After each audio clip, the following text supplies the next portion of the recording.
नमस्कार। नमस्कार सर। माननीय प्रधानमंत्री श्री नरेंद्र मोदी जी, माननीय मंत्री वाणिज्य एवं उद्योग श्री पीयूष गोयल जी, गुवाहाटी में हमारे साथ उपस्थित माननीय मंत्री श्री हरदीप सिंह पुरी जी, माननीय मुख्यमंत्री आसाम श्री हेमंत बिस्वा शर्मा जी, एमओएस मंत्रीगण, उद्योग एवं व्यापार जगत के विशेषज्ञ, केंद्र एवं राज्य सरकारों के अधिकारी साथी, आमंत्रित प्रतिभागी, आप सभी का इस वेबिनार में स्वागत है। प्रधानमंत्री गति शक्ति की छठी एवं अंतिम जोनल कॉन्फ्रेंस आज ही गुवाहाटी में आयोजित है। उसमें भी सभी साथी माननीय प्रधानमंत्री जी के संबोधन को सुनने के लिए उत्सुक हैं। उनका भी स्वागत है। इस वर्ष बजट में अमृतकाल के ब्लूप्रिंट एवं इंडिया एट 100 की मॉडर्न इंफ्रास्ट्रक्चर के दोहरे रास्ते पर चलने के लिए 4 प्राथमिकताएं निर्धारित की गई हैं। प्रधानमंत्री गति शक्ति इनमें सर्वप्रथम है। प्रधानमंत्री गति शक्ति डिपार्टमेंटल साइलोस तोड़कर एक साथ होल ऑफ गवर्नमेंट के रूप में काम करने की व्यवस्था है।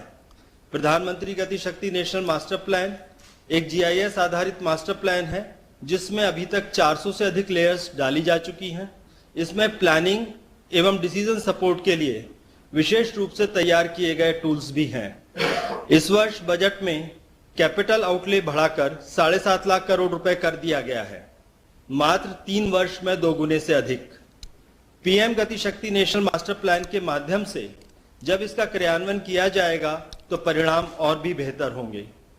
इस व्यवस्था को और अधिक परिणाम मूलक और प्रभावशाली किस प्रकार से बनाया जाए, यह विचार करने के लिए हम आज इस वेबिनार में इकट्ठे हुए हैं। प्रधानमंत्री गति शक्ति कल्पना के प्रणेता एवं मार्गदर्शक माननीय प्रधानमंत्री जी को अपने आशीर्वचन देने के लिए मैं सादर आमंत्रित करता हूं। नमस्कार। इस साल के बजट ने 21वीं सदी के भारत के विकास की गति शक्ति निर्धारित कर दी है। इंफ्रास्ट्रक्चर पर आधारित विकास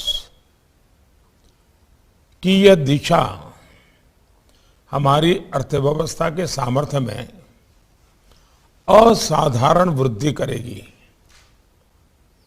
इससे देश में रोजगार की भी अनेक संभावनाएं बनेगी।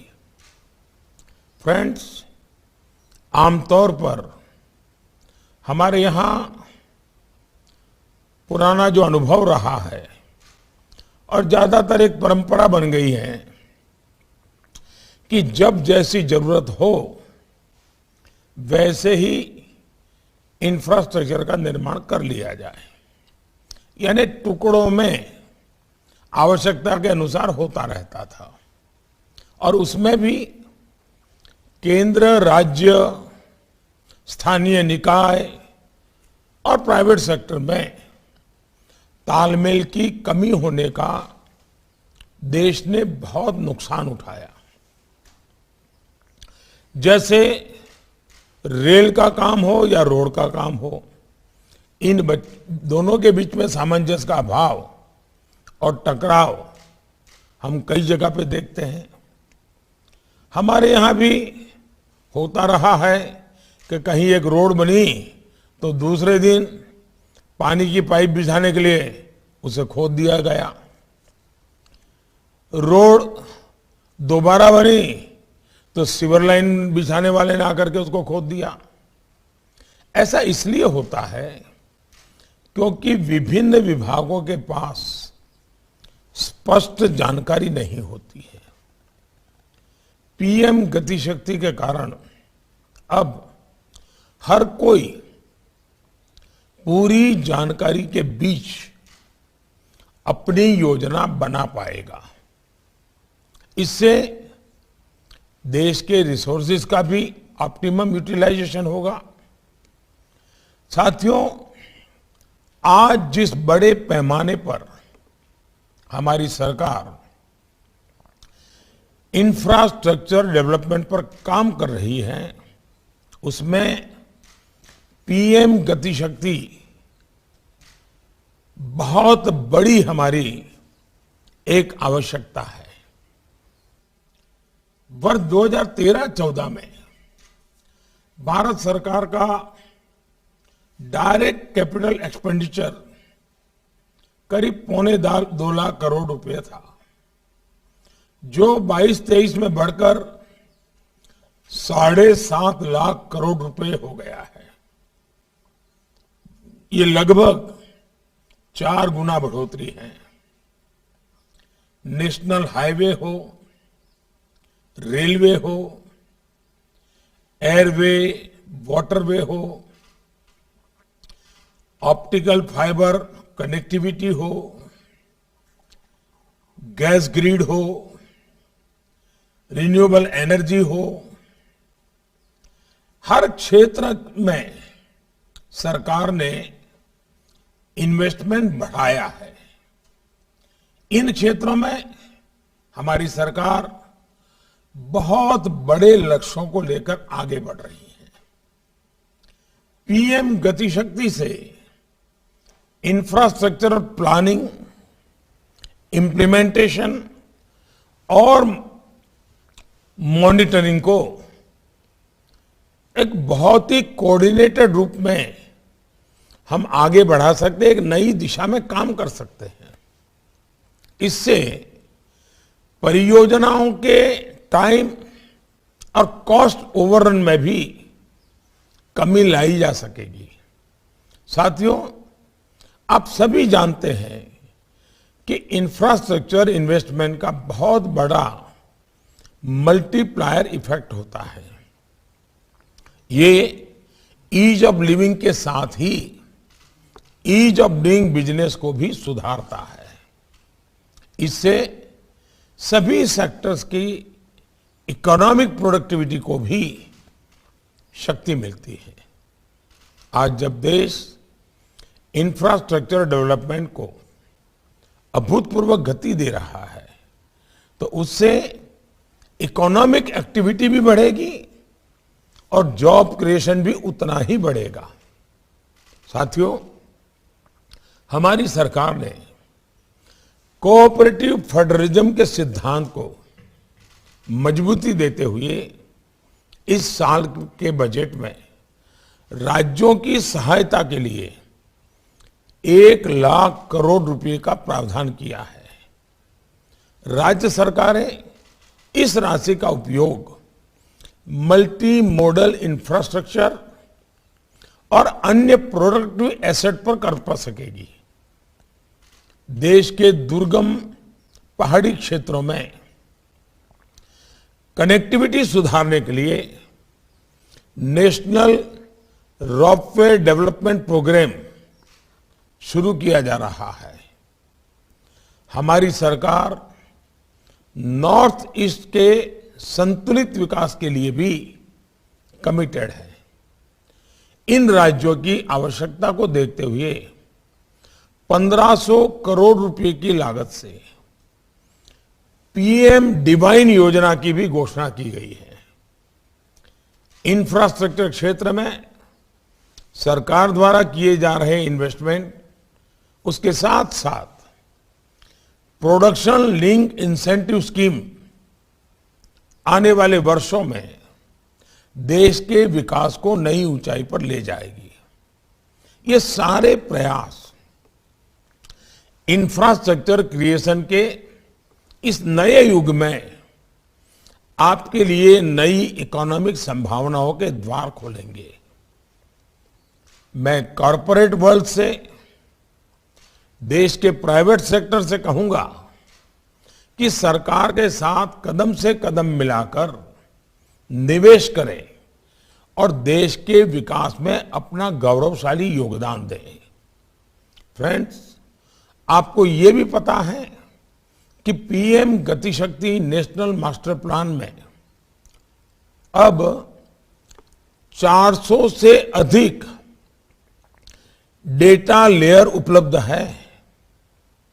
इससे न केवल एग्जिस्टिंग और प्लान इंफ्रास्ट्रक्चर की जानकारी मिलती है, बल्कि इसमें forest land available industrial estate जैसी इंफॉर्मेशन भी है।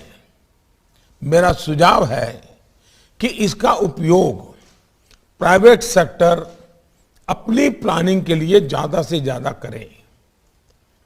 नेशनल मास्टर प्लान पर सभी जरूरी सूचनाएं एक सिंगल प्लेटफॉर्म पर उपलब्ध हो रही हैं, जिससे प्रोजेक्ट अलाइनमेंट और विभिन्न प्रकार के क्लियरेंस डीपीआर स्टेज पर ही प्राप्त करना संभव हो सकेगा। ये आपके कंप्लायंस बर्डन को कम करने में भी मदद होगा। मैं राज्य सरकारों से भी कहूंगा कि वो अपने प्रोजेक्ट और इकोनॉमिक जोन्स की स्थापना करते हुए PM GatiShakti national master plan को भी आधार बनाएं। साथियों, आज भी भारत में लॉजिस्टिक कॉस्ट जीडीपी का 13 से 14% तक मानी जाती है। ये अन्य देशों की तुलना में अधिक है। इंफ्रास्ट्रक्चर एफिशिएंसी सुधारने में पीएम गतिशक्ति की बहुत बड़ी भूमिका है। देश में लॉजिस्टिक कॉस्ट कम करने के लिए इस बजट में unified logistic interface platform ULIP बनाने का प्रावधान किया गया है। आप जानते हैं कि वर्तमान में विभिन्न मंत्रालयों के डिजिटल सिस्टम अपनी अपनी आवश्यकता के अनुरूप काम कर रहे हैं। यूलिप के माध्यम से 6 मंत्रालयों के 24 डिजिटल सिस्टम्स को इंटीग्रेट किया जा रहा है। इससे एक राष्ट्रीय सिंगल विंडो लॉजिस्टिक पोर्टल तैयार होगा, जो लॉजिस्टिक कॉस्ट को कम करने में मदद करेगा। पीएम गतिशक्ति से हमारे एक्सपोर्ट्स को भी बहुत मदद मिलेगी।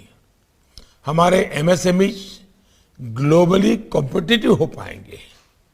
हमारी सरकार ने लॉजिस्टिक एफिशिएंसी में सुधार लाने के लिए लॉजिस्टिक डिवीजन और सरकार के सभी विभागों में बेहतर कोऑर्डिनेशन के लिए एम्पावर्ड ग्रुप ऑफ सेक्रेटरीज की भी व्यवस्था की है। पीएम गतिशक्ति में टेक्नोलॉजी की बड़ी भूमिका आप देख ही रहे हैं, और मेरा आपसे आग्रह रहेगा सरकार भी अपने स्वभाव में इस बात को लाए, प्राइवेट सेक्टर भी लाए।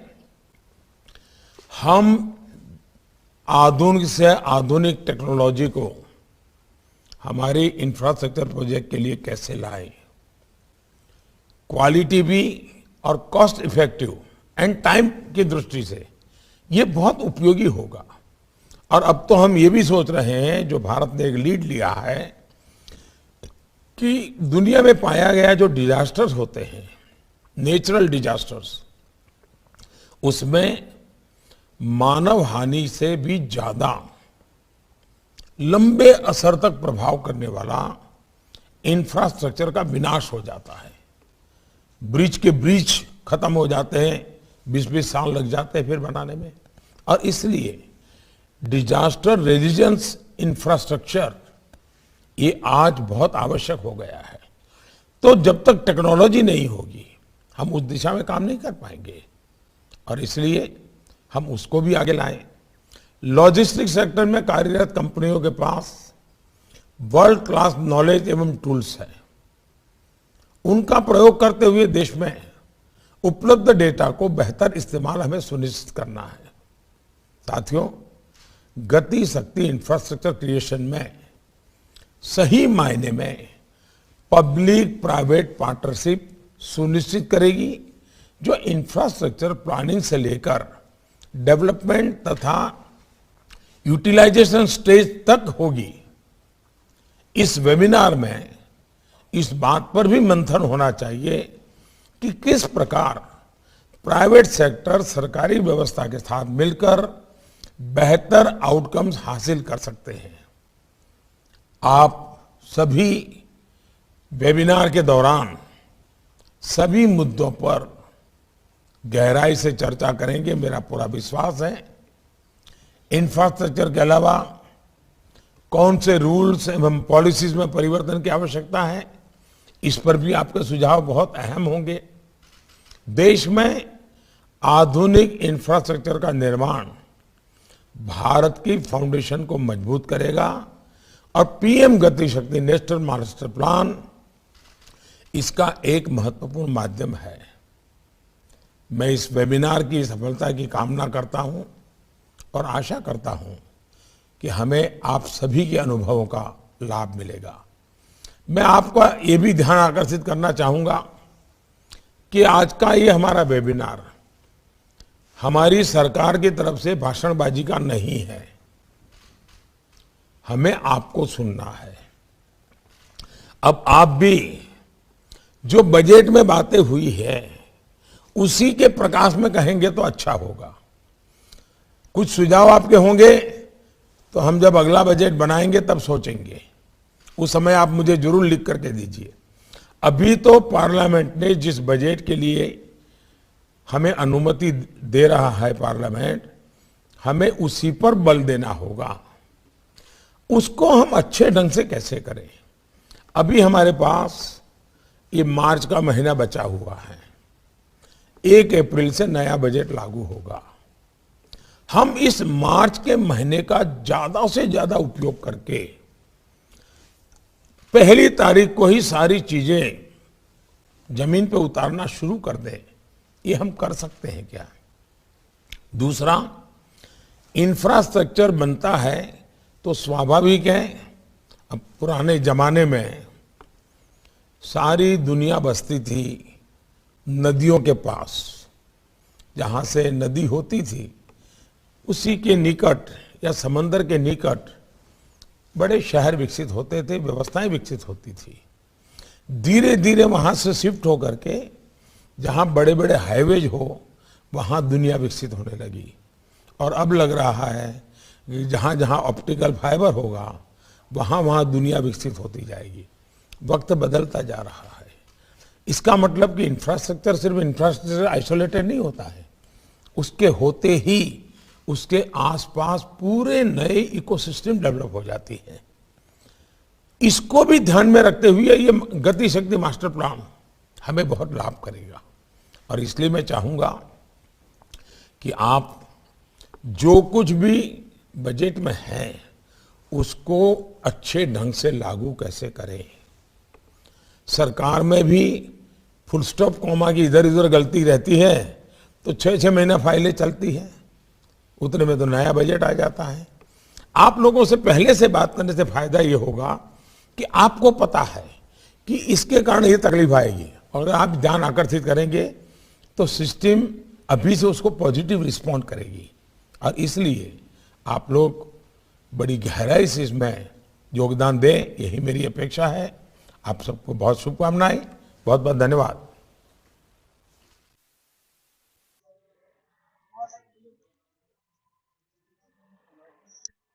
नंबर 6 नंबर आयरस कम करो 6 number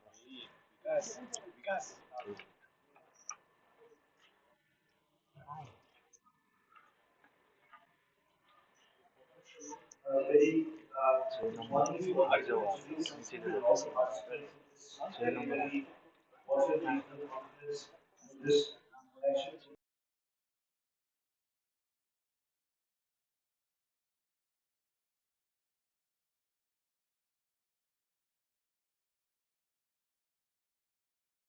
of my initial slides that I thought I will have to introduce you to this concept.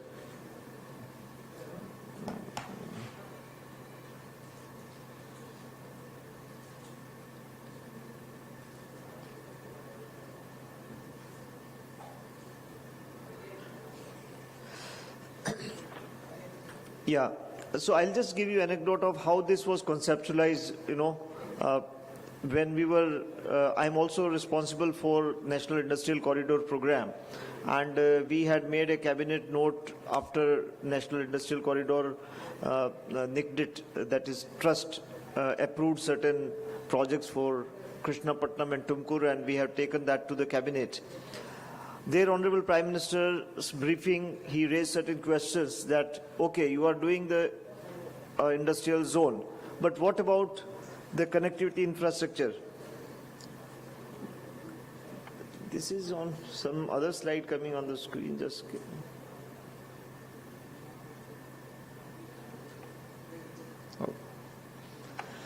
so that is the when he questioned this thing, we all were wondering that how to address this, and we mapped all the connectivity infrastructure there. And then he raised the question like, okay, you have brought the connectivity infrastructure for this particular zone. What about, there are so many other departments also having their economic activity, economic zones. And that is how the vision we unfolded. After 4 meetings with the Prime Minister, we could actually understand in totality that what was his vision, and we have tried to pen it down into a national master plan with help of all the partner ministries, including Petroleum and Natural Gas, which is today's co-organizer here. So we are really thankful to them. So basic idea of a PM GatiShakti is to break silos. We all have been doing development of the nation by developing economic zones on one side. Our connectivity ministries, whether that is highways department, that is related to rail department or civil aviation or the waterways, or it is internet connectivity, or it is a grid system to evacuate power, they all have been doing in their own best ways. But many times we are not able to have convergence of the economic development or economic activities on one side and the connectivity infrastructure that is getting developed. And many times the connectivity ministries, I'm very sorry to say, some of our friends from highway authorities are also there, because their mandate is limited. They are answerable to only that department, and they say that who you are to come and tell us that I provide you connectivity to your textile park or to your other park that you are putting up, or an industrial cluster that you are putting up. So now this is an institutional framework where there is an arrangement on a platform which is a digitized platform, not only to have a human interaction, but to cull out the data and to see the layers as to where are the economic activities mapped, where are our connectivity planning that we are doing. And therefore, the PM GatiShakti provides a comprehensive plan, a holistic planning platform to integrate all the existing and the proposed developmental activities on one digital platform to make as a decision-making support system, and to see that how there can be more value for money that we are investing into our infrastructure. And this interconnected with network of multimodal connectivity infrastructure up to the last mile, and that is what is going to give, a great boost to our economy in terms of reducing costs of logistic costs.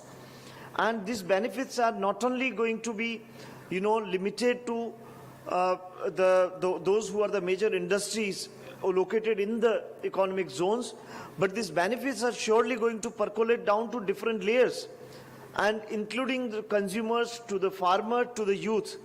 How it is going to benefit consumers?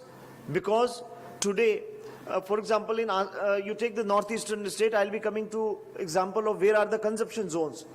So if the consumption zones and the production zones, if there is a better connectivity from there, so there is a reduced cost to the consumer, and thereby there is a greater benefit. Similarly, the farmers get a better access to the market, and they get a better price for the produce. Many perishable items, Northeast is known for so many of the agriculture products and other things, and because they do not reach the market because there is a not desired level of connectivity.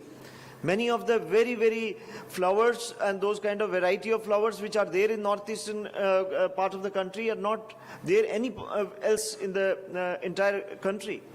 And if there is a better flight connectivity, the same thing can reach same day to the nearest markets. So in addition to businesses, it is going to hugely benefit the other areas as well. So economic zones, there has been entire mapping of these economic zones across the country, including the food and agri zones, the fishing clusters, the defense corridors, the electronic parks, the textile parks, the pharmaceutical parks and clusters, the industrial corridors, and the tourism destinations. And similarly, we have also seen that which are the ministries that are doing the connectivity infrastructure, including highways, railways, ports, inland waterways, airports, heliports, water aerodromes, under the Udan scheme, the national gas grid, the power transmission, including renewable energy, optical fiber network. So these are the connectivity infrastructure that is developing. And these two, these two columns were working, each one of them were working in their own silos. And the whole plan is that how we can have an institutional mechanism to see that our planning process itself. And it is not something that the DPIIT or any other program. We are very happy that each of the department is owning this program, and this has to be mainstreamed into their planning process. And for this, there is a 3-tier governance structure has been visualized. There is an empowered group of secretaries that will be headed by a cabinet secretary. And this, we have not tried to create another level of bureaucratic delay mechanism by bringing the cabinet secretariat here. This is going to be a policy steering mechanism. This is going to be giving a direction to this program. This is going to give that how the scope, if it is to be enhanced, or the new areas has to be based upon our learning, based upon our feedback. So it is not going to be an approval mechanism at Cabinet Secretariat. We are not going to dump the files to Cabinet Secretariat and to see that you in individual case you make your recommendation and approval. Otherwise it may go cross purposes to the whole idea. And therefore we have tried that it is only to empower the respective departments to take a better decision making. And the second tier, So empowered group of secretaries, and the next level is the network planning group. The network planning group is basically nothing but the heads of the planning wings of each of the infrastructure ministries. They will constitute this thing. This is not that they are going to come and sit into the logistic department. They are working in their own capacity.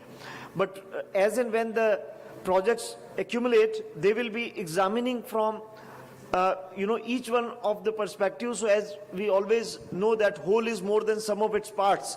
So that is exactly the role of the network planning group, that you do not have to look into this thing when you will see from the multiple heads sit together and talk to each other in an institutionalized framework after examining each one of these proposals to ensure the unified planning, integration and optimization of the resources. And this will monitor all interventions in the master plan, which will be updated by BISEC, and which I'll be coming shortly. There is going to be a presentation. BISEC N is a national level institute of a national repute located in Gujarat. Bhaskaracharya National Institute for Space Application and Geoinformatics. We have another presentation today in the technical session by them. So this network planning group will be sort of bringing a holistic planning angle to that, and this all will be, when the projects are, they will be scrutinized by the technical support unit, which will be located in the logistic division in the DPIIT, which is headed by a special secretary, and we are having the experts from each of these, infrastructure ministry. There will be expert in our this wing, which will be a link between this network planning group and the respective department. So this technical support unit will have domain experts who will be examining that projects which are to be taken to network planning group, new proposals, and they will give their comments and inputs, and network planning group will further examine the proposal and inputs which are provided by the technical support unit, and we will see that if there are any missing gaps. For example, if we are, let us say we are making, I'll be coming to that example, Jogi Ghopa in the northeastern in Assam, you are going to have a multimodal, logistic park. So whether this multimodal logistic park, how it is connected to the rail head, to the inland waterways and other thing, and if there are any last mile connectivity gaps are there, they will be identified and they are to be taken forward.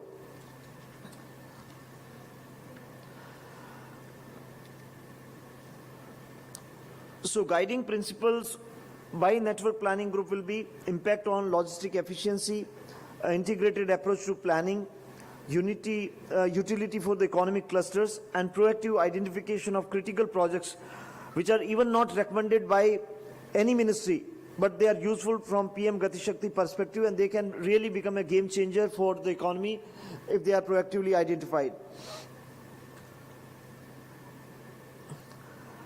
The process that is going to be there is that after the preparation of a project report and its DPR, that can also be vetted and also supported by the National Master Plan platform, which is provided by BISEC-N, which is having more than 200 layers.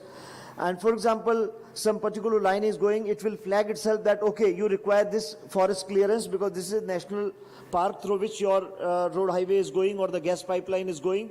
So this tool device itself can flag that what are the clearances that will be requiring the scrutiny by the planning division of the ministry. Each of the ministry which is having each of its planning division, they will be scrutinizing this DPR after these inputs, and in consonance with the PM GatiShakti, whether it is having the convergence approach, whether it is having, connectivity to those nearby economic zones which are running from there. And this appraisal by network planning group will either lead to submission of the recommendations to the sponsoring ministry with their remarks, or if they are finding certain recommendations which are critical from the multimodal connectivity projects, from the user perspective, this will give its recommendations, and those will be again incorporated into the DPR that will be modified to that extent, and again, that is how it visualizes. So identification of the critical projects that will be either based upon recommendation of the LEADS report. LEADS is basically logistics across different states. We are like ease of doing business, we were ranking the states. Similarly, in the logistic performance also, we are doing the ranking of the states based upon their performance on certain criterias. So if there are certain gaps which are emerging out of the LEADS recommendation in an annual report, that also will be proactively taken into consideration, that how we can, as Honorable Prime Minister told, that today logistic cost in the country is around 13 to 14%. And in the Germany, which is the best in terms of logistic, their logistic cost is below 7%. And if we are to do this journey, we have to do at the micro and granular data to identify those gaps and to bridge those gaps through this PM GatiShakti platform. Inputs from the central ministries and the state governments, inputs from the industry association, user feedback, they will be the, through which the identification of the critical projects can be taken. I will not go into role of, next slide, that is a role of BISEC-N, because senior officer Mr. Vinay Thakur from BISEC-N will be making a presentation shortly. This master plan is a dynamic plan. It is not that something we have given something and there cannot be changed. It is a ever evolving. Based upon this paradigm framework, if there are some projects which are developed by the ministry, they are most welcome to develop those kind of projects within their budgetary frameworks and to submit to this thing so that they can be examined from the PM GatiShakti perspective and to the framework. Economic ministries, so they can take use of the BISEC-N platform while developing their projects itself, so that you have a lot of data to support that where you should be putting your economic cluster or zone, because you have so much of data already available on spatial data. The economic ministries can also do the connectivity audit. That, for example, economic ministry is having a textile park or a let us say a IT park, and the required connectivity infrastructure, for example, is not there for a few kilometers. The national highway is going, but the 20-kilometer critical gap is there. If that is provided, so far national highway will never used to come and take these kind of smaller projects. because they will always focus on the large. But under this program, even if a project is a small, but it is a critical from the economic perspective, those projects will be pushed to the connectivity ministry to see that they check up those projects. In that context, I mean, the objectives of this particular zonal, any zonal conference, and we are very, this northeastern zone becomes very, very important for the government, and the whole idea is to have sensitization and capacity building of the stakeholders for onboarding of the PM GatiShakti program, that all the departments of Government of India as well as the state governments, they should try to onboard this thing so that the benefits can be, multiplier impact can be really generated. So, way forward for the PM GatiShakti's institutional framework at the state level, as you have already seen Honorable Prime Minister making a very strong appeal to the states for onboarding on this particular framework, developing roadmap for the state master plan, that how we can develop for each state the master plan, finalization of the tentative schedule for the state level PM GatiShakti conferences. This is the 6th and the last regional conference. Once we complete this thing, we'll be going out to the states, each one of the states, and handholding them through our technical wing in BISEC, as well as our other technical support unit will be handholding them to see that how they can steer their planning process toward more holistically, and how these digital platforms can be provided to them. So finalization of the tentative schedule, as I already told, and finalization of the user agencies to enable for identification of the last mile connectivity.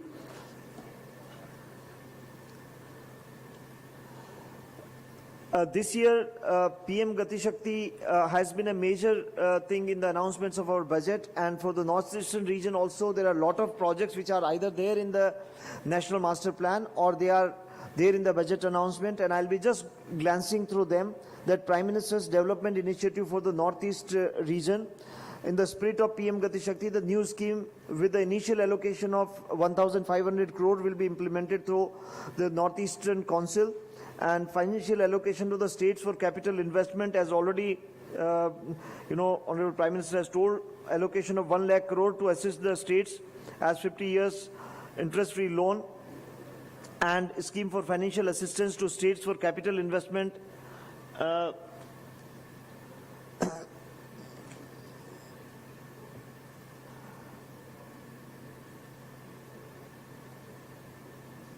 Similarly,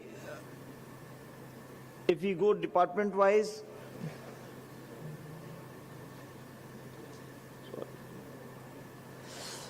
MORTH, for example, length of national highway network 2 lakh route kilometers, and enhancing connectivity through northeast through 3,200 kilometers of 4-laning or 2-laning of highways, and multi-modal logistic park at Jogi Ghopa and Silchar, which are visualized. Similarly, Ministry of Railway has so many of the projects which are there specifically for the northeastern region. Rail connectivity to any region through Bangladesh is, under pipeline. 7 new railway line projects likely to be commissioned, and doubling of 250 kilometers of railway line also is a part of the perspective plan for the northeast. Similarly, national waterways to enhance its capacity to almost 95 million metric ton capacity, and major activities undertaken under this thing belong to the northeastern region, where the 6 projects are undertaken for the utilizing the potential of waterways as a mode of transportation.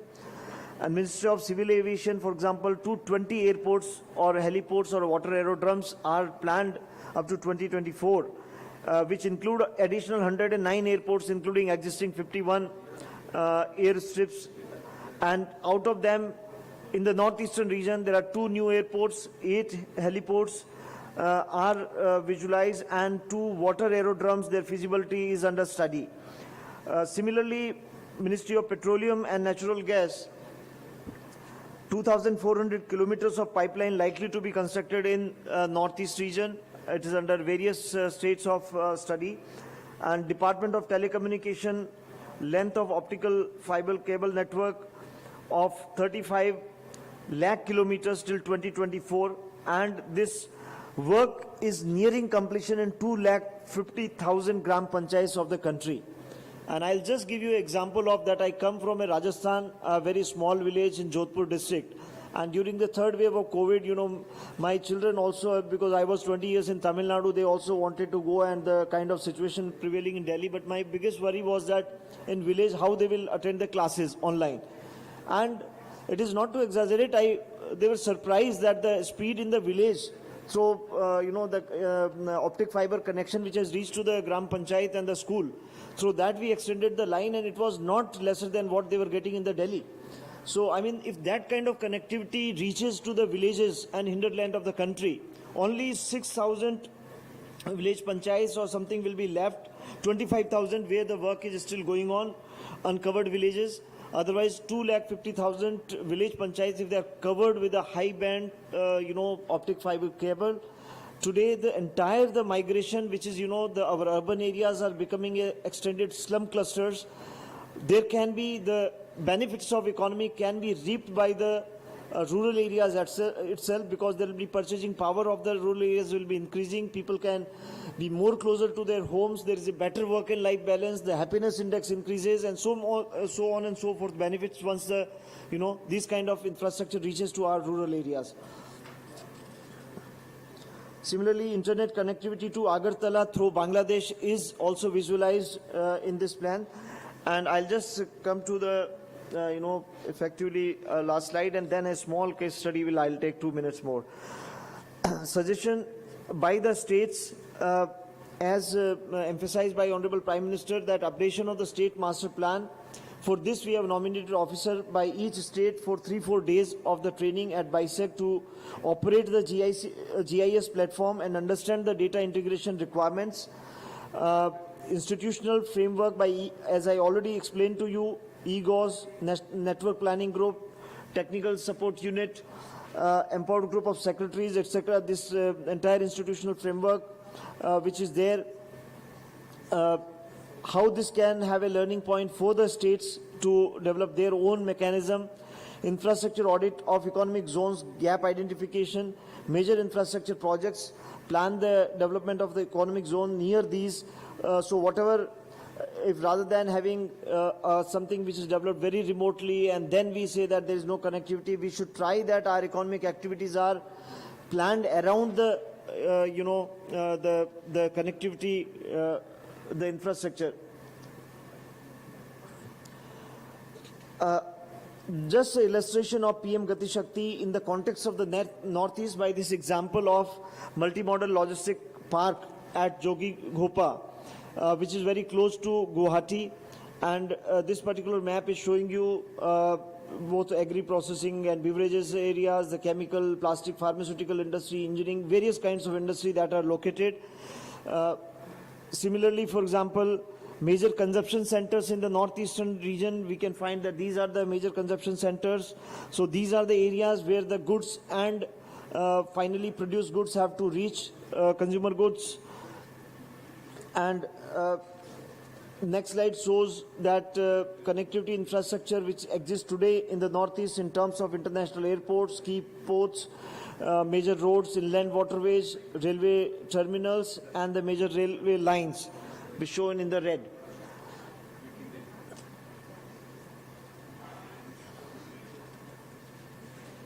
This particular is a a location which is very properly identified in terms of its location. It's both sides of Saibari Jogi Ghopa Road. Distance to National Highway 17 is just 3 kilometers to southeast, and railway also terminal is just 3.5 kilometers of southeast of this thing. Distance from the nearest river port is just 6 kilometers to the south of this. So this is having a beautiful connectivity to the road, to the rail, inland waterways, and to civil aviation also, which is not very far, the Guwahati.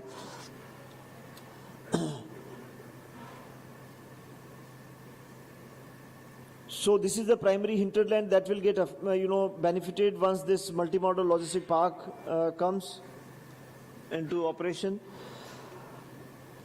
And if we see the industrial clusters around proposed Jogighopa multimodal logistic park and the northeastern region, these are the industrial clusters which are already there. So when we are doing the planning, we can always have these multiple layers. I'm just giving a very, very simple and few crude examples. But those who are into the planning process, they can go to the very granular data which is available on the platform, and they can do a much better planning in terms of the connectivity infrastructure, keeping in mind that whole connectivity is there to give a boost to our economy. So therefore it becomes very paramount that we should have mapping of our economic zones, where the economic activity is happening. And this is an illustration of cargo moving from Kolkata to Jogighopa to Imphal, how this can be facilitated through these kind of connectivity infrastructure, and how we can give a boost to the economy of this region. And there's another project with the Asian Development Bank, which is for the Eastern Economic Corridor, which will also visualizes connectivity of this entire region to Southeast Asia. And once that materializes, there's a again role not only of the Economic and Infrastructure Ministry, but MEA plays a very critical role because it involves the negotiations and other things. So all these things, this region, I mean, by resource base wise, the Northeast is one of the most richest in the country. And when we see that despite so much of richness, still poverty exists, only major reason is that we are not being able to provide the required connectivity here to realize the economic potential of this region. And I'm sure that this regional conference, you'll take a lot of learnings from this thing, and each of the department who is present here, when they are doing planning, a lot of technical people are there, they should utilize this platform and the learnings of this workshop to their respective departments. Thank you very much, and sorry if I exceeded the time given to me. Thank you. Thank you, sir, for such an insightful presentation. Ladies and gentlemen, before we proceed for our next presentation, which is by the Petroleum and Natural Gas Regulatory Board, we have a short audiovisual. Ministry of Petroleum and Natural Gas, ladies and gentlemen, is one of the infrastructure ministries for the GatiShakti, which is a national master plan for integrated infrastructure development. The projects of this ministry would help establish energy connectivity across the nation. So this audiovisual will showcase the role of the Ministry of Petroleum and Natural Gas in this national program of GatiShakti. Please take a look. When integration unfolds in seamless perfection, a whole new universe of possibilities is unleashed. Honorable Prime Minister Shri Narendra Modi's vision of GatiShakti National Master Plan for Multi-Modal Connectivity aims to realize this seamless integration of infrastructural planning and development and energize the dreams of 1 billion Indians. PM GatiShakti national master plan Bharat के इसी आत्मबल को, आत्मविश्वास को, आत्मनिर्भरता के संकल्प तक ले जाने वाला है। ये नेशनल मास्टर प्लान 21वीं सदी के भारत को गति शक्ति देगा। नेक्स्ट जनरेशन इंफ्रास्ट्रक्चर और मल्टी मॉडल कनेक्टिविटी को इस नेशनल प्लान से गति शक्ति मिलेगी। The National Gas Grid, which aims to usher a new era of Atmanirbhar Bharat and create a gas-based economy, is one such initiative. Distant corners of the country are being connected through an expansive network of natural gas pipelines to ensure uninterrupted supply of environment-friendly, economical and convenient natural gas. The laying of these pipelines is a massive and responsible task. Presently, India has a gas pipeline network of around 18,700 kilometers of natural gas pipeline, which is being expanded to around 36,000 kilometers with an estimated investment of over rupees 1 lakh crore. GAIL, the nation's leading natural gas transmission company, is currently constructing around 6,000 kilometers of pipelines across India under National Gas Grid with an investment of over rupees 25,000 crore. Spearheading the projects in Northeast India is Indradhanush Gas Grid Limited, a joint venture company of 5 oil and gas PSUs, ONGC, OIL, GAIL, IOCL and NRL. The ambitious Northeastern Region Gas Grid project will connect all the 8 northeastern states to the national gas grid through Barauni-Guwahati gas pipeline. On completion, this natural gas pipeline grid would connect Guwahati to major cities of northeast states. To support this endeavor is PM GatiShakti, the National Master Plan for Multi-Modal Connectivity. The plan includes the GatiShakti digital platform, which can be used for multiple pre-project activities, preparation of land schedule, village maps and ROU proposals, identification of obstacles present along the pipeline, such as high voltage power lines, mines, etc. with high accuracy, synchronization with other infrastructure projects for better planning and efficient use of resources, information collation on existing and planned demand centers with industrial areas and demand hubs, optimum pipeline route determination for future infrastructure expansions and last miles, synchronized development of parallel energy corridors for expedited execution of projects, development of route sharing options for development of an integrated grid, reduction of redundancy in data in PGIS. The platform is envisioned to bridge interdepartmental gaps, in turn mitigating delays, improving transparency, ensuring digital record keeping and providing easy collaboration on projects. The platform can also be integrated with existing platforms and will enable easy and expeditious approvals in restricted areas, mobilization and single window clearances for the speedy execution and development of the national gas grid. As the government guides its efforts towards integration, the GatiShakti digital platform will add momentum to the expeditious development of the national gas grid and realizing the future of energy transmission in India.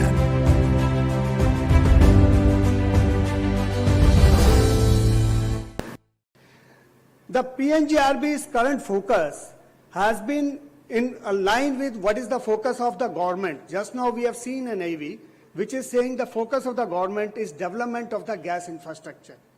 And PNGRB is working towards development of that infrastructure. And this gas infrastructure is being developed to achieve the government of India's objective of achieving the percentage of gas, which is as of now 6.4% in the energy basket, to 15% by 2030. While achieving this 1530, our targets, we also have a commitment which we have given to COP26 at Glasgow. The commitment is that we will reduce our emissions by 1 billion ton by 2030 and bring our net emission level to 0 by 2070. How we will do that? We have to use cleaner fuels, which is the gas, and we also have to use the renewable energy. With this focus, PNGRB is currently working, and accordingly, PNGRB formulates the regulations. When we say regulations, these regulations are primarily to provide a level playing field to everyone. When I say level playing field, it means everyone who is partner to this growth of the country in gas infrastructure has the regulations which govern the open access, exclusivity, authorization, etc. Then PNGRB also authorizes the development of the pipelines, which just now we discussed about, that we have gas pipelines which are running across the country. We also have liquid product pipelines which are also running into 20,000 kilometers. These are also governed by PNGRB. We also have city gas distribution networks. We are looking for end-to-end solution. By putting up the pipelines, we are just moving the product from one state to another state, one source, that is LNG terminal, to final fertilizers, power, etc. Now these are finally moved through city gas distribution network to your households, to your vehicle through supply of CNG. and also to industrial and commercial. So it provides an end-to-end solution to end-to-end market for the gas also, and which ultimately will help in achieving the objective which we have set up, that we will increase the consumption of gas in this country from 6.4 to 15%. All these selections are done through a competitive bidding process, which is transparent and also provides, again I repeat, level playing field to each and every individual who wants to participate in the development of growth of infrastructure in this country. PNGRB also has a very important role, that is to adjudicate the disputes between various entities. Whenever you go for this massive kind of infrastructure development, people have certain disputes within the entities and consumers. All these disputes are being handled by the PNGRB. Look at, when we talk about natural gas, where are we? We are at 6.4%. What is at 24%? One of our state, that is state Gujarat, is at 25 or 26%. It means wherever we have provided the infrastructure, the state of Gujarat has the infrastructure in terms of natural gas pipelines, it has the infrastructure in terms of city gas distribution network. Accordingly, the whole genetics of industry all around that gas has been developed. So the consumption pattern has gone to 26%. And where we have to reach? We have to reach only 15%, and that 15% by 2030. So all this is achievable once the environment is available, once the infrastructure is available, and access to gas is available. For doing that, we also know that currently per capita consumption of gas in this country is around, I'll say it's written 29, it is around 40 SCM, standard cubic meter per annum. Worldwide, this average is more than 360. So we are well below. We are only using 10% what world is using. So there is a substantial room for growth of gas in this country. Now look at gas infrastructure. When I say is the map of India, it shows various colors are available on this screen. First is green color. It shows the pipelines which are already in place. Just now the AV also confirmed that we have around 18,000. We have already crossed 20,500 kilometers of pipeline which is in operation. We have another 15,000 of kilometer of pipeline which is at various stages of completion, like it is visible through dotted pipelines. We also have, in addition to that, LNG terminals which are coming on the western and eastern coast of India, as well as the southern coast. Now this is a complete ecosystem. This ecosystem, you have the sourcing, because natural gas, 50% of that is getting imported as an LNG. Now it is transported through pipelines after regasification at LNG terminals and then supplied to each and every corner through pipelines as well as city gas distribution networks. Now look at these numbers. Just now we are, as of today, we know the pipelines, what is the status. We go further, we see in city gas distribution where we stand. Today we have 87 lakh city gas PNG connections. We have around 3,700 CNG stations. We have industrial and commercial connections around 47,000. We have around 1.15 lakh inch kilometers of pipeline laid. When I say inch kilometer of steel pipeline laid in city gas distribution, it amounts to around 15,000 kilometers of steel pipeline. If we look at the laying of pipeline, it is only 20,000 which is operational in natural gas pipeline network, which we call it cross-country pipeline network. But another 15,000 kilometers of steel pipeline is in operation at the lower level, that is through city gas distribution. So integration of these two is very, very important.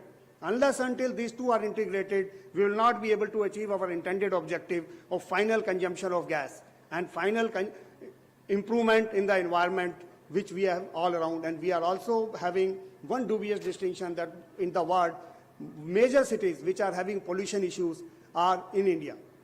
Once this gas is available everywhere, then automatically that tag will be removed and we will be living in cleaner cities.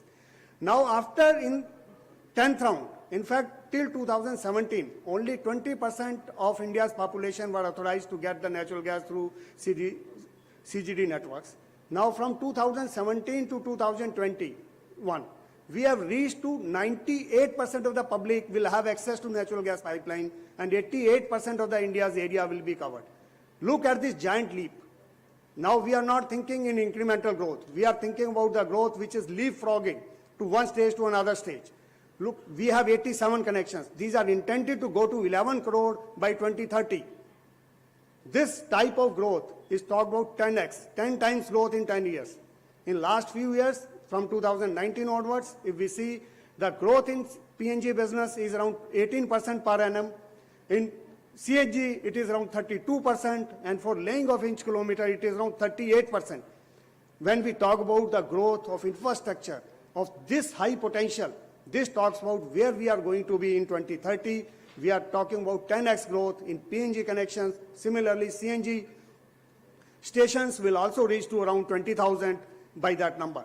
And inch kilometer of pipeline, we are talking about 35,000 kilometers in terms of the cross-country pipeline. The CGD networks will have steel pipeline of more than 50,000 kilometers by 2030. If I come to Northeast India, the focus of the government is to provide growth to the northern east part of the country. In this, we have the pipelines. One is through Indradhanush gas grid, which is around 1,600 kilometer of pipeline, which is connecting all 7 states plus Sikkim of Northeast. In addition to that, to provide support to it, we have a Urja Ganga pipeline, which is being extended from Baroni to Guwahati.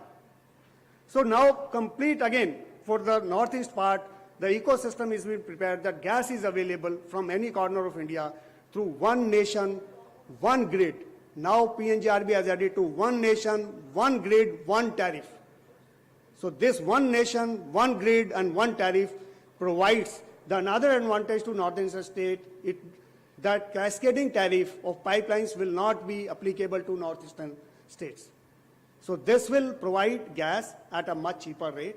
This will also encourage the industry to use the gas. We also are part of Northeast is said to be the greener one, pollution-free. It will be much more pollution-free. Tea state will have access to the natural gas, a cheaper gas. So it will give a further boost to the growth in the northeast part of the country. Now look at up to the 11th round. Before 11th round, we have only 40,000 connections in Assam. That is PNG connections. In another 8 to 10 years, these are expected to reach to 20 lakh. So this is the what is being planned for Northeast. And these are only in Assam. Similarly, in Tripura, from 52,000, it will go to 2,40,000. The number of CNG stations, which are around 20 in both these states, will go to around 600 based on the targets which has been given by these entities. On completion of these lines, which we are talking about in the Northeast state, that the Indradhanush gas grid, as well as the part of the Baroni-Guwahati pipeline, all other states like Arunachal Pradesh, Nagaland, Mizoram, Meghalaya, Manipur, all these states will also have access to CGD networks. So entire Northeast will be covered through CGD network. It will cover through supply of gas, and it has a large potential for the use of gas also. Integration of this program with PM GatiShakti. We have already seen how the PM GatiShakti program is helping, because at times we have seen that we have a 1,000-kilometer pipeline. Out of that, a small part, that is 10 kilometers, is balanced because there is no non-availability of ROU or there is a land acquisition problem. Once this is integrated in this system, it helps in reduction of time to take the ROU, and complete project is completed. So even if a pipeline 1 kilometer is balanced, then the pipeline is not complete.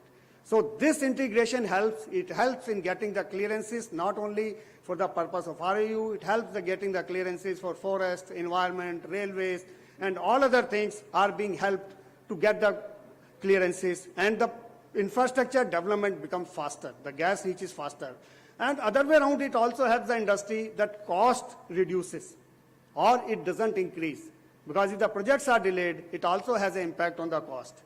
If you look at the total investment which is going to happen if in the Northeast alone, the 10,000 crore investment is going to come in the 11th round alone, for which we have around 18 districts in Assam and around 8 districts in Tripura. So we are talking about that kind of investment. Another 10,000 crore investment is there in the pipeline in Northeast. So such a huge investment is coming, which will also have a direct impact on generation of employment. This will create enormous opportunities for employment in this part of the country also. Now what we are looking for, that once we have a PM GatiShakti program, which has the large projects getting integrated into it, and it takes care of the timely completion of those projects, we also have smaller projects called CGD projects. And these also require a support from the state governments. state government support in terms of when we said that we have provided a pipeline, we have also provided a network through CGD. You have to have policies which will promote the use of gas. We all know that gas is an environment-friendly, cleaner fuel. But finally, there is an effort is required from the state so that there are policies like, for example, if we give in Delhi, the commercial vehicles are banned for use of any other fuel than gas. Supreme Court has also banned use of pet coke in Delhi as well as NCR areas. Similar policies of use can help the promotion of natural gas in the particular state. We also need the rationalization of taxes. We have seen today that natural gas is not under GST. So because of that, the tax rate varies from one state to another state. If these are rationalized and kept at either it is covered under GST or these are rationalized, it will help the use of gases. Similarly, the CGD entities at times request that they are looking for permissions, and these permissions are with respect to getting NOCs for land use as well as the cost of that ROU. And these are also, we have seen the difference between one state and another state is 1:10. If all these things are integrated, then the demand will be created, and this demand, the focus this time is MSME. It is the demand for gas for micro, small, medium enterprises. And this micro, small and medium enterprises will be served through CGD distribution networks, which are on the back will be served through natural gas pipeline. So this whole aim is we have one nation, one grid, one tariff, and altogether one system for supply of gas, whereas each and every customer gets a level playing field and gets the gas at a much cheaper rate. This is what I wanted to share with you. Thank you. Dhanyavad. Namaskar. Thank you, sir, for your presentation. Well, ladies and gentlemen, here I would like to mention that our chief guest, the Honorable Chief Minister of Assam, Dr. Himanta Biswa Sarma, will be joining us in a short while from now. So may I humbly request all our presenters to kindly keep their presentations to 4 to 5 minutes. Well, ladies and gentlemen, the Prime Minister's vision of Sabka Saath, Sabka Vikas is the foundation stone for the working of this program. This program would not be complete without the active participation of all the stakeholders, including the various ministries, the government, and the private sector entities. In this regard, we now have a few presentations by the industry representatives and different central government ministries about their vision of GatiShakti and their roles in it. May I invite Mr. Pankaj Singh, ED Projects, NHIDCL, the Ministry of Road Transport and Highways, for his presentation. Kindly, sir.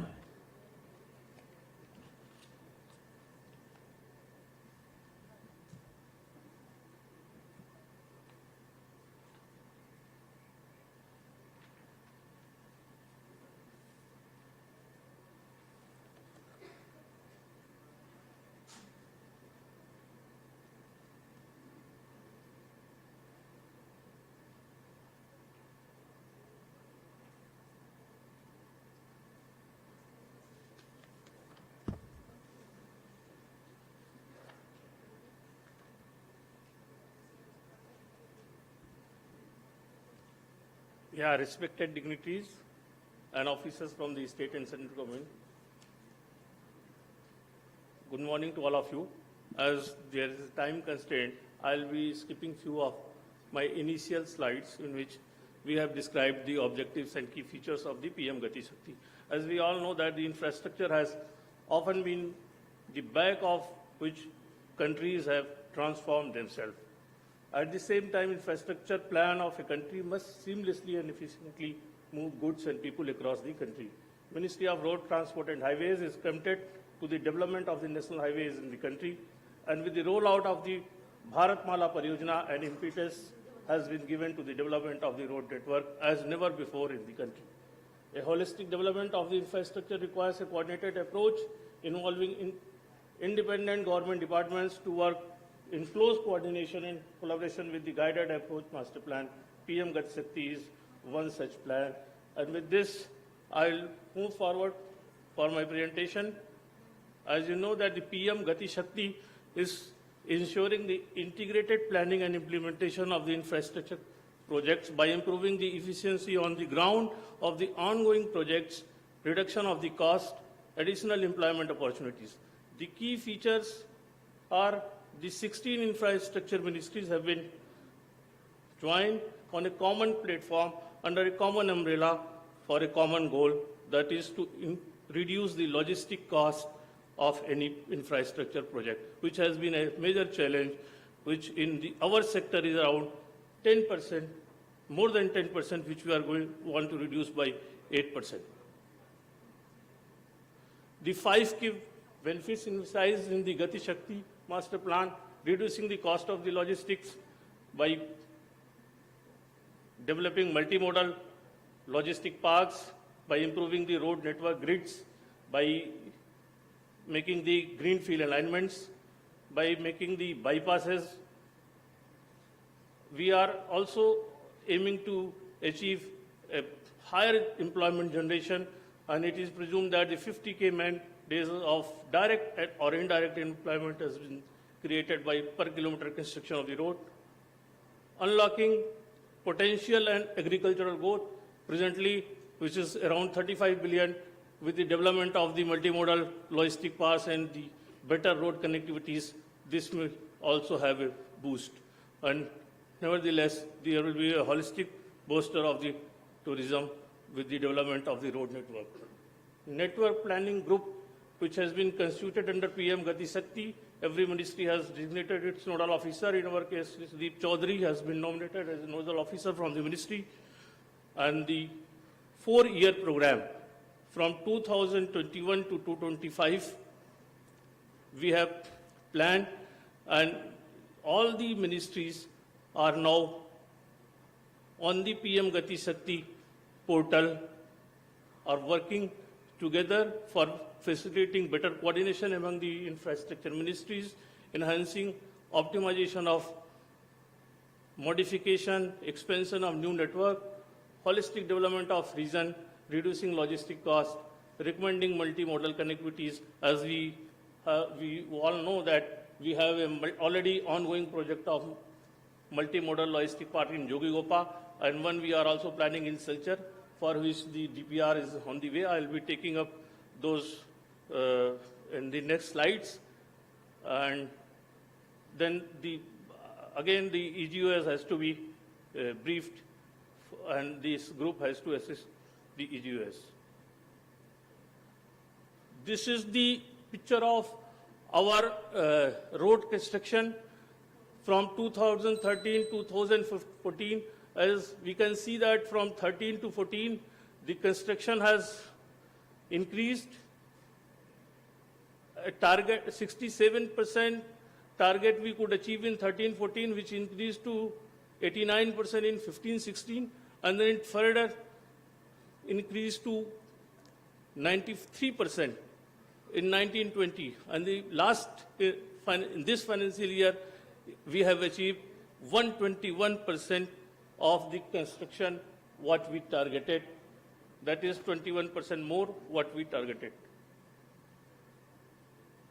And this is pan-India versus the northeastern region. In northeast also we can see that the construction has increased, and it has been increasing continuously from 2018-19 to 1,000 kilometers to this year already 1,400 kilometers.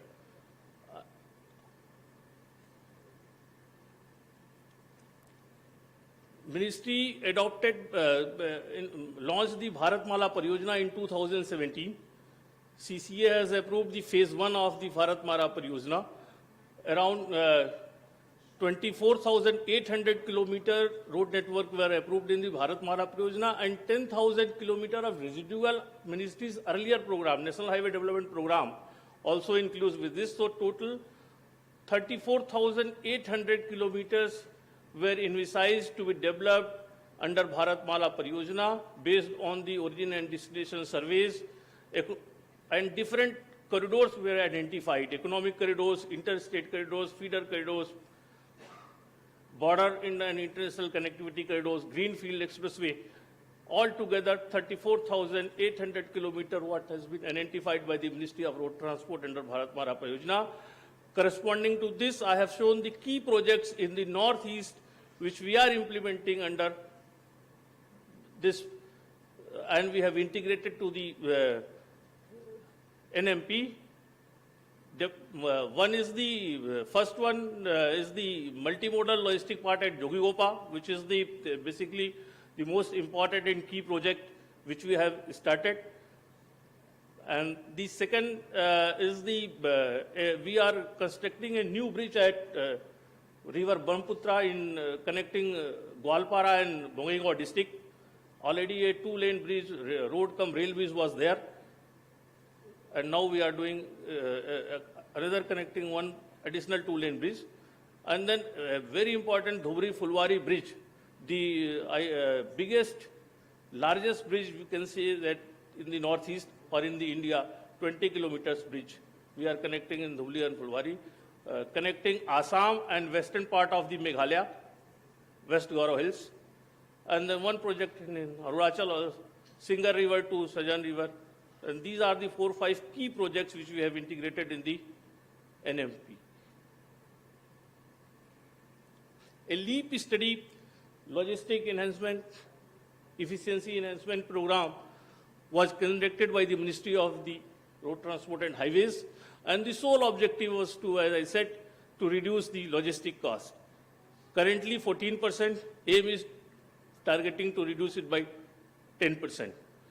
And for reducing this, what concept we have taken is, we have identified the freight corridor, we are upgrading it, multimodal logistic park, where the different modes we are will be collecting the things, and then from the same modes we will be supplying it outwards. Existing debottlenecking of the existing structure, that has been very important. For this, we are making different bypasses, ring roads, and also the flyovers. By electronic toll collection, we are reducing the waiting time at the toll gates. BBIN corridor also has been planned to develop, that Bhutan, Bangladesh, India, Nepal corridor from Galefu to Mahendragarh. That is already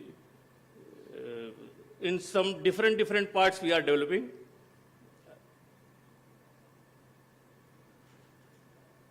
This is the highways pan-India versus the northeast, just a comparison under different category of roads. What we are doing in the pan-India, around what is, I have already told, the 34,800 kilometer with a total cost of 10,300. Against this, we are doing 1,875 kilometer of roads with 38,767 crore.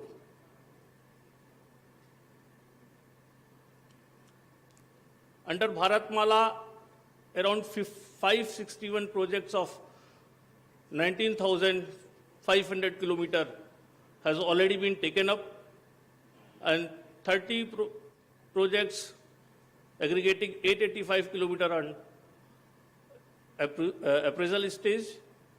So total 20,000 kilometer under Bharatmala is either in progress or in the appraisal stage. Out of that, 6,700 kilometers have already been completed. Bharatmala projects, mainly the implementation modes are either engineering procurement contract or the hybrid annuity model or toll, BOT toll. However, in the northeast, mainly we are going on the EPC mode.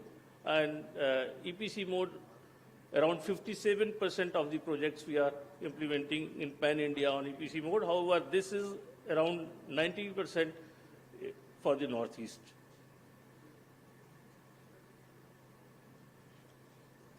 This is a northeast economic corridor. We can see that the river Brahmaputra and then blue lines and the orange lines.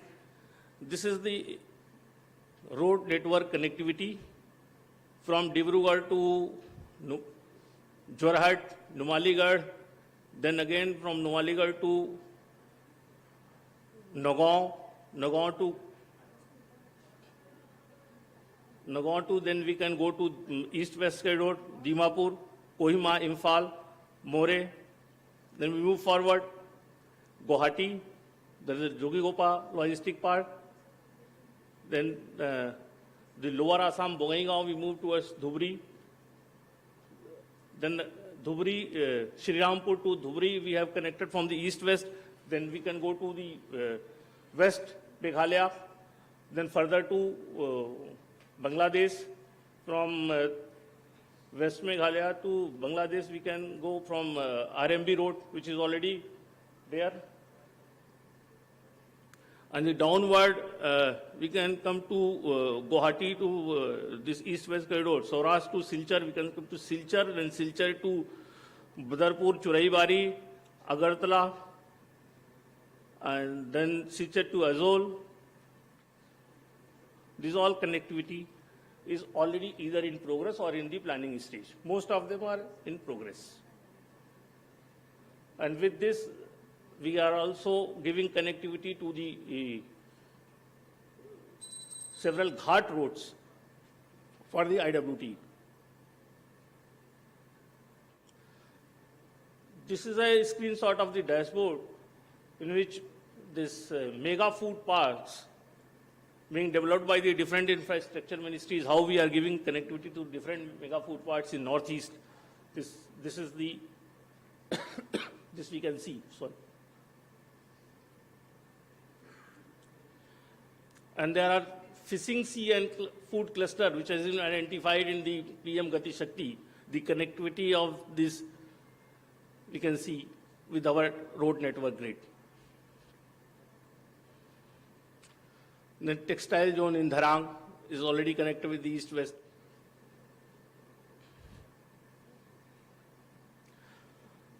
The major projects under PM GatiShakti, which we have under Bharatmala, which we have already linked with the PM GatiShakti, is the Brahmaputra Bridge at Jogigopa. The bridge is under construction.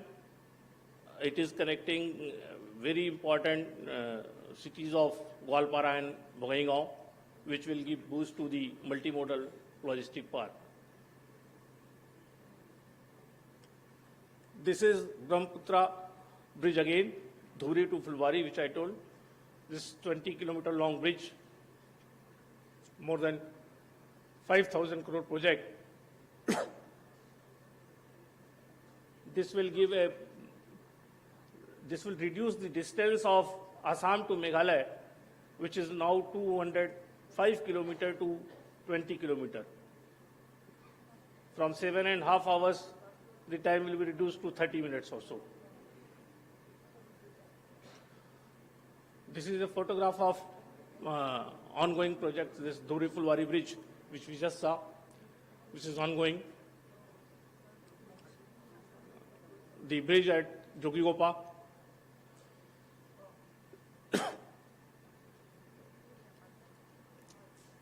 Multimodal logistic park, which is conceptualized in Jogigopa.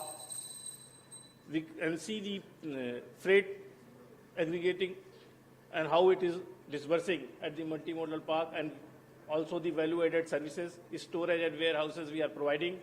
The project is under construction. There are 3 ongoing packages.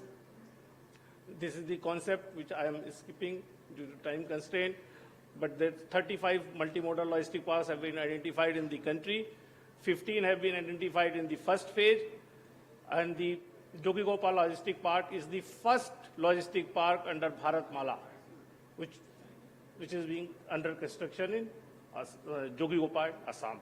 The 3 projects, the 3 packages, civil work, internal connectivity under the park, then external connectivity, the national highway grid, and then giving connectivity to the IWT. All the 3 packages are under progress.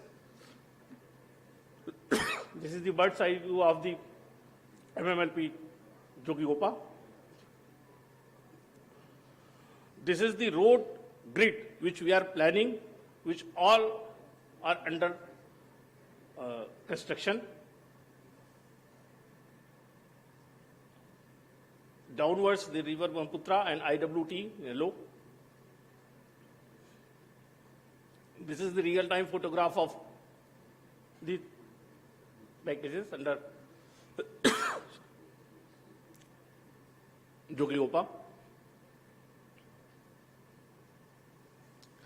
The key imperatives of success of this, as we know that we have to reduce the logistic cost, we have to reduce the vehicle operating cost, we need support for the early land acquisition, clearances from the different ministries, and sharing best practices across all these stakeholders. Thank you very much. Thank you, sir.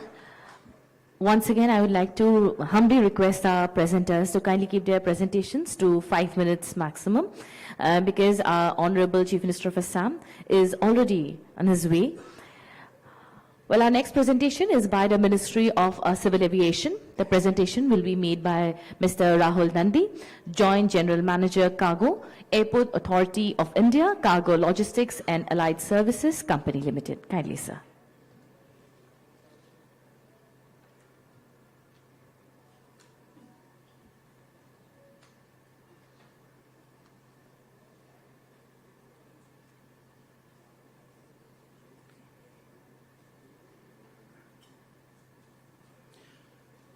Respected dignitaries and the august audience, regarding GatiShakti, it has already been elaborated by Honorable Prime Minister as well as Joint Secretary DPIIT. So I won't be talking on that. I'm representing AI Cargo Logistics and Allied Services Company Limited, which is a subsidiary of Airports Authority of India under Ministry of Civil Aviation. Our main focus is to create infrastructure at all the airports in the country, and special focus has been given for Northeast so that all states are very well connected internally.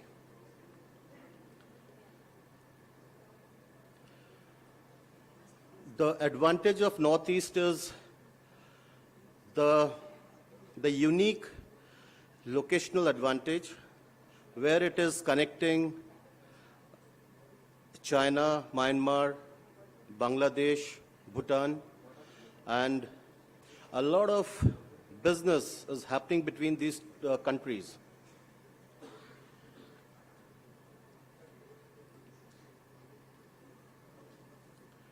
Government of India has come with a regional connectivity scheme, giving subsidiaries, and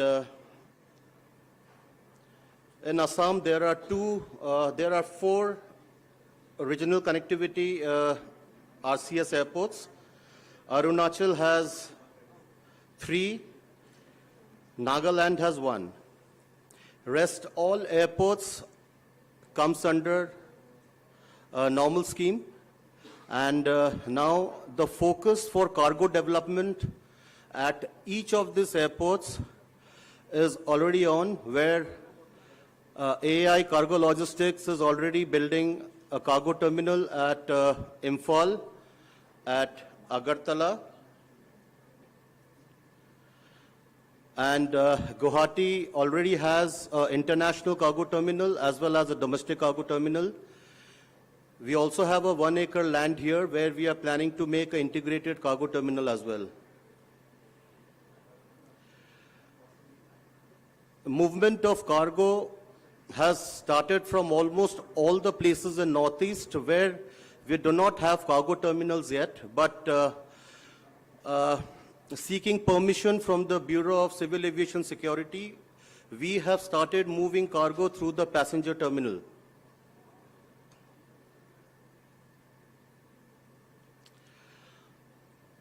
I won't be taking long, so I'll be skipping few slides.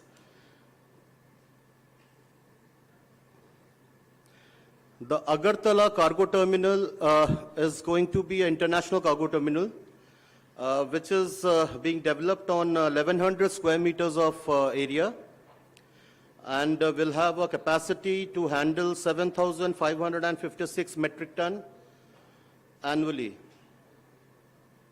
Imphal is coming up with 1,593 square meters of cargo terminal with a capacity of 58,145 metric ton annually.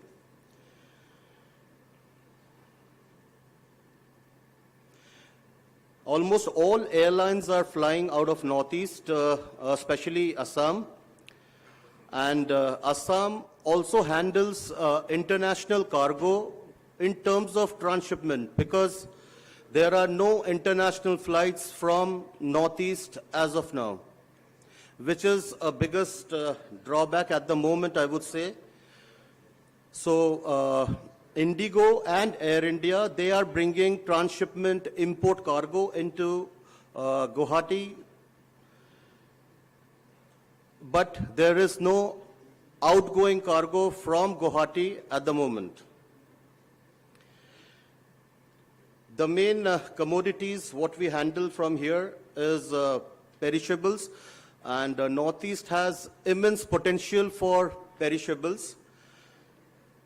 Government had, I'll come to the slide later, where government had come up with a scheme called Krishi Udan to promote agricultural products.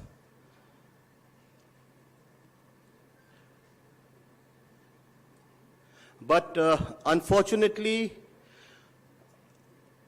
advantage could not be taken of this scheme because of non-availability of international airlines. And another very big factor which I think is lack of education to the farmers. So I can request state governments to kindly form a committee so that these farmers can be educated, so that, you know, they can export the agricultural products out of Northeast to the domestic markets as well as to international markets.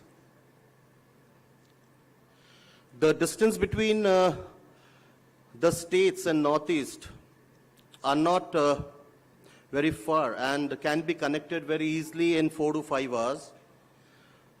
So connecting air and road would be a very big advantage for Northeast, since Northeast already has a huge production of a lot of agricultural products like ginger, where MSTC conducts auction and which goes to tons and tons, which are normally moved by road, unfortunately not by air because of the high rate of the airlines. Krishi Udan had also given a scheme where the airline freight would be reduced to 50%, and also the infrastructural rates would also be 50%, but people could not take advantage of it so far. How can we connect to the border countries? Well, Bangladesh has a great yield of ready-made garments, and their infrastructure is such that they are unable to handle all this movements. So what they have started now is to bring such cargo into Calcutta by road, and at the border there's a change of truck, and from there it comes to the Kolkata airport, and from there it's airborne.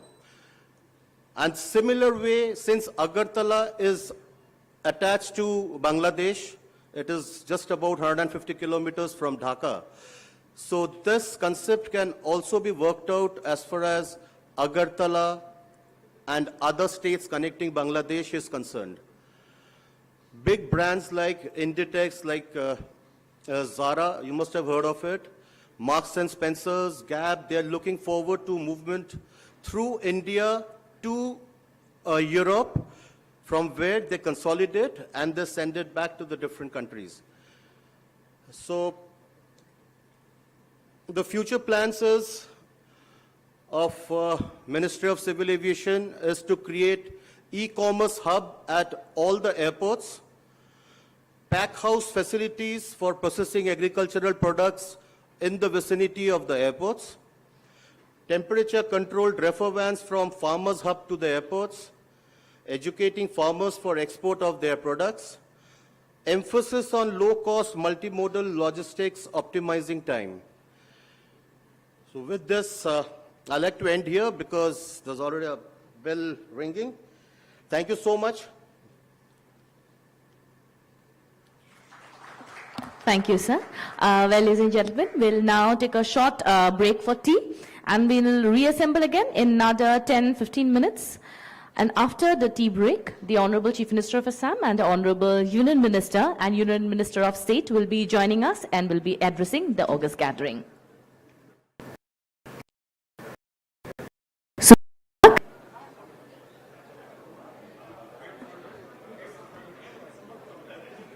I request everyone to kindly take their seats. Ladies and gentlemen, please welcome the Honorable Union Minister of Petroleum and Natural Gas, Shri Hardeep Singh Puri ji. Aapka swagat hai, sir. We also welcome the Honorable Union Minister of State for Petroleum and Natural Gas, Shri Rameshwar Teli Mahoday. Swagatam janaisu. I also welcome the Honorable Ministers from the Northeast states, the central and state government officials, representatives of various organizations, and friends from the media for the inaugural session of the historic GatiShakti Northeastern Zone Conference. I request all our guests to kindly take their seat on the dais, and I request all our delegates to kindly take their seats.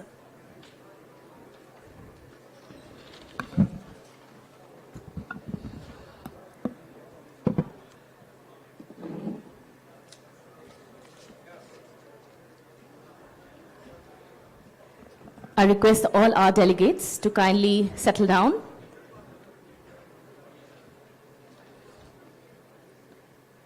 Prime Minister's GatiShakti, ladies and gentlemen, is a transformative approach for economic growth and sustainable development.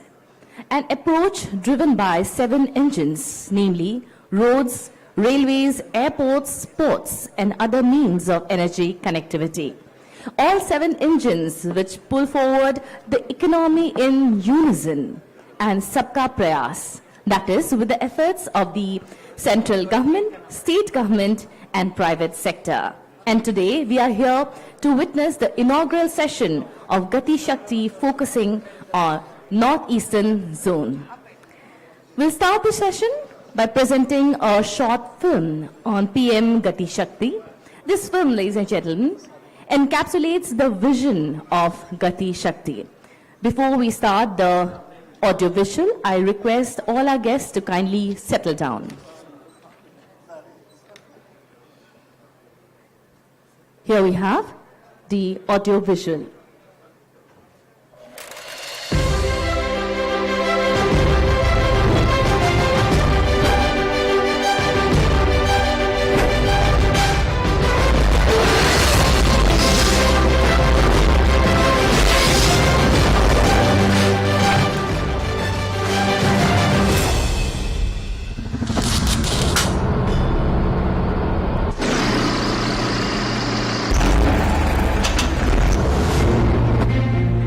बचपन से हर गली, हर सड़क, हर चौराहे, हर गांव या हर शहर में ये सूचना पट्टी देखते और पढ़ते आए हैं। हमने ये भी देखा है कि एक सड़क बनने के बाद संबंधित विभाग को याद आता है कि यहां तो ऑप्टिकल फाइबर लगाना बाकी था, या कुछ दिनों बाद गैस पाइपलाइन बिछाने के लिए फिर से खुदाई शुरू हो जाती है। कहीं सड़क और रेल तो पहुंच जाती है, लेकिन इन दोनों को जोड़ने के लिए आवश्यक लास्ट माइल कनेक्टिविटी नहीं पहुंच पाती। इन सभी के पीछे सबसे बड़ा कारण है कि अलग अलग विभाग अलग अलग काम करते रहते हैं, और इन सब का परिणाम प्रोजेक्ट के पूरा होने में देरी, लागत में वृद्धि और आम जनता को परेशानी। ऐसा भी देखा गया है कि एक प्रोजेक्ट तो पूरा हो गया, लेकिन दूसरे प्रोजेक्ट के साथ कोऑर्डिनेशन के अभाव से जन सामान्य को उसका पूरा लाभ नहीं मिल पाता है। आइए इसे एक उदाहरण द्वारा समझते हैं। एक फर्टिलाइजर प्लांट तो स्थापित हुआ, लेकिन उस तक गैस पाइपलाइन की व्यवस्था नहीं की गई। गैस पाइपलाइन की अनुपलब्धता के कारण वो प्लांट पूरी तरह से उपयोग में नहीं लाया जा सका, जिससे करोड़ों की लागत से बने उस प्लांट का पूरा लाभ जन सामान्य तक नहीं पहुंच सका। इसी प्रकार सड़क निर्माण का काम कई एजेंसियां करती है। जैसे प्रमुख राजमार्गों का निर्माण NHAI करती है। इसके बाद आगे की सड़क का निर्माण राज्य PWD करती है। दूर दराज के गांवों की सड़कें प्रधानमंत्री ग्राम सड़क योजना के अंतर्गत बनती हैं और सीमावर्ती क्षेत्रों में सड़कें बॉर्डर रोड ऑर्गेनाइजेशन BRO बनाती है। किसी भी एक विभाग के मध्य कोऑर्डिनेशन के अभाव से लोगों तक सड़कों का पूरा लाभ नहीं पहुंच पाता। सरकार ने देखा कि इंटर डिपार्टमेंटल कोऑर्डिनेशन के अभाव से प्रोजेक्ट कंप्लीशन में बहुत विलंब होता आया है। सरकार के अलग अलग विभागों ने अपने सिस्टम को किया फास्ट ट्रैक। पिछले 7 सालों में माननीय प्रधानमंत्री श्री नरेंद्र मोदी जी के नेतृत्व में तमाम ऐसे प्रोजेक्ट्स बने हैं जिसमें सारे विभागों ने समन्वय के साथ काम किया, जिससे बड़े अच्छे परिणाम आए। जैसे कि रेल मंत्रालय ने कॉमन ड्राइंग अप्रूवल सिस्टम का गठन किया और उसे भी कर दिया ऑनलाइन, जिससे सारे अप्रूवल्स एक ही पोर्टल पर मिल जाए। भारतीय रेल की इस गति से 6 महीने में मिलने वाले अप्रूवल्स अब 2 से 3 महीने में ही मिलने लगे हैं। इसी प्रकार पर्यावरणीय मंजूरियों के लिए भी 3 अलग अलग ऑनलाइन सुविधा आरंभ कर दी गई है, जिसके अप्रूवल्स में पहले करीब 2 साल का वक्त लगता था। अब यह अवधि घटकर महज कुछ महीनों की हो गई है। रोड परिवहन ने नए नेशनल हाईवे और एक्सप्रेसवे के राइट ऑफ वे के एक्विजिशन के साथ यूटिलिटी कॉरिडोर का एक्विजिशन करना शुरू कर दिया है, जिससे सड़क के साथ साथ optic fibre cable, telephone, power cables को भी साथ में बिछाया जा सके और उसके लिए अलग से राइट ऑफ वे एक्विजिशन करने की जरूरत ना पड़े। इन सारे प्रयासों से यूटिलिटी लगने में बहुत तेजी आ रही है और इनका लाभ जन सामान्य तक जल्द से जल्द पहुंच रहा है। इसी प्रकार दूर संचार विभाग ने राज्य सरकारों की मदद से राइट ऑफ वे के एक्विजिशन की प्रक्रिया को सरल बनाया है, जिससे टेलीफोन और OFC केबल डालने की प्रक्रिया तेज हो चुकी है और अब टेलीफोन और इंटरनेट कनेक्टिविटी गांव-गांव तक पहुंचाई जा रही है। अब समय है इन प्रयासों को इंस्टीट्यूशनलाइज करने का। जब देश आजादी का अमृत महोत्सव मना रहा है, तब समय है इन प्रयासों को गति देने का, शक्ति देने का। इस बार लाल किले से प्रधानमंत्री जी ने कहा, भारत को आधुनिक इंफ्रास्ट्रक्चर के साथ ही इंफ्रास्ट्रक्चर निर्माण में होलिस्टिक अप्रोच, इंटीग्रेटेड अप्रोच अपनाने की बहुत जरूरत है। आने वाले कुछ ही समय में प्रधानमंत्री गति शक्ति का नेशनल मास्टर प्लान करोड़ों देशवासियों को सपना करने वाली बहुत बड़ी योजना लेकर के हम आपके सामने आने वाले हैं। लाखों नौजवानों के लिए रोजगार के नए अवसर लेकर के आने वाली। विकास में गति की नई इंटीग्रेटेड और होलिस्टिक अप्रोच की शक्ति, यानी कि प्रधानमंत्री गति शक्ति, national master plan for multi modal connectivity. इसके अंतर्गत इसरो द्वारा विकसित BISAG-N इंटीग्रेटेड पोर्टल पर 16 मंत्रालयों को जोड़ने वाले 200 से ज्यादा लेयर्स काम कर रहे हैं, जिससे सभी विभागों को एक दूसरे के काम की मिलेगी विजिबिलिटी। PM गति शक्ति योजना द्वारा रेल, रोड, पोर्ट और सिविल एविएशन सभी आ जाएंगे एक बड़े अम्ब्रेला प्लान के तहत। अब पोर्टल के माध्यम से किसी भी विकास एवं निर्माण कार्य में सभी स्टेक होल्डर्स के बीच समन्वय होगा, जिसके तहत एक ऐसी व्यवस्था बनाई गई है कि सभी ग्रुप में एक साथ बैठकर बेहतर प्लानिंग कर सकेंगे। इससे लैंड एक्विजिशन के साथ साथ काम भी एक साथ होगा, तो परियोजनाओं की लागत में भी कमी आएगी। केंद्र सरकार से लेकर राज्य सरकार के विभागों तक, लोकल अर्बन बॉडी से लेकर निजी कंपनियों तक, सभी में होगा ऐसा तालमेल जो आज तक कभी नहीं देखा गया। नेशनल मास्टर प्लान से न केवल विभाग बल्कि उनकी योजनाएं भी एक छत के नीचे आएंगी, जिससे उनके अमल की गति बढ़ेगी। इसके कार्य करने की प्रक्रिया को एक उदाहरण द्वारा समझते हैं। अब जब किसी भी बंदरगाह की योजना बनती है तो वो आने वाले अगले 40 से 50 वर्षों को ध्यान में रखकर बनाई जाती है। तो इतनी विशाल स्तर की परियोजना अब सिर्फ शिपिंग मंत्रालय तक ही सीमित नहीं होगी, बल्कि सड़क और रेल नेटवर्क को भी उचित क्षमता के अनुरूप बनाया जाएगा। नेशनल मास्टर प्लान से ये भी पता लगाया जा सकता है कि कहां पर सड़क बनी है और कहां पर नई सड़क के निर्माण की आवश्यकता है। नेशनल मास्टर प्लान में हर मंत्रालय का डेटा निरंतर अपडेट होता रहेगा। यही नहीं, नेशनल मास्टर प्लान द्वारा किसी भी सामान को गंतव्य स्थान तक पहुंचाने के लिए सही मार्ग और किराए का चयन किया जा सकता है। एम्प्टी फ्लो डायरेक्शंस में ग्राहकों द्वारा माल ढुलाई में विशेष छूट ली जा सकेगी। मास्टर प्लान से संसाधनों का सर्वोत्तम उपयोग होगा। तभी तो पश्चिम भारत के प्लांट से आई खाद उत्तरी क्षेत्रों के खेतों को लहलहाएगी और किसानों में खुशहाली लाएगी। साथ ही नेशनल मास्टर प्लान निवेशकों को बताएगा कि जहां पर वे अपना निवेश करने वाले हैं, वहां सड़क और रेल की उपलब्धता कैसी है, इंडस्ट्रियल एरियाज और आसपास का एनवायरनमेंट कैसा है। इससे बिजनेस और रोजगार के अवसर बढ़ेंगे। अब देश में गति की परिभाषा केवल यातायात ही नहीं, यहां शामिल है गति निर्णय की, गति सरकारी कार्यों की। इस प्लान को गति मिलते ही भारत में ऐसा इंफ्रास्ट्रक्चर आकार लेगा जिससे रेल से रोड पूरक हो, रोड से सी पोर्ट पूरक हो, सी पोर्ट से पोर्ट पूरक हो, ताकि रोड, रेल, बिजली, optic fibre cable, gas pipeline जैसी सुविधाओं से देश का कोई कोना वंचित ना रहे। तभी तो प्रगति में आएगी तेज गति। इंटीग्रेटेड मोबिलिटी द्वारा लोकल उत्पादों की बड़े बाजारों तक पहुंच बनेगी आसान। हमारे उद्योग भी होंगे कंपटीशन के लिए बेहतर तैयार और निर्यात होगा सुगम और देश की अर्थव्यवस्था के चक्के तेजी से घूमेंगे। वर्क इन प्रोग्रेस बनेगा work in pace.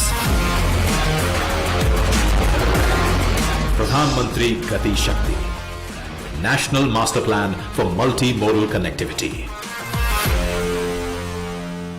Can we have a round of applause and express our gratitude to our dynamic leader, the Honorable Prime Minister of India, who with his bold initiatives has taken our country to newer heights and has given us the new India. माननीय प्रधानमंत्री जी ने हमेशा multi modal connectivity पे जोर दिया है। उनके अनुभव ने बदले और बढ़ते नए भारत से विश्व का साक्षात्कार कराया है और तीव्र गतिमान बनाया है।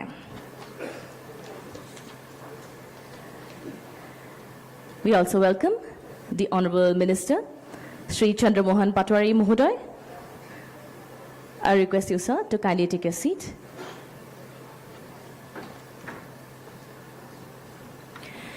Moving ahead, ladies and gentlemen, we now have a presentation by Bhaskaracharya Institute of Space Application and Geoinformatics, BISAC. BISAC is playing a pivotal role in the implementation of this program by mapping the whole Indian territory and integrating it with existing and planned infrastructures. The tools developed by BISAC will be used by all the stakeholders for the integrated planning for infrastructure development. This presentation will be done by Dr. Vinay Thakur, Additional Director General, BISAC.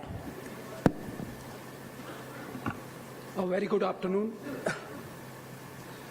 Honorable Union Minister for Urban Development and Petroleum, Honorable Ministers from Northeastern States, Secretary Petroleum, Chairperson Indian Oil, Joint Secretary Ministry of Commerce, Senior Officers from state governments, central government and public sector, and ladies and gentlemen. As was apparent from the videos that Bhaskaracharya Institute is providing IT support for this project, so I will be covering what all is being done by us. Not only for PM GatiShakti, we are working with Government of India and state governments on number of projects. And this is a service delivery mechanism which we generally follow, where my ministry, Ministry of Electronics and IT, provide vision, guidance, and then some funding also related to R&D activities. And we collaborate with state governments and central government ministries so that they can identify the problems, domain inputs, data validations, and then institutionalized mechanism. And somewhere, some nominal funding also related to that project and together with these departments, we design the databases, proof of concepts, build the capacities together while interacting with them, and work out an integrated technology solution like PM GatiShakti, where many departments are coming together to have an integrated solution out there. For this PM GatiShakti master plan, which is very, very important, and the vision of Honorable Prime Minister, where we are integrating different processes together of different departments in order to have the comprehensiveness in terms that current and planned projects of these departments can be overlaid, can be integrated together so that one department can see the work of other department or projects of another department. Prioritization can be set up for different department together also, that prioritization can be worked out. I'll come out with the slides where we'll give some of the cases regarding them.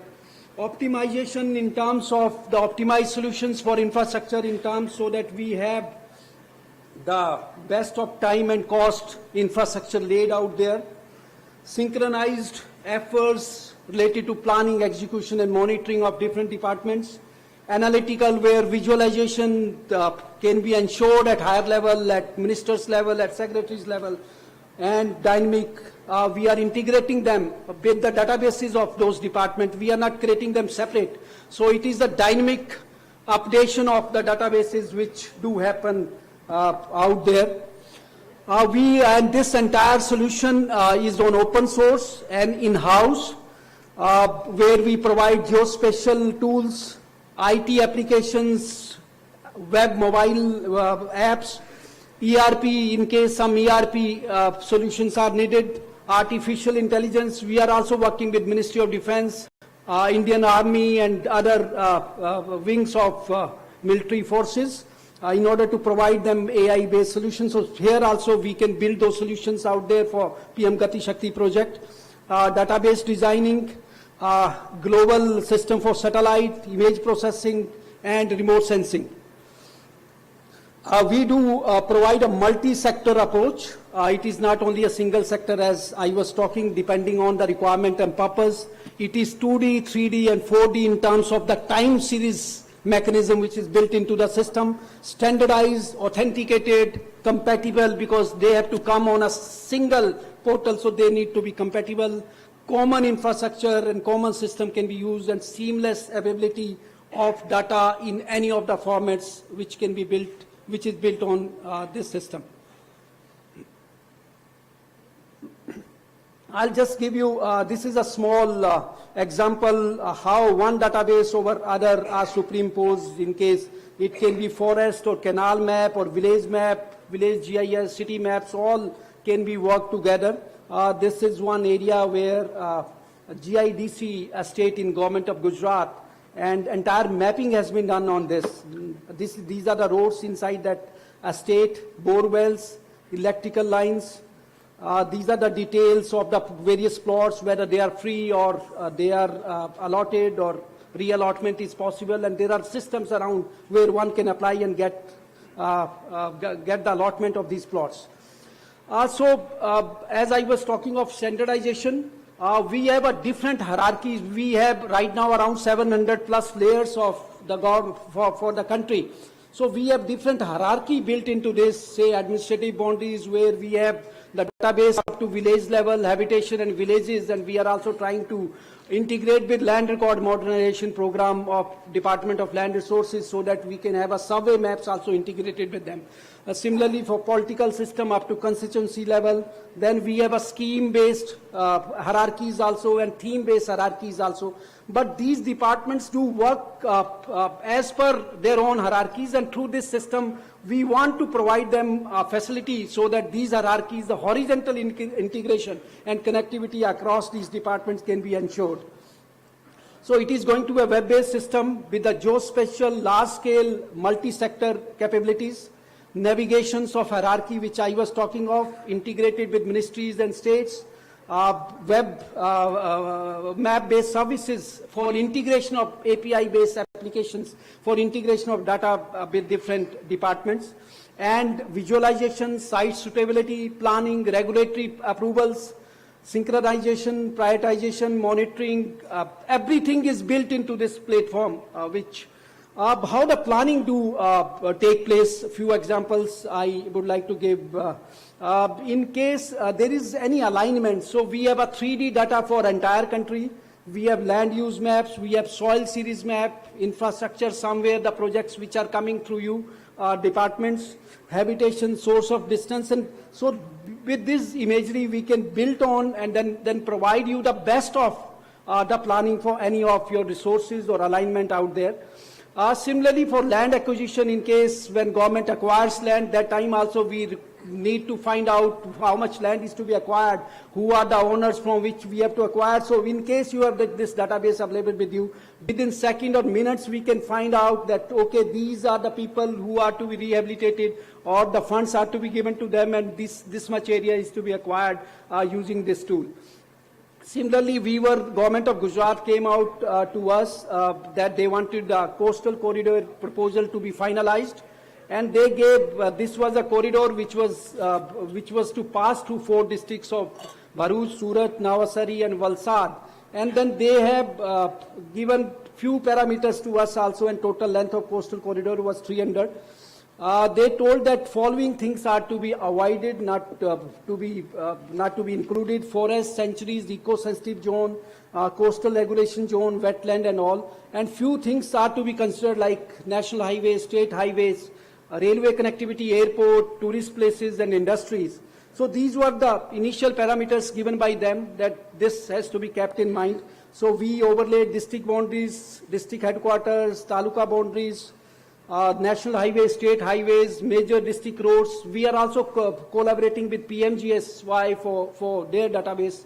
Along with this, railway lines, river and water bodies, sanctuaries and national parks, forest areas. So everything built into this: mining, CRS, boundaries, airports, and then mapped start to end locations out there. Some draft alignment was also done by the local PWD, which was also given to us. And based on these parameters, based on the definitions given by that department, and then we have modified their alignment a little bit. And not only modified, we have also shown them that, okay, you have to take a permission from canal network, you have to take, this river is crossing by, you have to take permission from GatiShakti department, railway crossings, industrial parks out there, Prayatan locations, canal crossing. So this is how the entire planning, entire alignment of that route has been done and suggested, and then work has been started by government of Gujarat. This is a land acquisition which I was talking of. Similarly, another example which is the permission to lay the railway track out there, and both sides were forest sanctuaries. So we analyze all the data. Based on that data, we have worked out so that it is not going to touch, or even if there is going to be some touch out there with any of the sanctuaries, that has to be minimum, and we have decided and finalized the nominal route for it. Similarly, a new dedicated freight corridor which has been proposed by Ministry of Railway. For that also, they want something, and then we provided them the details of various others, and it was found that the track which they proposed had some wildlife sanctuaries, industrial areas, some nearby the cement factories. So based on that, we aligned them and then suggested that this could be a possible route out there, where we intersection with mine and all can be ignored, and then the route can be finalized. So this is the proposed dedicated freight corridor planned with them. And similarly, when laying the Khadwa transmission line in government of Gujarat, so we sat with them and then proposed them, they gave that this is going to the length covering 4 places, Khavda to Ahmedabad and other places. So we also suggested to them alternative ways of, so that we have a minimal and optimized alignment of the transmission line out there. So what we have built into this and what can be done out there, we can have entire regulation fixed into the portal. If it is a sanctuaries, eco-sensitive zone, forest, water bodies, habitations, mineralized zones, infrastructure. So everything can be built into this, and then it will provide a single window type of system for any NOCs, and as well as planning and monitoring also of the systems out there. I'll give you one small example. We are working with Ministry of Mining, where the mining surveillance is happening through a system. In case we are changing the satellite imageries after every 15 days, and as and when there is a change in colors, the system alerts and then sends those alerts automatically goes to Indian Bureau of Mines, Department of Mines in state governments. I'll not take much time. Similarly, in case you have to take any department has to take any permission out there in forest, they can fill this form. They can also map their parameters on the map, and then accordingly everything will be available to forest department, and they can decide and then make available the permissions. And similarly for regulatory mechanisms out there, this is a railway network is entirely available with us. Then railway network, gauge conversion, doubling lines, new networks with plant. Sometimes it happens that some of the dams being planned can be done on this, where the exact planning can be done out there. You can determine the water level going up. So this type of 3D modeling is available with us. Similarly, we are working very closely with the Ministry of Road Transport. So their system and our system is integrated together, their database, and where we can, through a system, we can directly find it out. For Northeastern also, we are working with the BRO, and all the projects, highway projects related to Northeast are mapped on a single map, so that while planning, the planning can be done in much better manner. We have a land database of government land, so that is also included as part of wherever needed. So that is all from my side. So this is an integrated system which is going to support PM GatiShakti program to provide all the ministry a better decision-making tools. Thank you so much. Thank you, sir, for such an insightful presentation. Well, now, ladies and gentlemen, we proceed to the felicitation ceremony of our dignitaries. We are elated and honored to have with us for the inaugural session of PM GatiShakti, the Honorable Union Minister of Petroleum and Natural Gas, Shri Hardeep Singh Puri ji. We would now like to welcome him in a traditional way. He'll be welcomed by Shri Pankaj Jain, Secretary, Ministry of Petroleum and Natural Gas.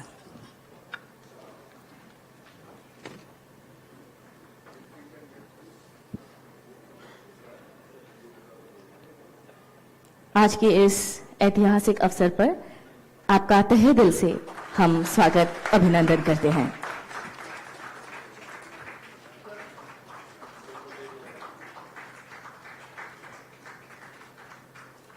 We once again welcome you, sir.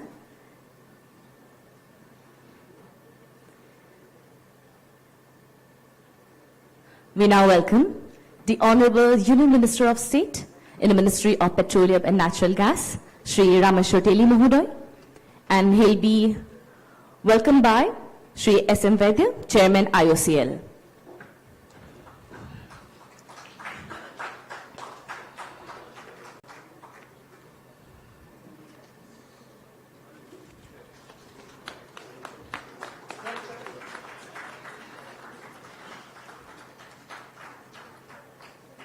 Welcome you, sir. We now welcome Shri Chandra Mohan Patwari, Honorable Minister for Industries and Commerce, Public Enterprises, Transport, Skill, Employment and Entrepreneurship, Act East Policies, Welfare, Minorities, Government of Assam. And he'll be welcomed by Shri SM Vaidya, Chairman IOCL.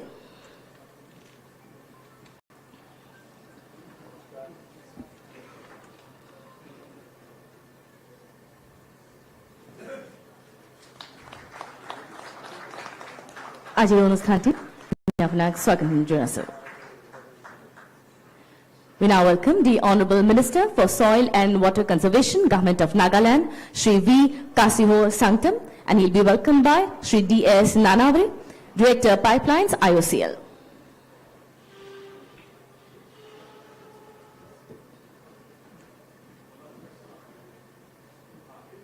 We welcome you, sir.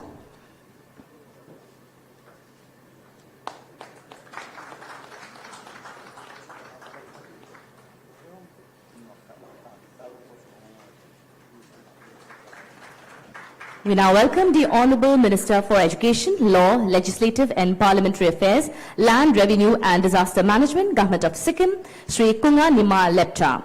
And he'll be welcomed by Sri D.S. Nanavare, Director, Pipelines, IOCL.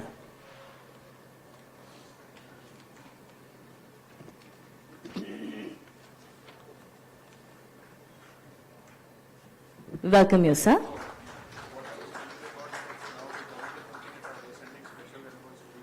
We now welcome the Honourable Minister for Food and Civil Supplies and Consumer Affairs, Industries and Commerce, Sri Manoj Kanti Deb, and he'll be welcomed by Sri S.C. Mishra, CMD Oil.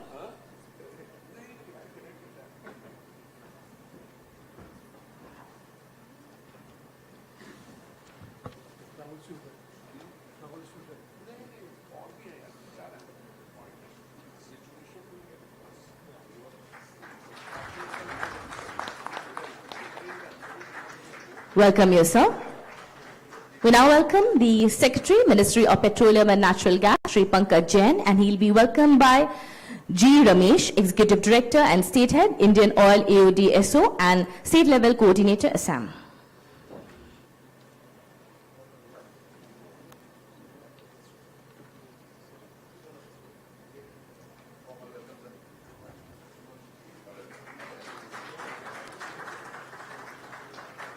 We welcome you, sir.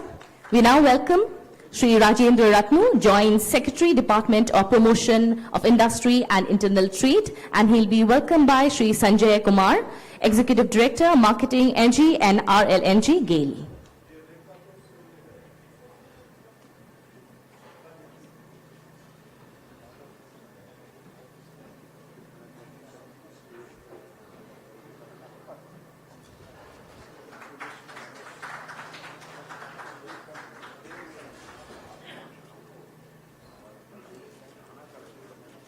I request Sri Sanjay Kumar to kindly stay back as we welcome Sri S.M. Vaidya, the Chairman, Indian Oil Corporation Limited.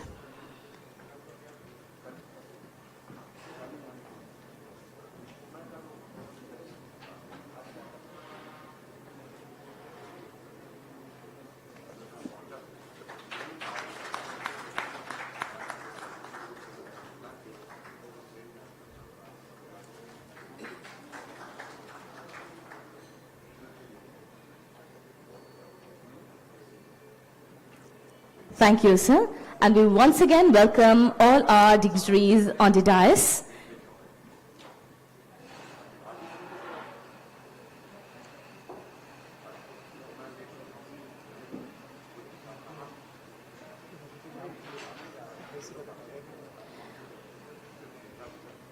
Well, ladies and gentlemen, the Honorable Chief Minister of Assam, Dr. Himanta Biswa Sarma, is on his way to this ceremony.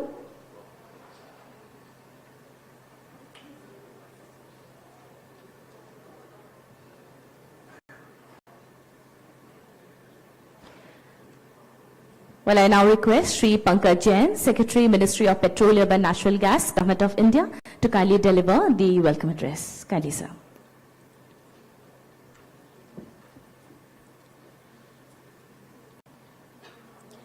A very good afternoon to all of you, and it is an absolute delight for me and a real honor to welcome all of you here this morning who have joined us. This session has been on since the morning, and in this particular session now, we have been graced by the Honorable Minister for Petroleum as well as Urban Affairs, Dr. Hardeep Puriji.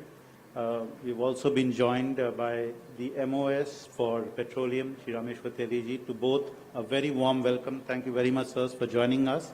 And I think your presence today really inspires us to take on this task, to take on this awareness building about GatiShakti and spread the message.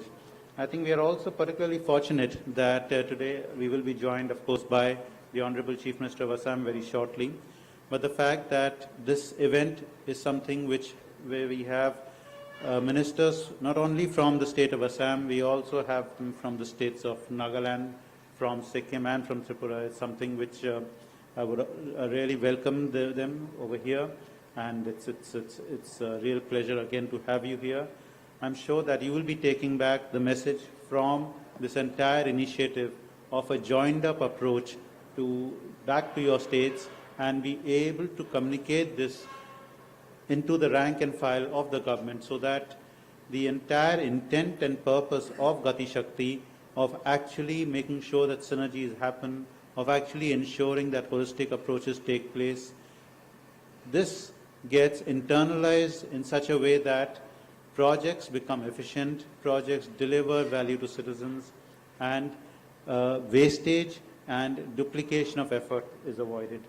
It's a real pleasure to have all of you joining here, and we also are fortunate again to have the Joint Secretary from DPIIT, who also has travelled here from Delhi to join us. So I welcome all of you. So thank you very much, and I think to CMD, the Chairman Indian Oil, CMD from Oil India, who have also joined and have helped put together this event. So to the entire family from the oil fraternity, the oil and petroleum and natural gas industry, as well as from the host state, which is Assam, for helping us. So a very warm welcome to all of you once again. Thank you.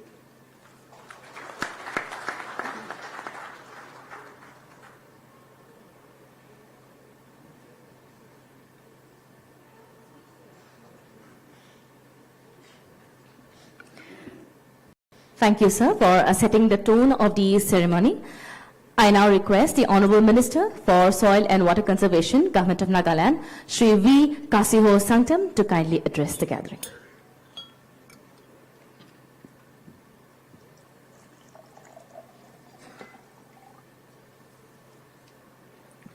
A very good afternoon, everyone.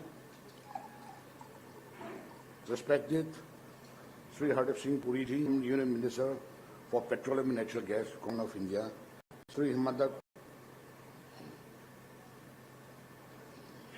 Rameswar Tali, Minister of State, PNG, Government of India, Honorable Ministers from Northeast states, dignitaries on the dais and on the floor.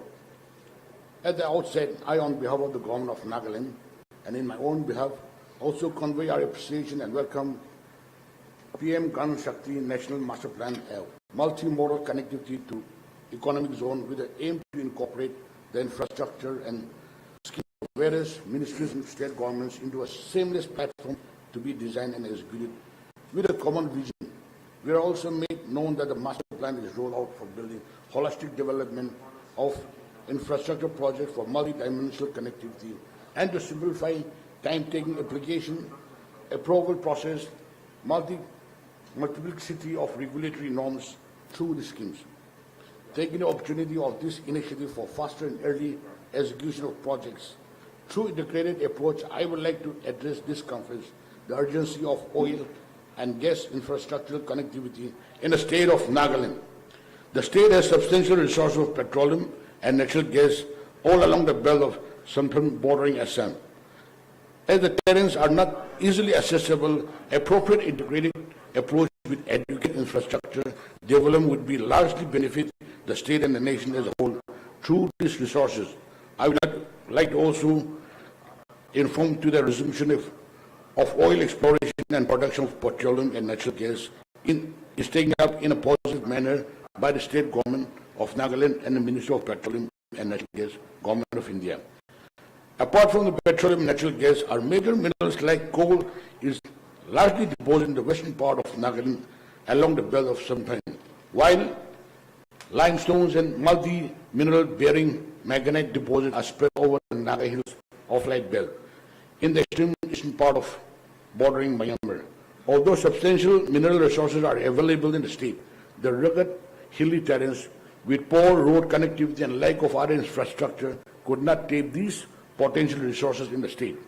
With the vision of Look East policy, it may be appropriate that PM GatiShakti National Master Plan, integrated, synchronized planning and scheme of various infrastructure projects of multimodal connectivity approach will create a venue for setting up mineral-based industry in these remote areas and immensely improve various sectors of the economic zone. Moreover, this infrastructure connectivity will create ease of doing business and trading opportunities by further connecting with the Southeast Asian countries. However, as of today, in the context of road infrastructure, connectivity, and other infrastructure with respect to the mineral resources, Nagaland is far behind the mainland. The state requires full support from the Central Ministry for Exploration and Development of both major and minor minerals too. Hence, it is indicated to say that the Northeast states would greatly benefit through this conference by understanding that technology, solution, and spatial planning tools designed for efficient implementation and timely clearance of projects. Also, optimal synchronization and planning of the project would enable project to be completed in time, resulting in high economic and growth of creation of jobs too. Lastly, I hope that the GatiShakti National Master Plan will surely take the Northeast states to the road of economic development faster as expected. Thank you so much. Thank you, sir. I now request the Honourable Minister for Education, Law, Legislative and Parliamentary Affairs, Land Revenue and Disaster Management, Government of Sikkim, Sri Kunga Nima Lepcha, sir, to kindly share his thoughts. Kindly, sir.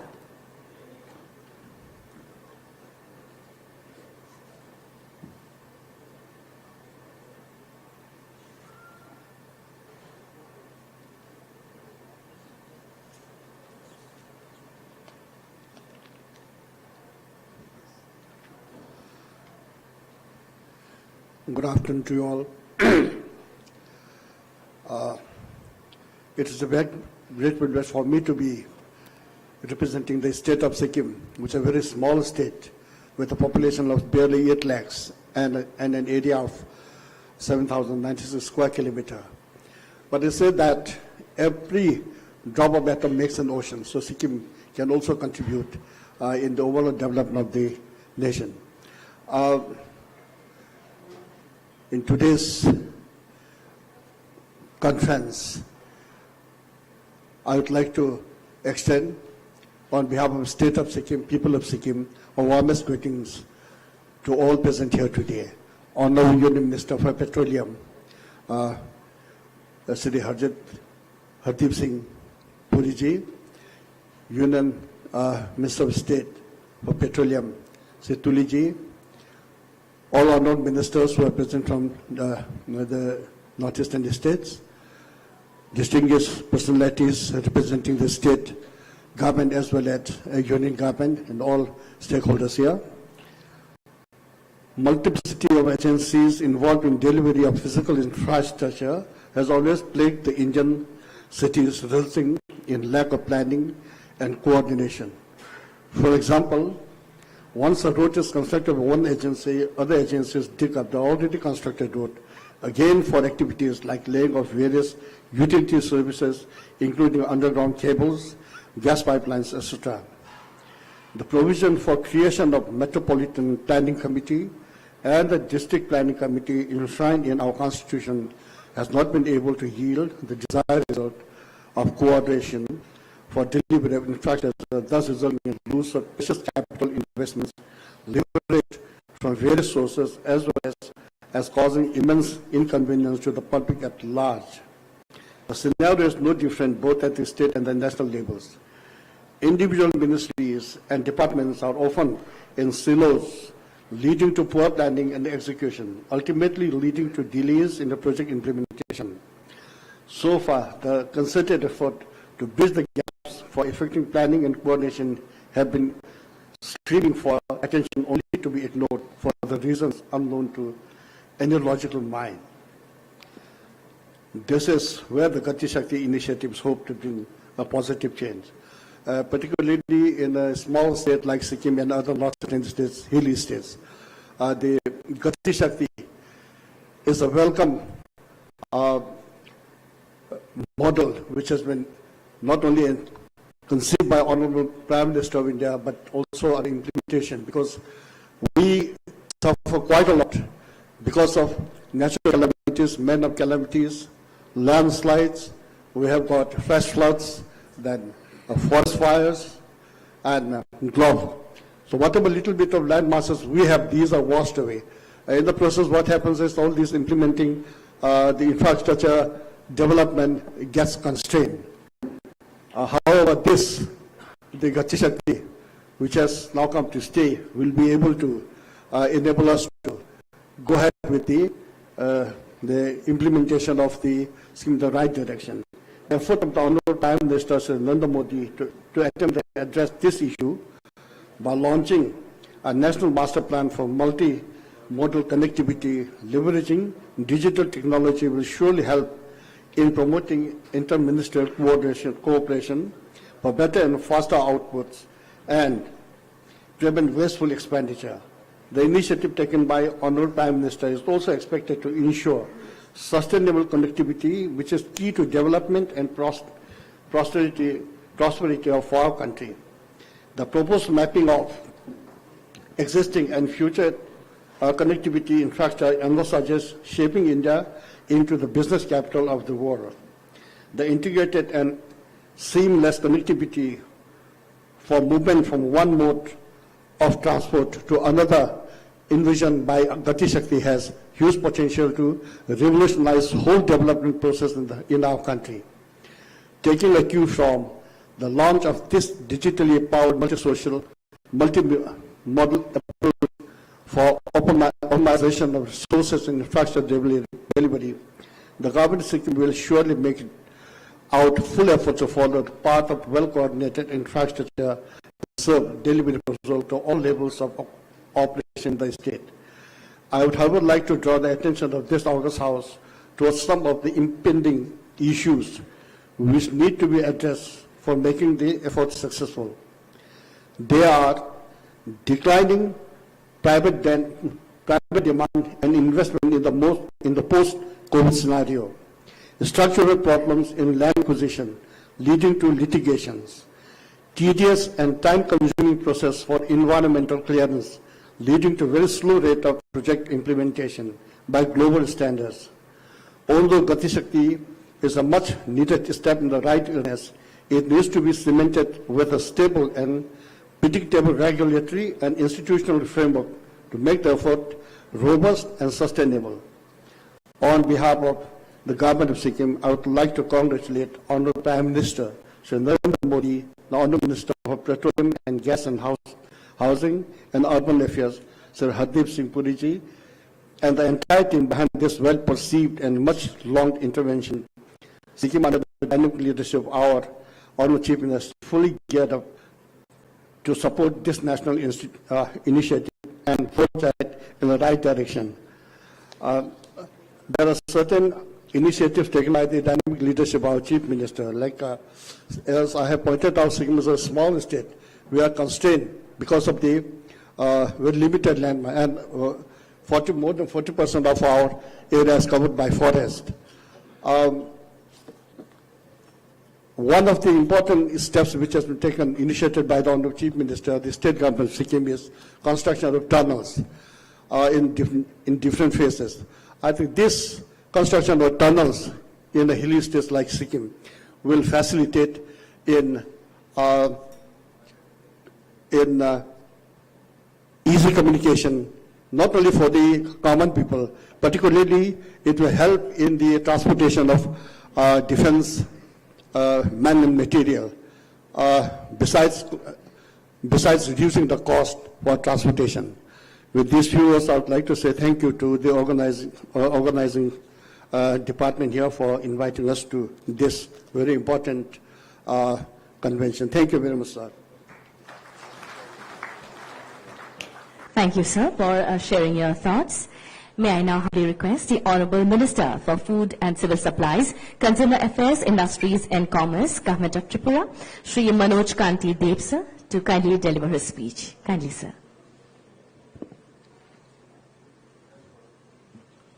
Good afternoon, ladies and gentlemen. First of all, I would like to convey my sincere thanks to the Ministry of Petroleum and Natural Gas, Government of India, for organizing such useful events. Besides, I, on behalf of my state of Tripura, would like to thank and convey my sincere respect to Honorable Union Minister Sri Puriji and Honorable Minister Sri Rameshwar Teliji, and other ministers of the northeastern states, along with the dignitaries, participants, and media peoples present over here. Achieving an efficient, seamless, multimodal connectivity network is an important task of PM GatiShakti. The Honorable Prime Minister of India, during his Independence Day speech of 2021, had emphasized that the National Master Plan, GatiShakti, would help realize the dream of crores of our countrymen.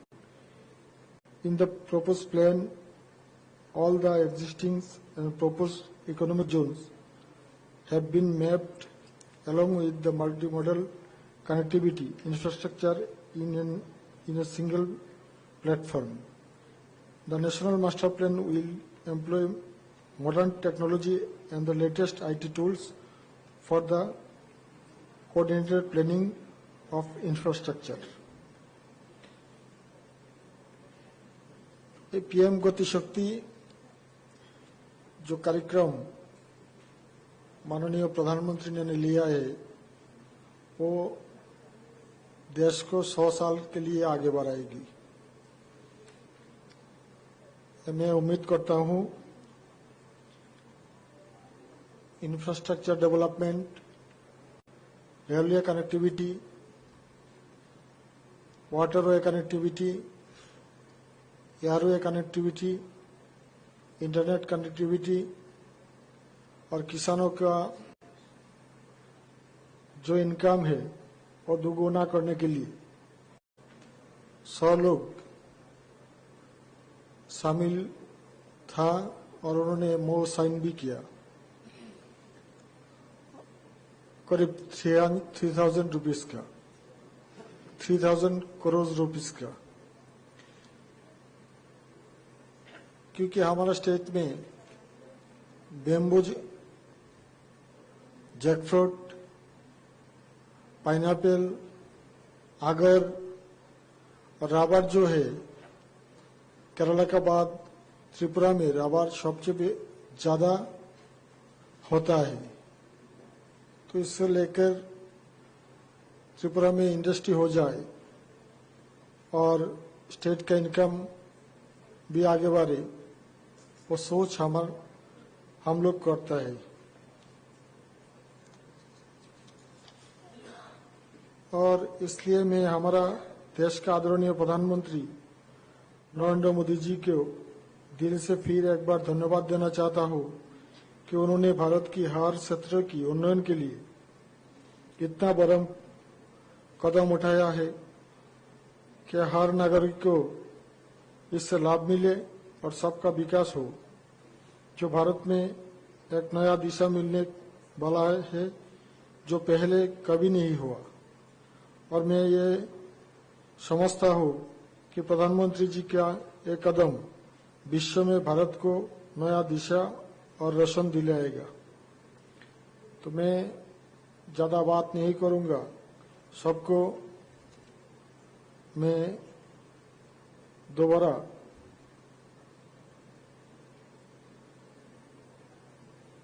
नमस्ते बोल के और सब स्वस्थ रहे, अच्छा रहे,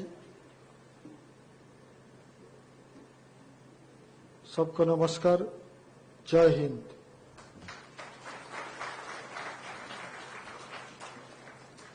Thank you, sir, for sharing your thoughts.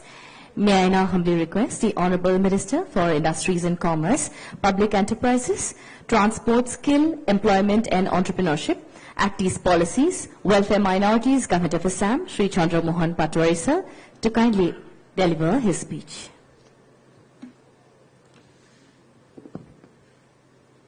Honorable Union Minister for Petroleum and Natural Gas, Sri Hardipuri ji, Honorable MOS Petroleum, Sri Rameshwar Teliji, dignitaries on the dais, officials from Government of India and Government of Assam, and ladies and gentlemen present here.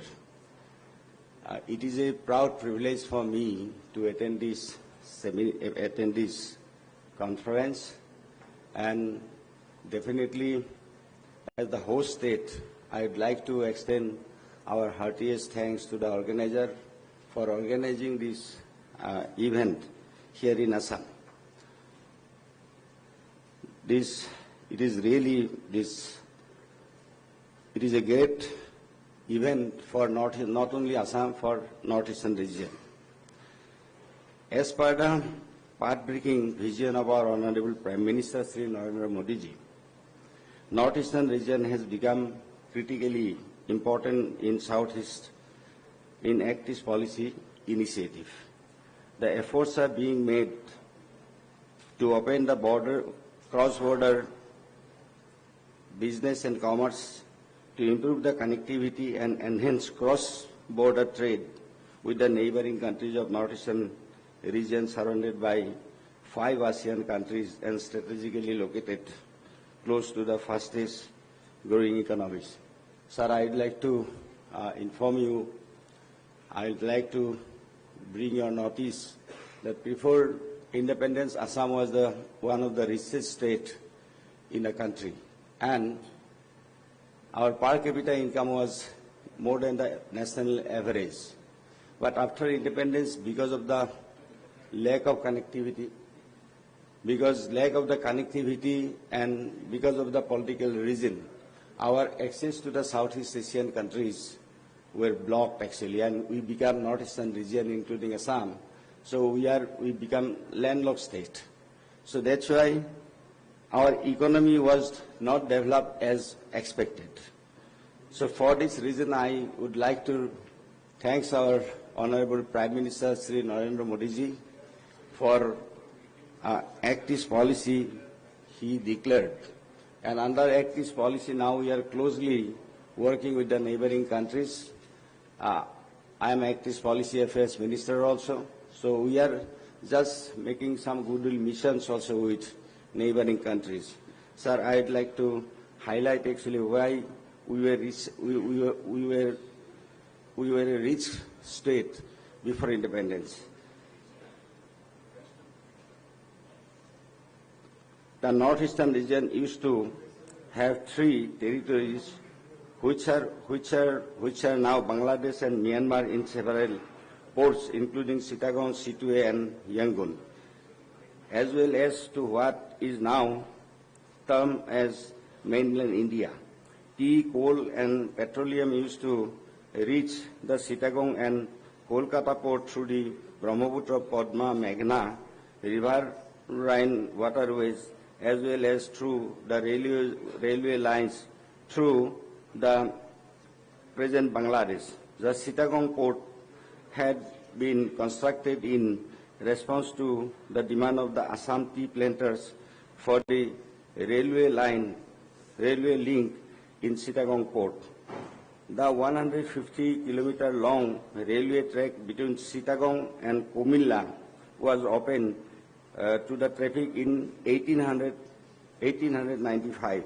The Comilla, Mohisasan, Karimganj, and Badarpur section was opened in 1896 and 98 and extended Lamding in 1903.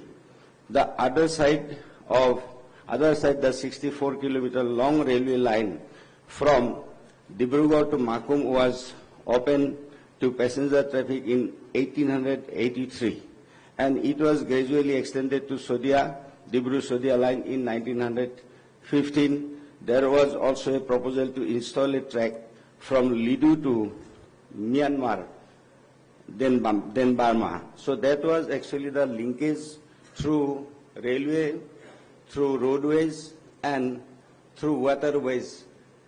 The linkage were made from Assam, and that was missing. Now, thanks to our Prime Minister Narendra Modi ji, now after Act East policy, after signing a protocol with Bangladesh,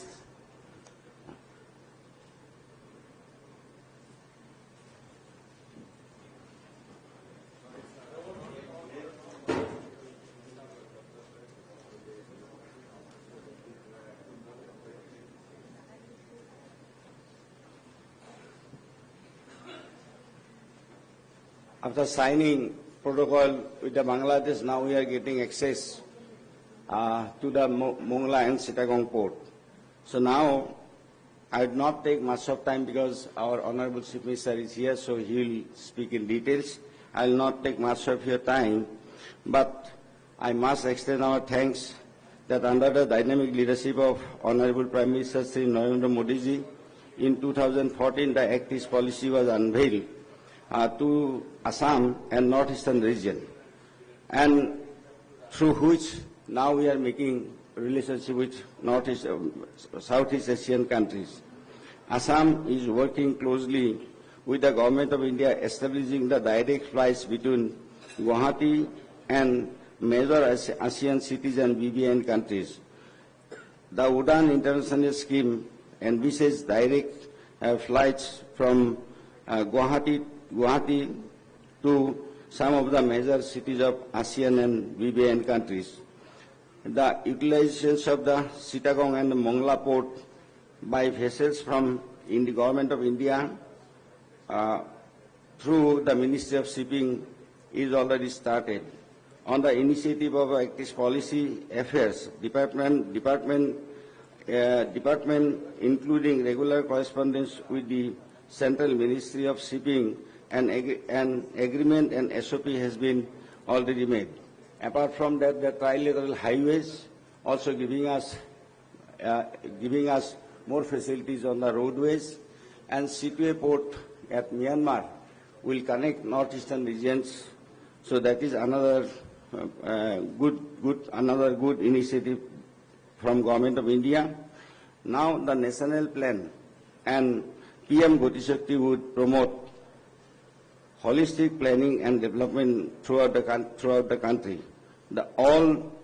As all infrastructure and logistics will be integrated on the single GIS-based platform, it will undoubtedly facilitate rapid movement of goods in the economy at competitive and cost-effective way, and accelerate trade and commerce and business in the region.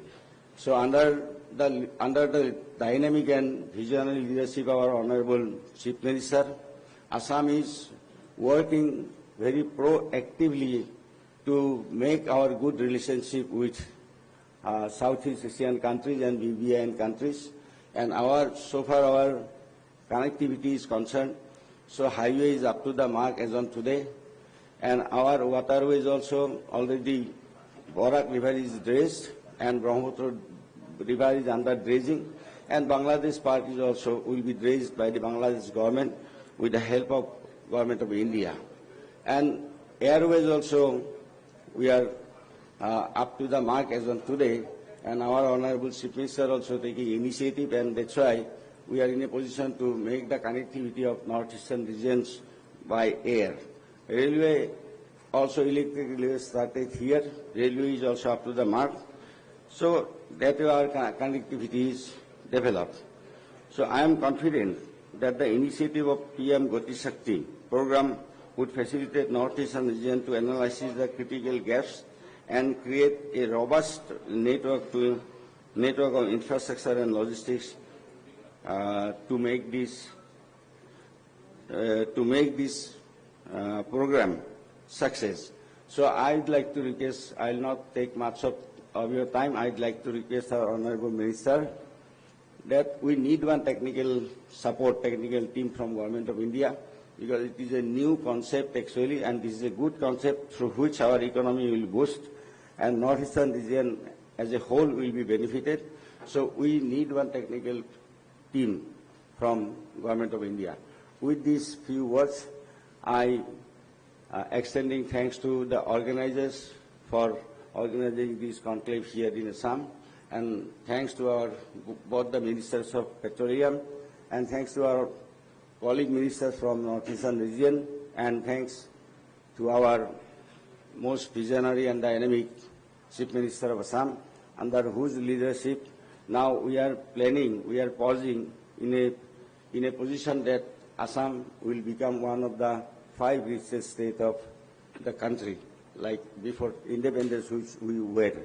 So under his leadership, under the leadership of our Chief Minister, so we are working very hard.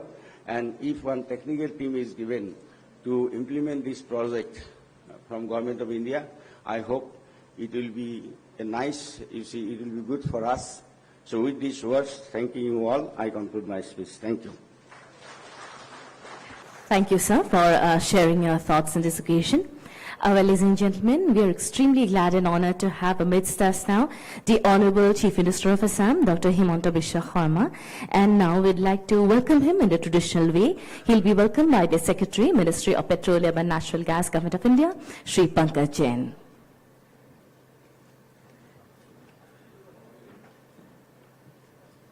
With a round of applause, ladies and gentlemen, we welcome the Honorable Chief Minister of Assam, Dr. Himanta Biswa Sharma.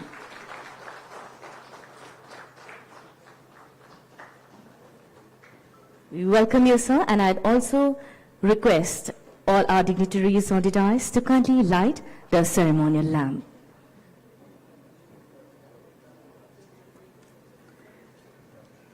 I request all our dignitaries on the dais to kindly light the ceremonial lamp.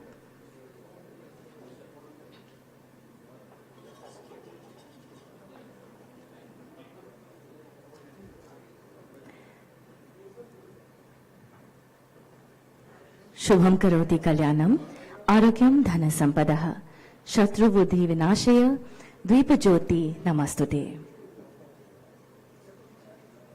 Vakratunda mahakaya, surya koti samaprabha, nirvignam kuru me deva, sarvakaryeshu sarvada. Vakratunda mahakaya, suryakoti samaprabha, nirvignam kuru me deva, sarvakaryeshu sarvada.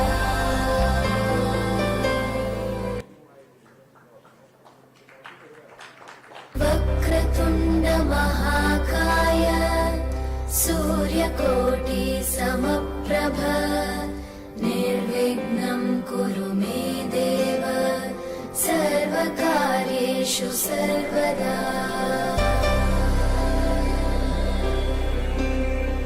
Vakratunda mahakaya, sarvakaryeshu sarvada.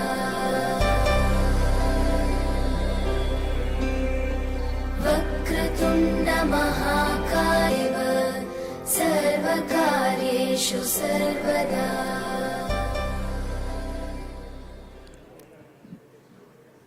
Thank you. अब हम विनम्र आग्रह करते हैं तेल एवं प्राकृतिक gas मंत्रालय के माननीय केंद्रीय राज्य मंत्री श्री रामेश्वर तेली जी से कि आज के इस सभा में अपने मूल्यवान विचार वे व्यक्त करें।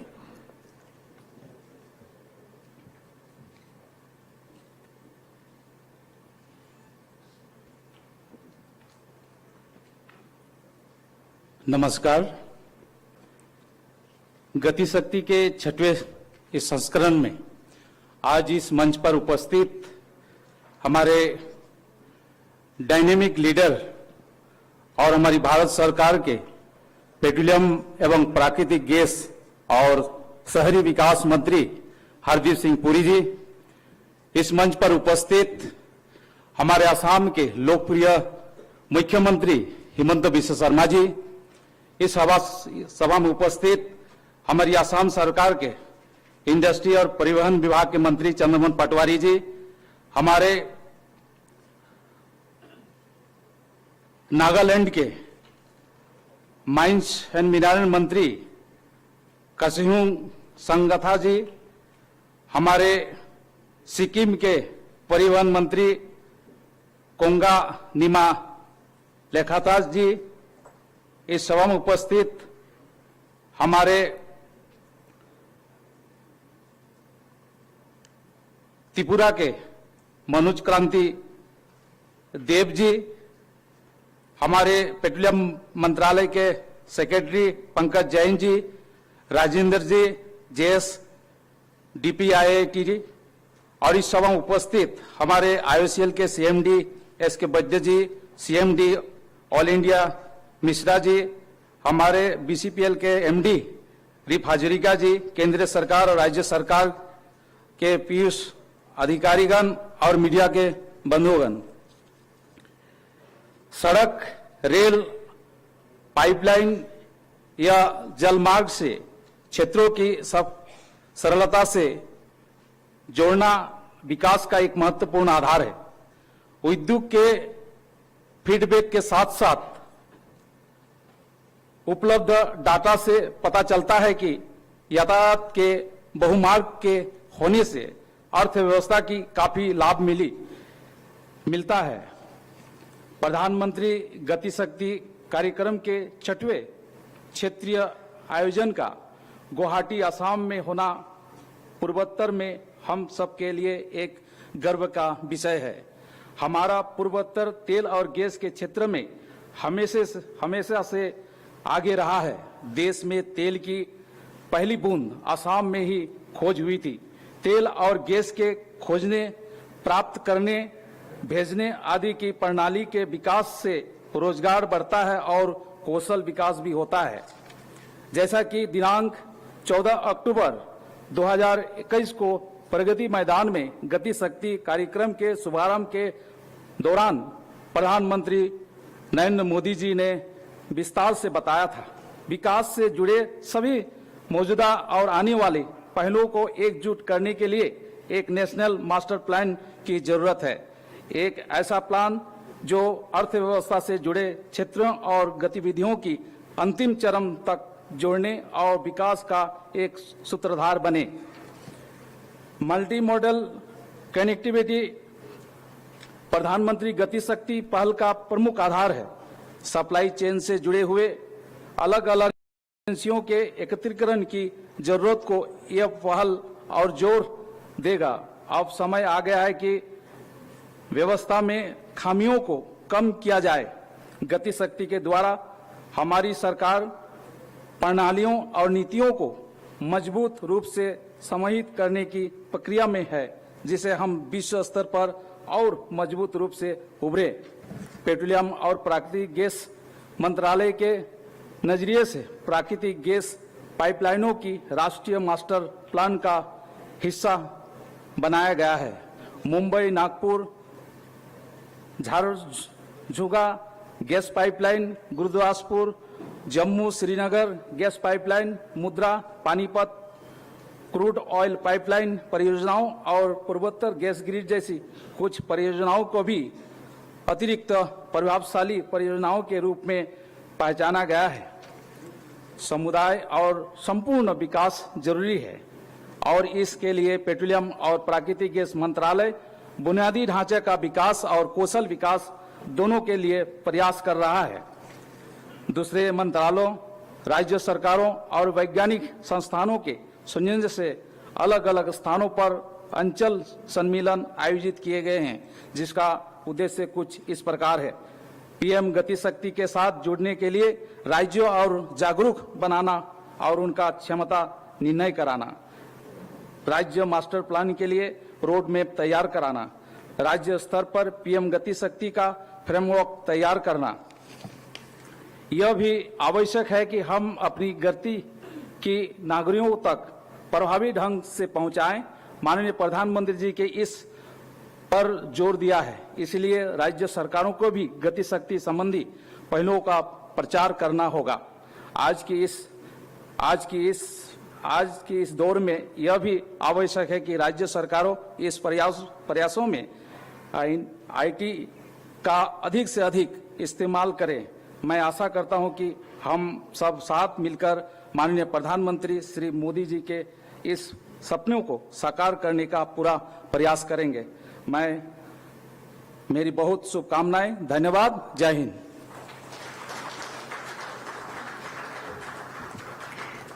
Thank you, sir, for sharing your thoughts. Ladies and gentlemen, may I now take the honor of requesting the visionary leader who has set out with concrete steps to bring his vision of transforming and regenerating the petroleum and natural gas sector, the Honorable Union Minister of Petroleum and Natural Gas, Government of India, Shri Hardeep Singh Puri ji, to address the august gathering. Kindly, sir.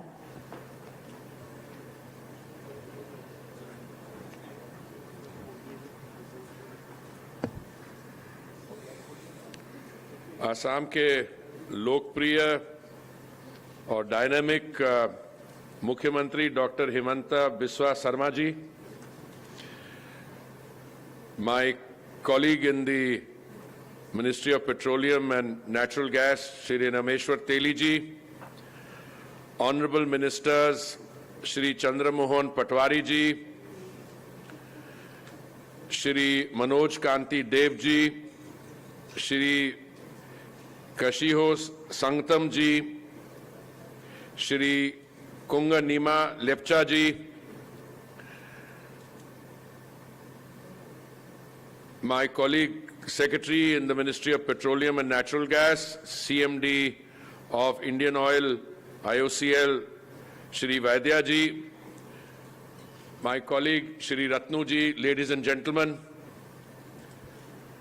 I personally deem it a great privilege to be able to participate in this meeting for the northeastern region for PM's GatiShakti initiative and process. You will recall that the Honorable Prime Minister had launched this initiative in October 2021, and after that there have been a number of regional conferences. The one for the Western Zone took place, led by the Ministry of Port and Shipping in November 2021.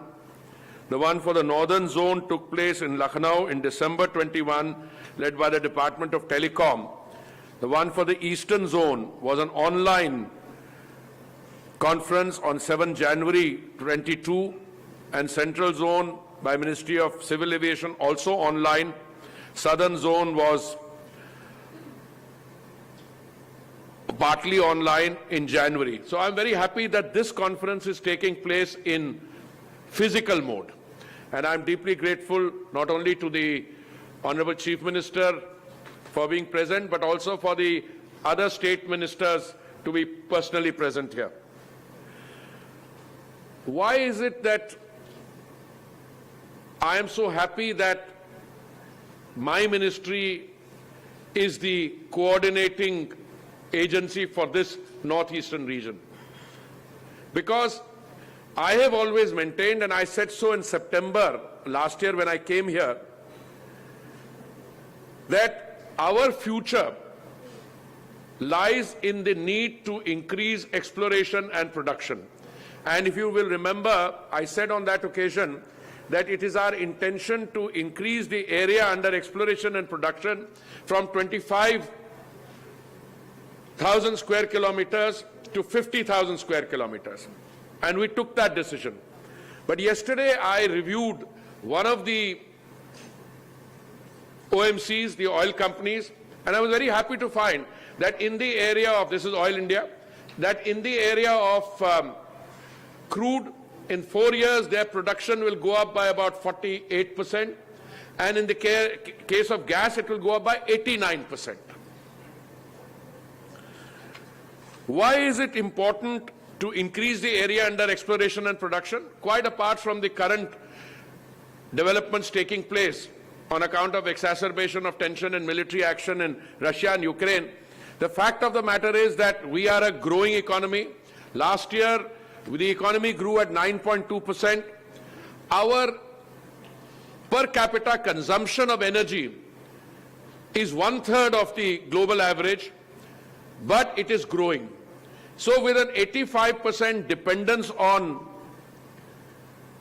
imports for crude and 50% on gas, I think we can do no better. The greatest service we can do for our economy is to increase the area under exploration and production, which we have regrettably neglected in previous decades. And I see Assam, Northeast, and the states of the Northeast as the key to that future. So I'm very happy that the state governments are all collaborating with us, and we are going to take this forward. PM's GatiShakti, as I wrote in an article in October, I think in the Indian Express, is an inflection point in the history of our nation. It will transform India's infrastructure and logistics to compete with the world's leading economies. It will achieve, through a master plan, major projects across sectors like petroleum, railways, highways, utilities. They will have a unified vision for accelerated and efficient execution. We will bring synergies between multimodal transportation, logistics and supply chain. Today, the Honorable PM, whom we all of us gathered here, had the privilege of listening. He said that the logistic costs can be as high as 13-14%. Now, in most economies which are regarded as efficient, logistics costs can be brought down to 6 or 7%. Now, somebody during a press interaction was asking me, what all have you been able to do? I said, I'm greatly impressed that fresh fruit grown in the beautiful parts of the Northeast can straight away be airlifted and marketed in the consuming centers in the Gulf and elsewhere. And that connectivity, which is a very important part of any country's economic development, is being looked at in a multimodal setting through the PM GatiShakti program. Indian goods and services will move on an express lane, and Indian industry will be able to match the export capabilities of manufacturing hubs like China, Taiwan, and South Korea. In her budget speech, the Honorable Finance Minister reaffirmed our government's focus and priority for the rupees 100 lakh crore PM GatiShakti mission by allocating rupees 20,000 crores for fiscal years 22-23.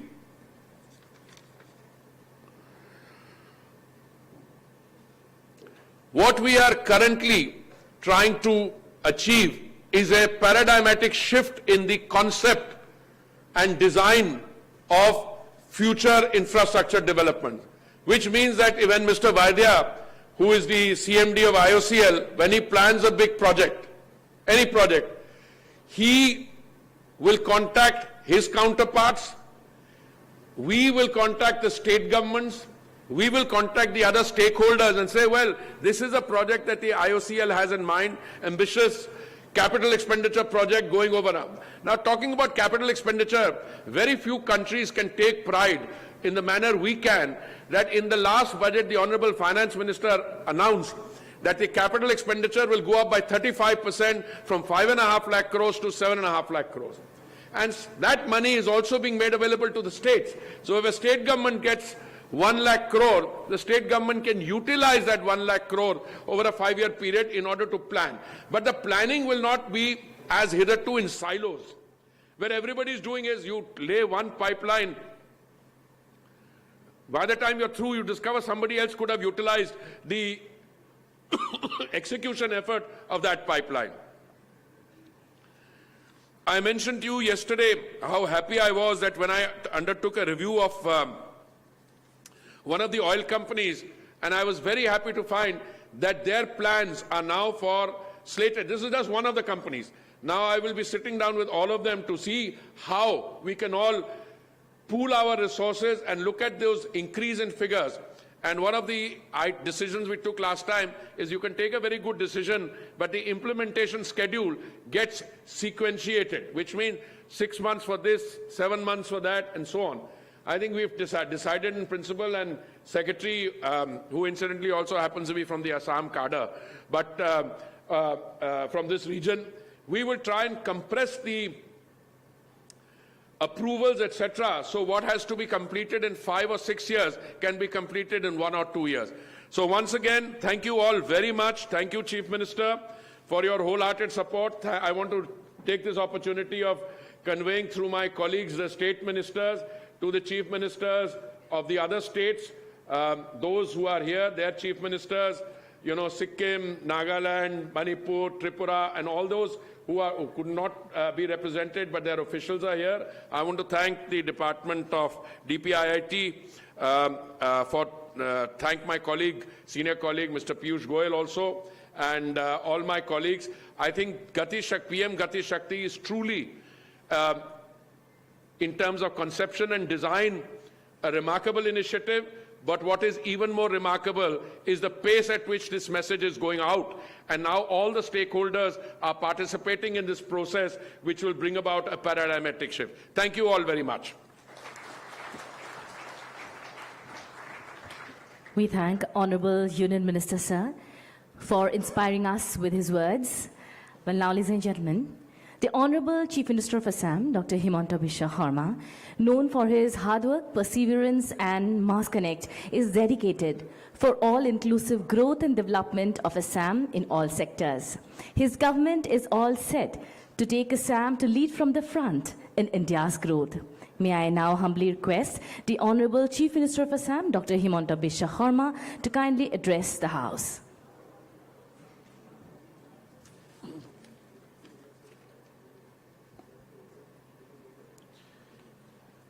Honorable Minister, Petroleum, Natural Gas, Housing and Urban Affairs, Government of India, Sri Hardeep Singh Puri ji, Honorable Minister of State for Petroleum and Natural Gas, Labour and Employment, Sri Rameshwar Teli, my colleague Sri Chandra Mohan Patwari, Sri Manoj Kantri Deb, Minister Industry from Government of Tripura, Sri Kasia Sangtamji, Honorable Minister from Nagaland, Sri Kunga Nima Lapse, Minister from Government of Sikkim, Sri Pankaj Join, Secretary, Ministry for Petroleum and Natural Gas, Sri Shrikant Baidya, Chairman IOCL, Sri Rajendra Rathore, Joint Secretary DPIT, ladies and gentlemen.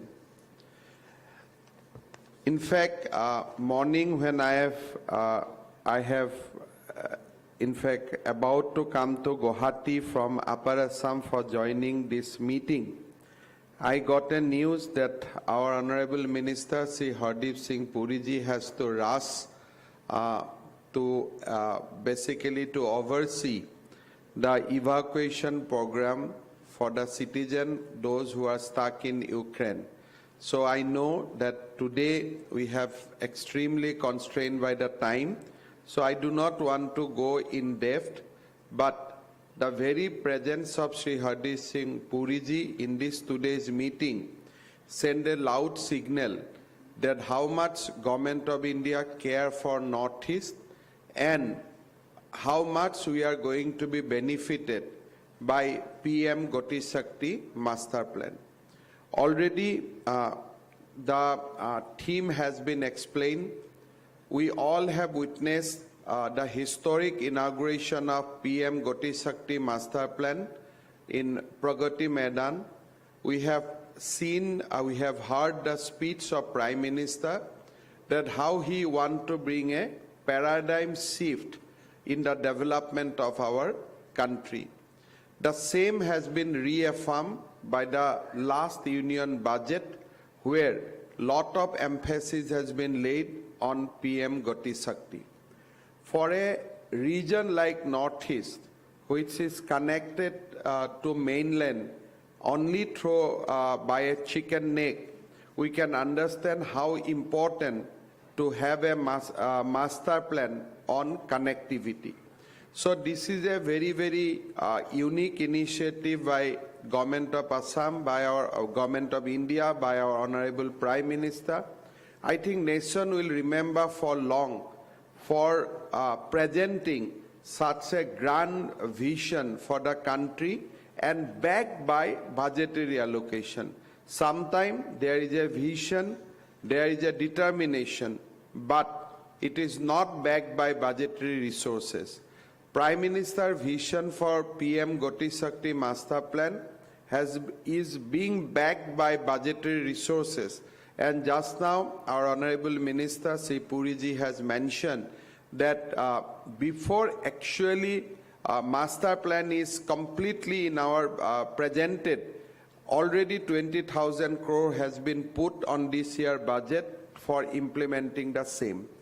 Government of Assam is completely on board. We have already instituted a 3-tier institutional framework with an empowered group of secretaries at the top, with our chief secretary as chairman and senior most secretaries of the state government department as members, to become a complete stakeholder in preparation of PM GatiShakti master plan.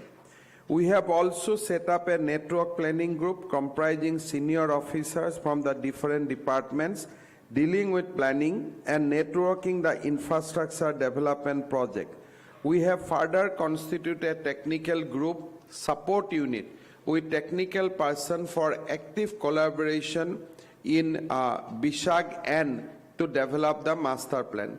We have also initiated capacity building and training program for concerned professionals and officials to ensure that our initiative under PM GatiShakti do translate into tangible actions on the ground. Sir, I do not want to add much more. I don't want to elaborate my speech. Only I'll request that let state government and different ministry cooperate in such a manner that we can not only produce a very, very effective master plan, and also we can produce the implementation, basically implementation framework to implement each and every point which will take place in the master plan. Of course, Minister Puriji is here. I'd like to thank from the government of Assam also. First time in this year budget, central government has made a special allocation of 1 lakh crore for developing capital project in the state. Allocation for state has been fixed at 70,000 crore.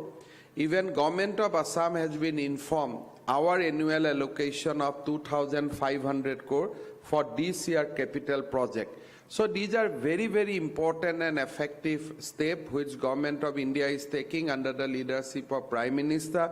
I'd like to thank Honorable Prime Minister for this great initiative. Coming back to oil and natural gas sector, in Assam we are actively cooperating with all our stakeholders to see that the vision of our minister to increase the oil and natural gas production actually translated reality in the state. We are completely in sync with Oil India, ONGC and other private players, and we are working closely to achieve that. I have one request to Honorable Minister. State government has formally requested Government of India to allocate some share of Oil India Limited in favor of Government of Assam. The primary reason that once people of Assam know that state government is also a stakeholder in Oil India, then various local problem gets diluted immediately, and that actually help us to help Oil India for their various plan of exploration. We have seen that after we get share in NRL, when we increase our stake in NRL 26% from 12%, Oil India has got the major share in NRL. We are implementing the project in NRL basically in lightning speeds. All problem gets resolved immediately because people know that they are stakeholders in the project. So my request, Pankaj Joinji is here. He is from our cadre only. So Honorable Minister is here, so that this request of the state government is favorably considered, and we are given some equity, and obviously whatever is the process, we are ready to follow that. So that will be my humble request. Otherwise, I think we know that everything is going very, very positively. Honorable Minister has mentioned about the capital investment. I am very happy to inform that this year, in compared to last year, Assam has increased capital expenditure by 27%.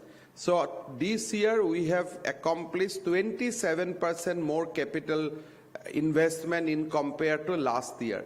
Our GDP has also grown over 12%. So all these are very, very good signal for the state of Assam.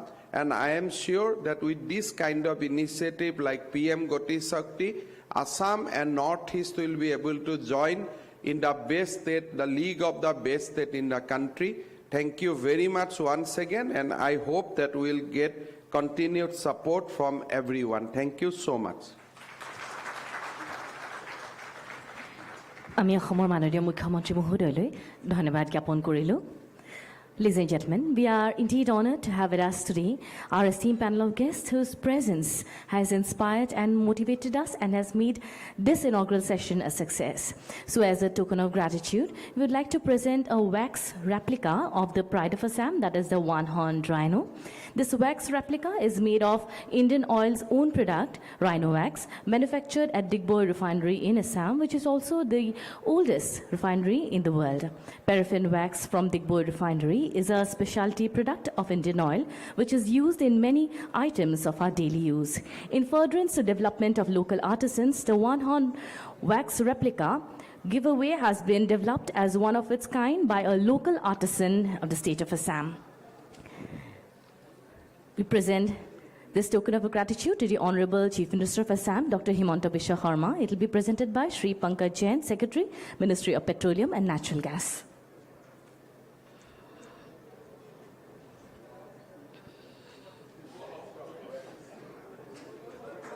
A beautiful wax replica of the Pride of Assam, the one-horned rhino.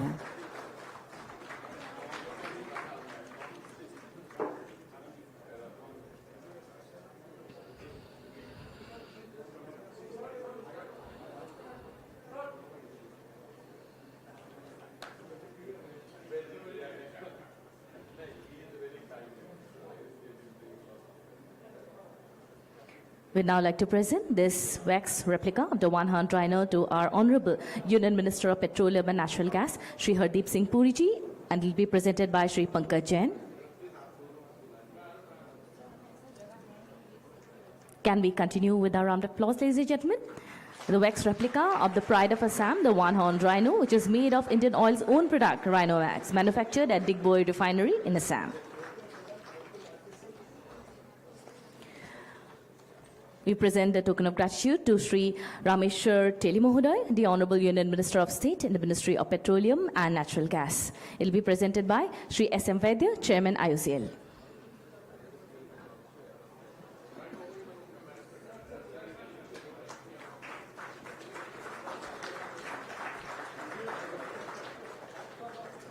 I now request Shri S.M. Vaidya sir to kindly present it to Shri Chandra Mohan Patwari, Honorable Minister of Industries and Commerce, Public Enterprises, Transport, Skill, Employment and Entrepreneurship.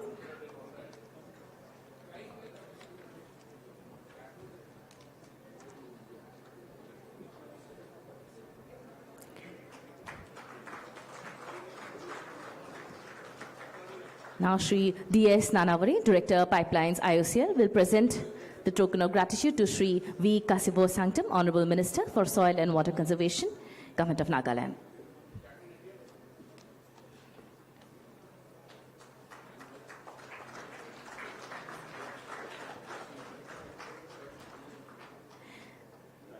Shri D.S. Nanavare sir will present it to Shri Kunga Nima Lepcha, the Honorable Minister for Education, Law, Legislative and Parliamentary Affairs, Government of Sikkim.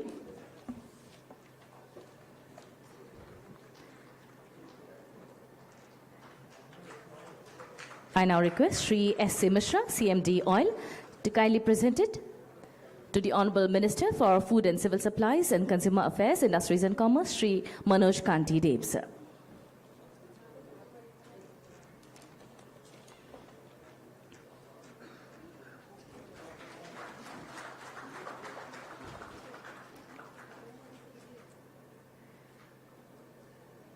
We'll also present it to Shri Pankaj Jain, the Secretary, Ministry of Petroleum and Natural Gas. And it will be presented by Shri G. Ramesh. the Executive Director and State Head of Indian Oil.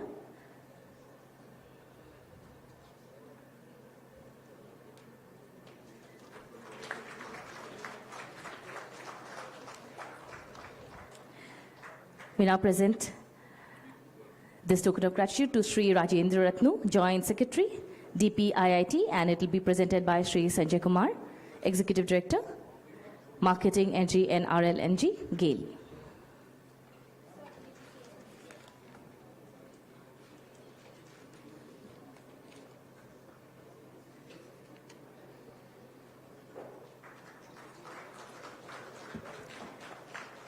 I request Sri Sanjay Kumar to kindly present it to Sri SM Vedder, the Chairman, Indian Oil Corporation Limited.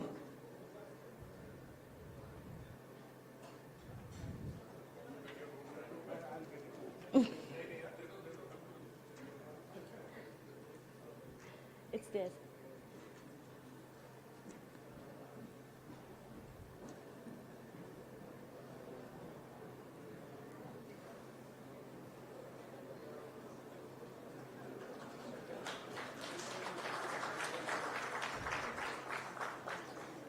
Thank you, everyone.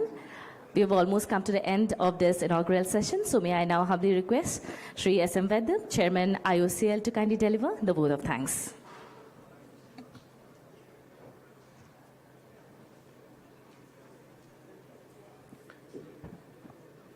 Ladies and gentlemen, the PM GatiShakti is an initiative that reflects a paradigm shift in the country's approach towards developmental planning.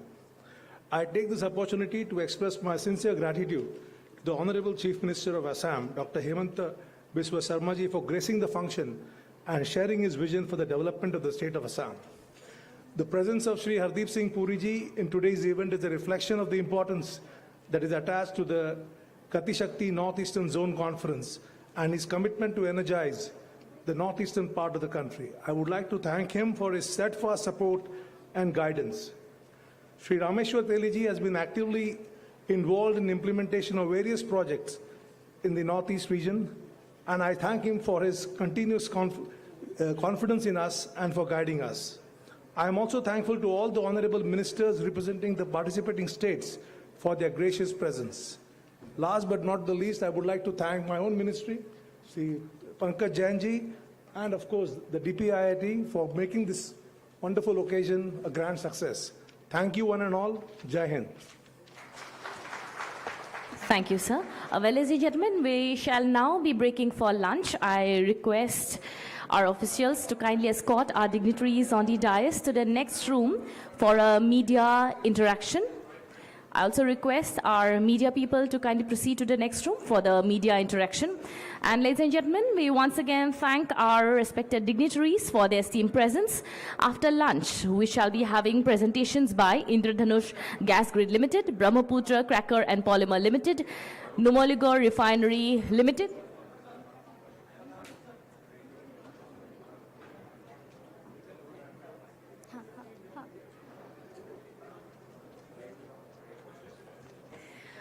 we also have presentations by NF Railway, Adani Total Gas Limited, GE Gas Power Limited. And we'll also have a breakout session in the adjacent room for hands-on training by BISAC. So we'll be back in half an hour. Hope you all enjoy your lunch. Thank you one, thank you all.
Well, in this last session, we have a few presentations.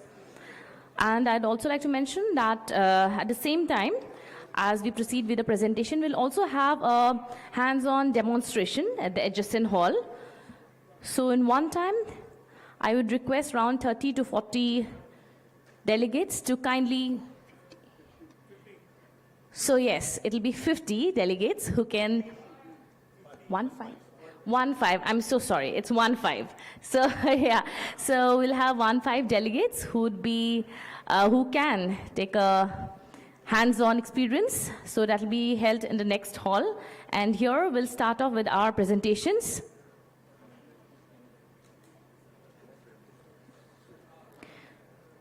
For our first presentation of the last session of the day, may I invite Mr. Yogesh Verma, the Chief Engineer, Planning and Design, NF Railway, Ministry of Railways. Sir, can we have you on stage, please?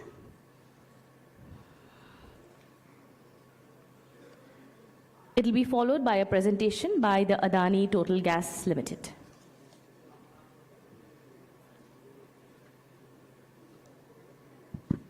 Good afternoon, everyone.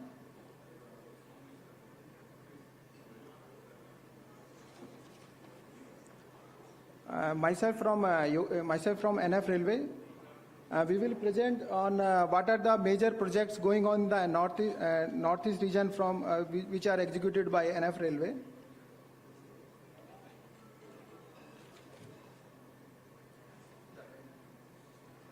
This is our NF Railway map, which covers around 10 states.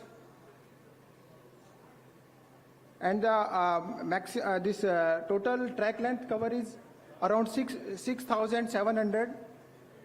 And new lines are coming around 1,249 kilometers. These are the under construction by NF Railway. We are also doing the electrification work in NF Railway, and we have already completed around 726 kilometers, and we are targeting up to March 2024, the full NF Railway portion will be electrified. Some characteristics of NF Railways are that we are constructing maximum number of tunnels in the northeast regions, and the maximum length of tunnel is 10.28 kilometers, which is coming in the Manipur. And we are also have the longest rail bridge, that is in the Bogeybill, and we are also constructing world's largest pier bridge in the Manipur, that is 141 meter from MSL. And we have the longest elephant corridor, 438 kilometers, and the longest strategic lines, around 3,700 kilometers. And we have the Ghum stations at the highest location, highest MSL, 7,407 feet.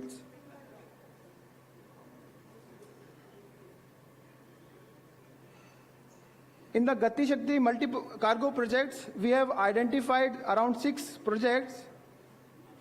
Which one? One is the Jogi Gopa. From the morning, the Jogi Gopa, that GatiShakti project is also coming, and we have also identified the 6 projects in the northeast regions. One is 2 in the Assam, that is Bayhata, Jogi Gopa, Deotola, and Balurghat and Bayhata. And other multimodal projects are also coming. One is in the front of the Bogeybill projects. Now we come to the railway infrastructure major projects which are connecting to the capital city of Northeast. These are the 6 national projects. One is connecting to the Manipur, that is Jiribam Imphal. Another is connecting to the Nagalands.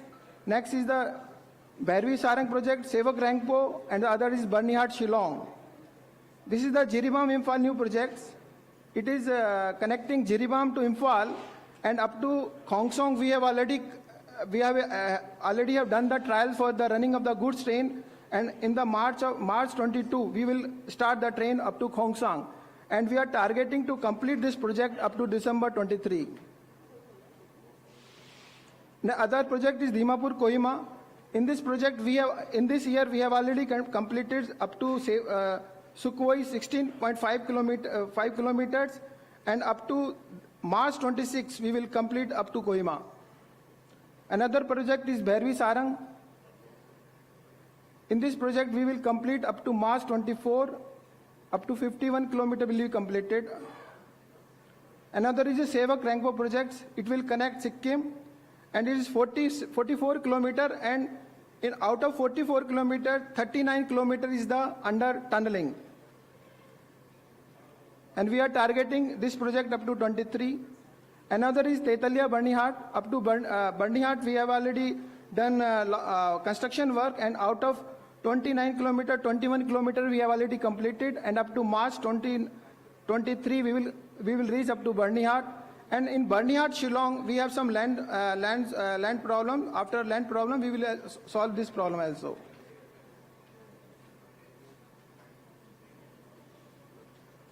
We are also working on the international connectivity projects.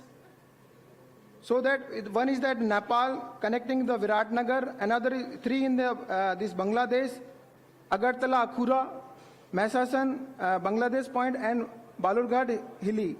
And another one survey has already started from Imphal to More.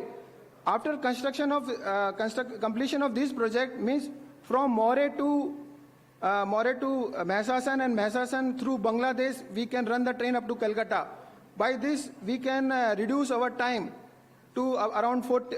Now we are taking, suppose say 44 hours. It will be completed in 16 hours via Bangladesh. And this, after completion of this project, it will be the gateway for the this one Southeast Asia country. See here, Imphal is there. This is Imphal. This is the means connecting projects of Imphal More that will connect Southeast Asia countries.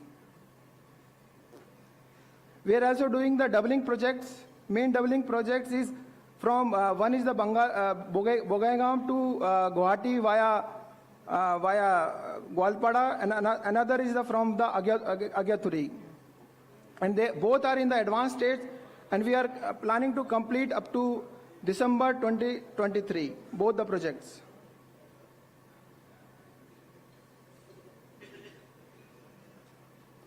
We are also working on the safety enhancement and the line capacity by modernizing our railway tracks.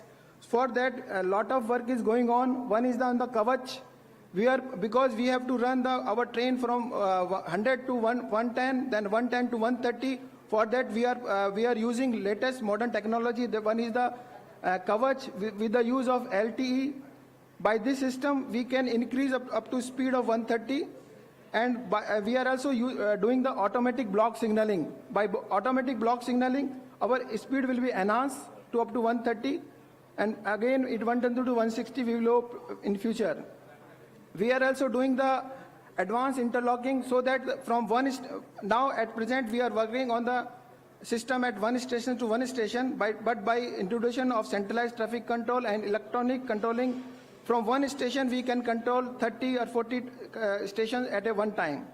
And we are also introducing intermediate block system. By that we can speed our line capacity. We have also installed the honeybee sound system at the level crossing gate, so that we can save the elephants in the elephant corridor, because we have around 430 kilometers our railway track in the elephant zones.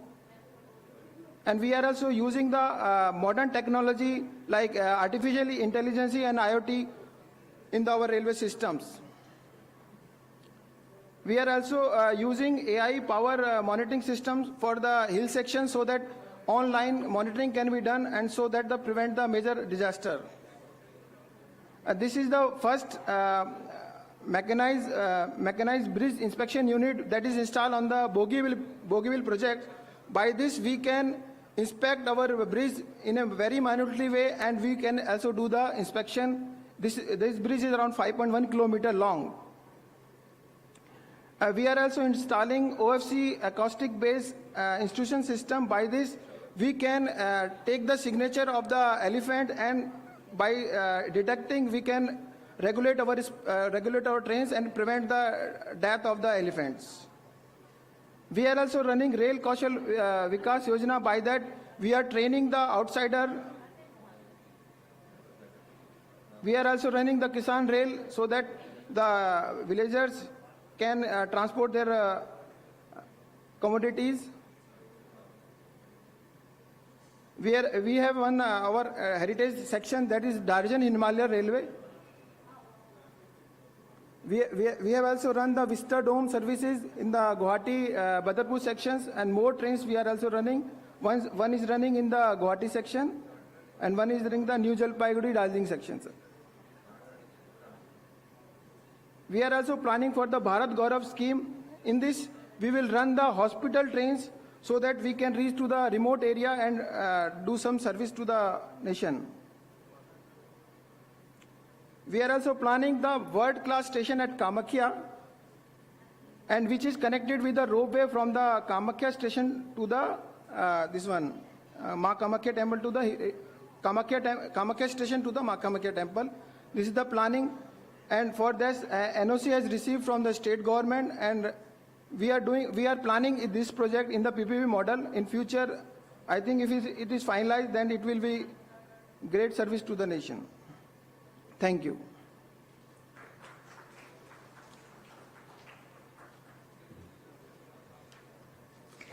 Thank you, sir, for your presentation. Our next presentation is by Adani Total Gas Limited. The presentation will be made by Mr. Swapna Ranjan Ray, Geographical Area Head. Sir, may we have you on stage, please?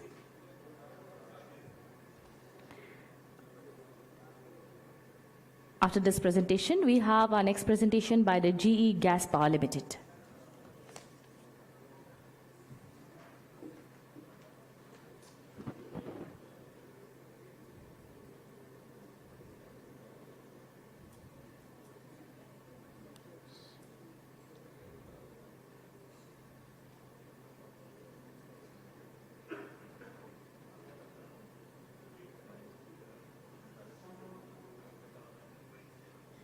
Good afternoon, honorable dignitaries, respected delegates and gentlemen and ladies of this hall, as well people who are connected through the web. Practically, why it is Adani Gas, why it is not Adani Group?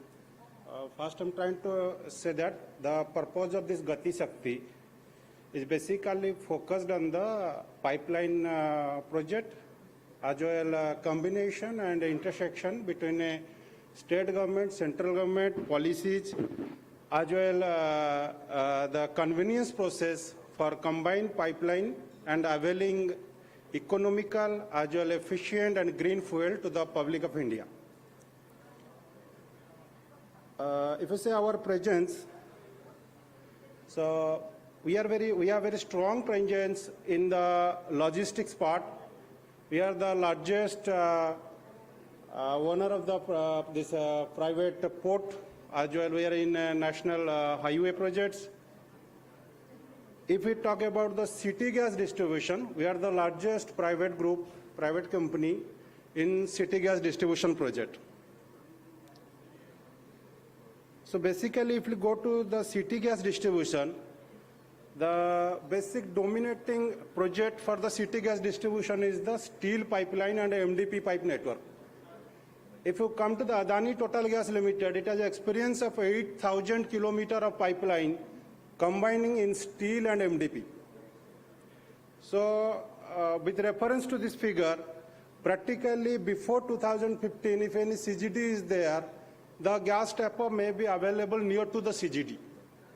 But a recent days, after 9th or 10th or 11th CGD, the scenario is a little bit different because gas sourcing may be available or may not be available to the nearest area.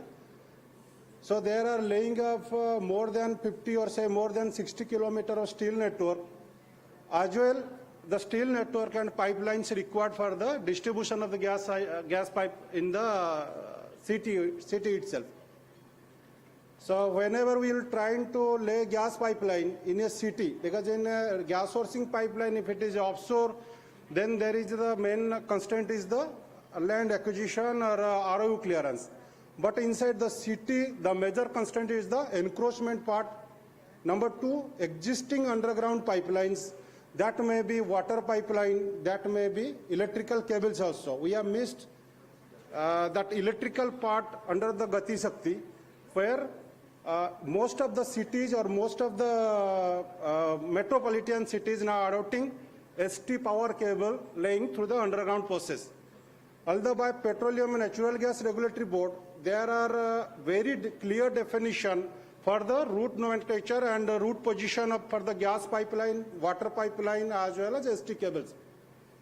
But practically, it is not happening, where we are requiring state government support and central government supports. Because if we are going to apply for the pipeline, gas pipeline, inside the city, generally it is falling under PWD category. Whenever there is a crossing of the city or there is a gas sourcing of the pipeline, it may be national highway, that may be state highway, or that may be railway. These are the basic hurdles which comes under the pipeline category. Whenever we are applying for that one, there sometime we'll get the permission in the right time. There may be delay in the permission. Delay and timely permission, that is separate thing. The major part is the constraint in the laying of the pipeline. In case of communication cable, although there is a convenient way of horizontal drilling method, in case of gas pipeline, we have to go maximum cases for the open stretches. Even though there is SDD during reaming process, there is 80% chances of damaging of these FO cables. So either it is communication, power, or water or gas. All these are the utilities which is basic need of people of the 21st century, without which we can't sustain. Because this is the basically energy requirement, or you may say the life requirement of any this is the public right of any person in this India.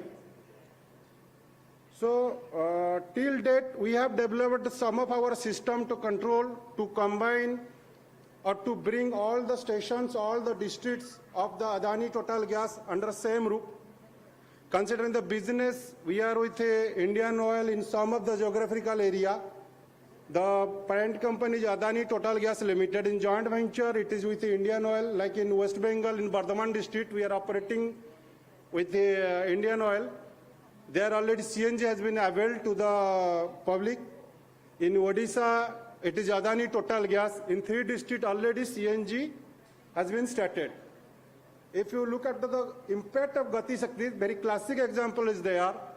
In Odisha, the locations where we are providing gas, the gas sourcing pipeline has still not reached. Why? Because there may be some constraint of water department, there may be some constraint of railway line, there may be constraint of some forest departments. Because of which we can't provide CNG through the planned pipeline. That's why, although our project is in full fledged, as a committed company to the public, as a commit to the PNGRB, we have started our CNG operation by taking gas through the cascades from 450 kilometers away from Durgapur. The logistic cost comes to around 70 to 75 rupees alone for the gas, apart from the gas purchase cost. But there we have to provide the gas on NH16 so that a ecosystem can be developed, and later on the CNG or PNG can be adopted in the city. So if you come to the geographical presence, now including Indian Oil Adani and Adani alone, including 11 CGD, we have operation in 18 states, 124 districts of India, where we are covering 19 crore of population. It is the largest private CGD company with 52 geographical area, which is spread over the 124 districts. This is the geographical map of Adani Total Gas presence. So we will not invest much more time on this. I am going to the northeast part. In the 11 CGD recently, PNGRB has given LOI for these 15 districts of Assam. So in northeast, after Odisha and West Bengal, in 10 CGD and 9 CGD, in 11 CGD, we have 15 districts of Assam. As northeast is the most prominent state and most promising state from the infrastructure development point of view. So from the starting itself, if this pipeline can be integrated with the NHI plan and with the railway plan as the objective of this GatiShakti, then very easily this pipeline can be laid, which can be kept securely and safely. So providing pipelines in 15 districts of Assam in this environment of crossing water lines, NHI as well, some utilities, pipeline, water pipeline, as well FO, as all companies will progress rapidly in this infrastructure ground. A combined effort as well, a strong support from the state government and central government will be requiring. The experience point of view, as we have experience of laying 8,000 kilometers, so we can contribute in the issues of GatiShakti as well inside the practical planning of pipeline laying, because we know at where which can be the major issue from the pipeline. We have also pressure from the PNG, but we can say we have a commitment to the public. Within such month of time, we have to provide natural gas to the people. Whether gas available or we have to arrange gas some LNG based, it does not matter commercially, but it is matter how to develop the ecosystem, how to provide the CNG or PNG to the in the authorized area of our company. So in the same fashion as the GatiShakti intends to integrity entire pipelines under GIS, we have started our inbuilt GIS system in our GH. In our matured GI like Ahmedabad and Faridabad, this already has been installed. And we are in a process of this Adani Total Gas North Center at our Ahmedabad office, where we can monitor 128 district gas pipelines at a time. As we have a very huge network, 8,000 kilometers, and it is a very safety sensitive part. From the point of view local awareness, as well entering of gas pipeline inside the city, in the city posh areas, there is very chances of incident. Being a committed, society committed company, we have zero incident in our project since 10 years. So we are proud for that also.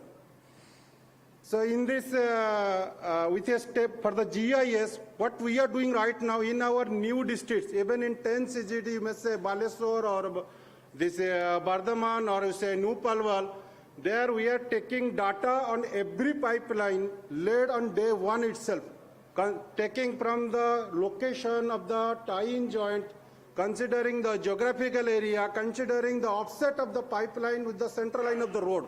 All this data has been combined at our head office and it is incorporated in our GIS so that our North Center, it can be monitored as well. In emergency action plan, supports can be provided from them. At the same time, we have a common call center, common emergency response number, which we are mentioning on our warning mat. Wherever we are laying pipeline, as a PNGRB guideline, there are warning mats over the steel pipeline or MDP line. The emergency number has been mentioned there. If anybody calls, it's going to only one number from which the GIS team can track the location and activate the area office so that it can be acknowledged by the company and emergency action plan can be done.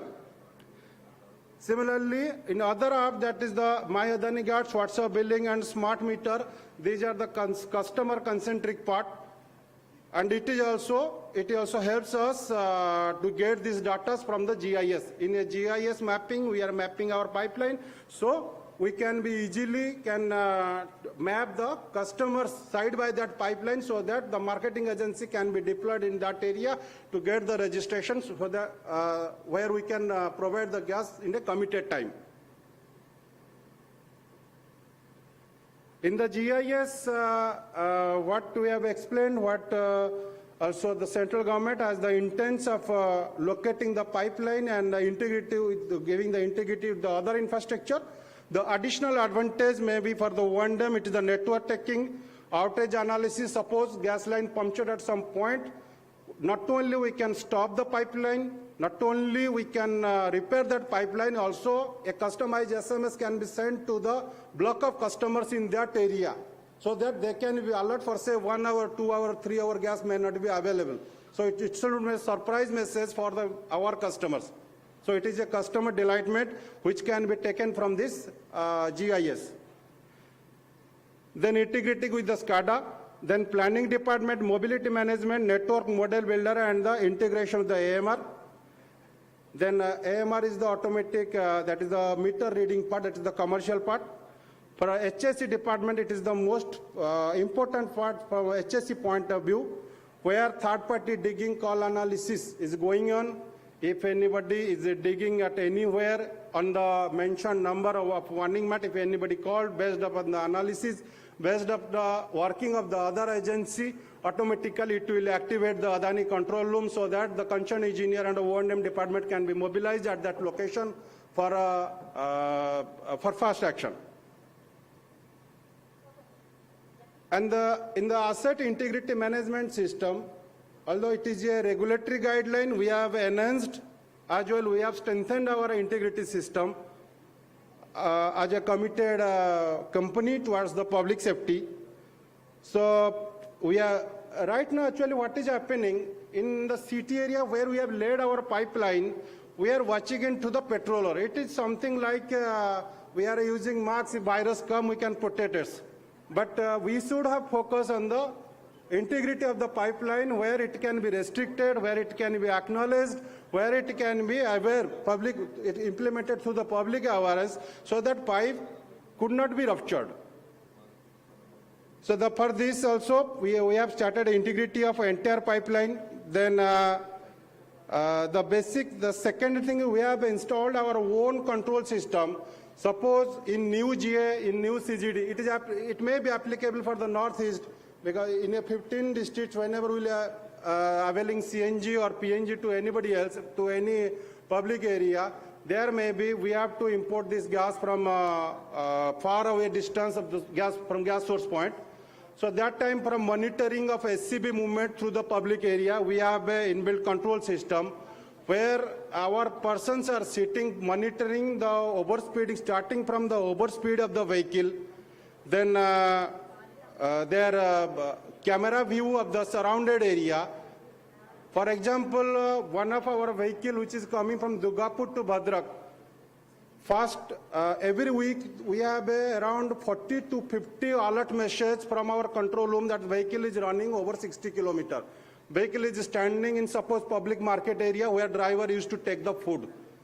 So there the system has been changed because there is a continuous monitoring of the driver, continuous monitoring of the overspeeding, continuous monitoring on the geofencing, where the concerned O&M team can follow up with the driver not to stand the vehicle in the public area, as well not to overspeed the vehicle. So it is a control mechanism. With the GatiShakti, this control mechanism will be more convenient and more convertible also. It will enhance the safety of the public. Thank you.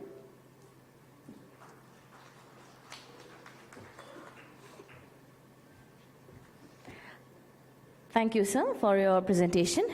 Our next presentation is by GE Gas Power Limited. The presentation will be made by Mr. Shubhankar Sarkar, Regional Manager, Sales. I'd once again request our presenters to kindly keep it short. And after this presentation, we have 3 more presentations, ladies and gentlemen. Thank you.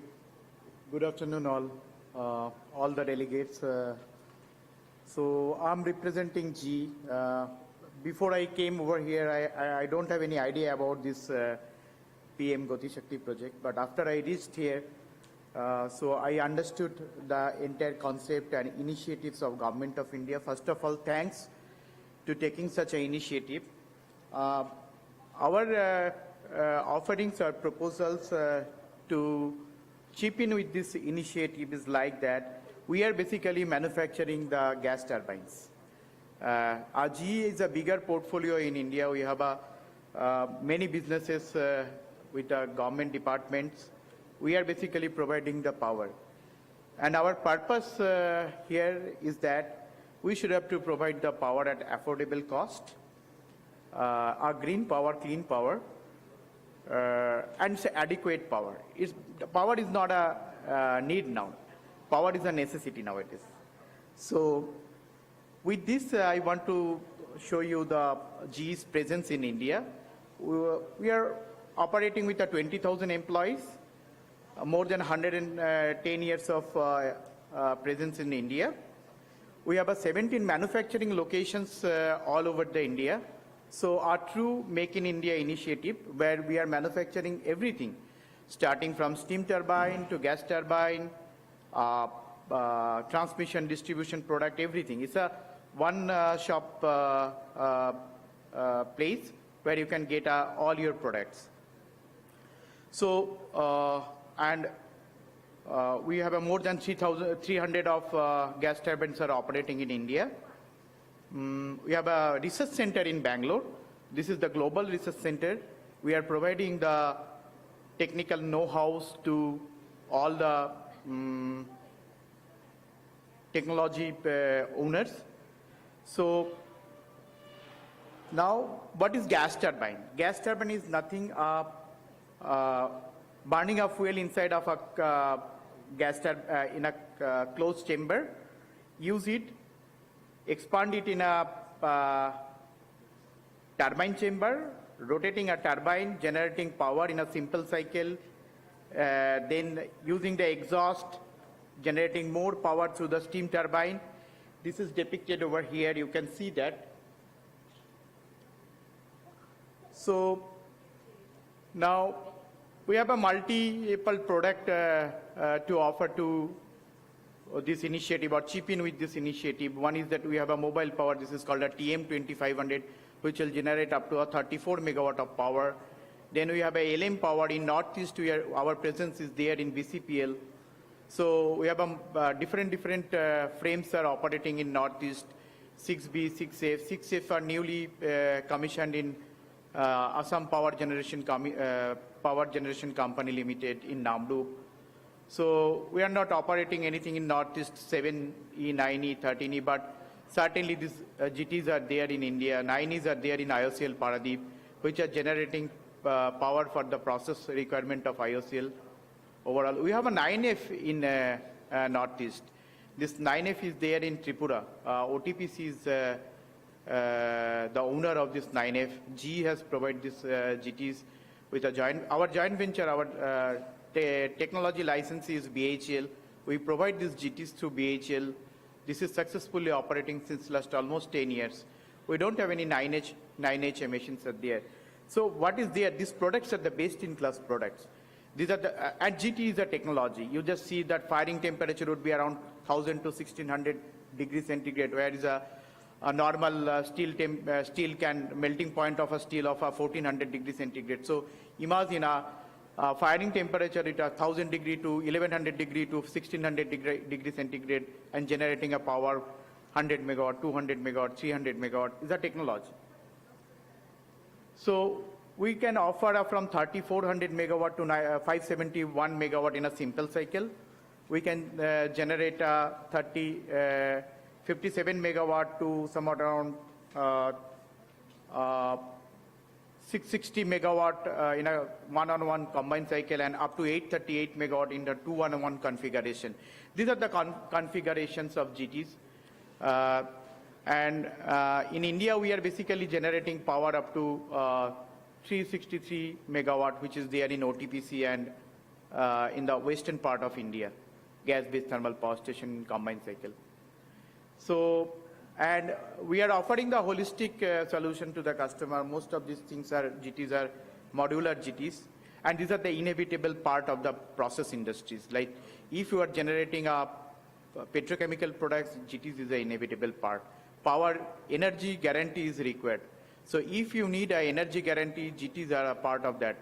So now we are moving from earlier 70s design to a now 2020-22 design, which we are increasing the firing temperature from 1,090 degrees centigrade to 1,600 degrees centigrade, coming up with a new machines, new technology, new metallurgy, where you can go for a more firing temperature. That means you want to use we want to use the most of the energy of the fuel. So it's a value for money for the customers. So we generate power most efficiently. The GE GTs are as good as 64% of efficiency, which is a world record, Guinness record. Nobody can match that efficiency. And globally, GE's GT are more than 50% in India. GTs are there, almost 90% of GT manufactured or licensed by GE. So here we are. Now I come to the point where we are, we have been started. Now renewable growth is not just on paper. This is now real. We are aggressively going for our renewables, where if more renewables, that will be complemented by GT only. Because at this moment, costly battery storage is a dream for us. But GT can provide that support, 24 into round-the-clock power to the beneficiaries, to the commodity, to the industry, everywhere. This power is required. Power is not today's world, power is a necessity, and adequate power is a necessity. It's not a basic need. It's a necessity now. So now, if that is the case, then we need to generate power at dispatchable powers, means low-cost power, flexible power. Whenever power is required, just plug in and operate, generate power. So GTs are there. So our GT efficient to go to a full load within 30 minutes. Means suppose you are in a shutdown mode, you just switch on, it will be in a full load at 30 minutes in combined cycle. In simple cycle, you can put a GT on base load within 20 minutes. So this is like a plug-in and operate. Suppose in a daytime, you have a lot of sunrises are there, you have a lot of power from the solar, but what about a night time? What about at 6 o'clock? So 6 o'clock, you just plug in this GTs, generate power. So this is why we say that it's a 24/7 power. So, and this is a technology, means no hot start, it's just a cold start. Plug in and operate, you get a power. So this is the similar things, quick start time, fast start, flexible. At part load, you can operate it 50% load, 60% load, 40% load. So from there, you can go to a base load very quickly. And this is the GT's manufacturing at our Belfort factory in France. So I felt that I should have to add one GT, how GT looks like. So this is the GT. Just think, if somebody is generating a 250 megawatt of power, he needs such a small machine to generate a 250 megawatt of power. And this is a 9FA machine which is operating in OTPC here. So this is a technology. Our blades are manufactured in a precision way with a better metallurgy, withstanding temperature, generating power, no shutdown till the time major outage will be there. So we are there. And now we're almost on the last page of my presentation. This is a modular design. Nowadays what we are doing, we are not built power plant at site. We modularize this, manufacturing at shop, supply that, just some plug-in type of job to be done, hookup to be required with the HRSGs, and complete job to be completed. 571 megawatt of power plant can be commissioned in 30 to 34 months from the date of financial closure or NTP date. So this is there, G is there in everywhere. Means if you fly in a flight, G's engine is there. If you take a echocardiography, you are using the G's ECG machine. So whatever, if you are doing a CT scan, everywhere G is there. G is there in the life of every Indian. So we are proud for the initiative of Government of India of GatiShakti. So we feel that we will be getting an opportunity to supply the equipment. If required, we can do the turnkey projects. If required, we can do the power island. And as I told, we have a very good joint venture company of BHL, where BHL is the licensee owner of GE. So if anywhere in this entire program, if you feel you have to avail the GE's GT, we are there. So thank you very much for the opportunity. Thank you, sir. Well, ladies and gentlemen, our next presentation is by Indradhanush Gas Grid Limited, and it will be presented by Mr. Pankaj Patwari, Chief Project Manager. Sir, may we have you on stage, please?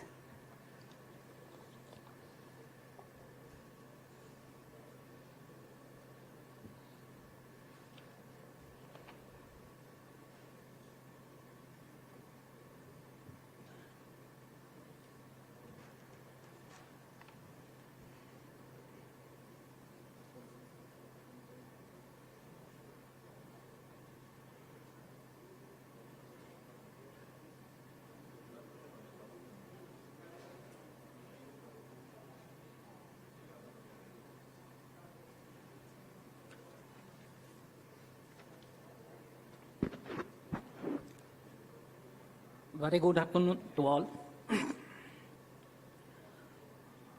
I will directly go to my presentation.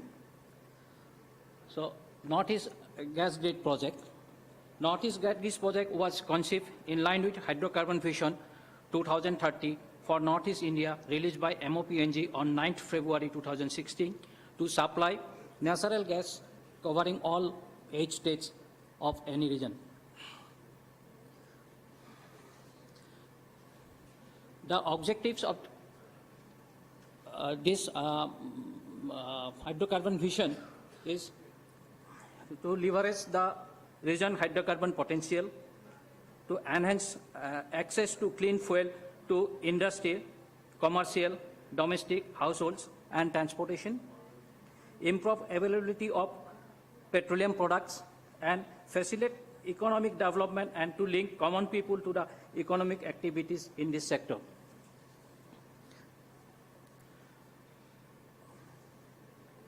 To implement Northeast Gas Grid project,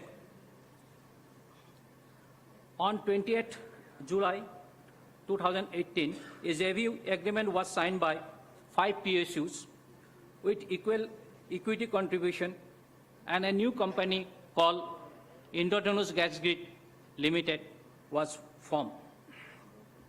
These promoter companies are IOCL, ONGCL, Oil India, GAIL, and Numaligarh Refinery.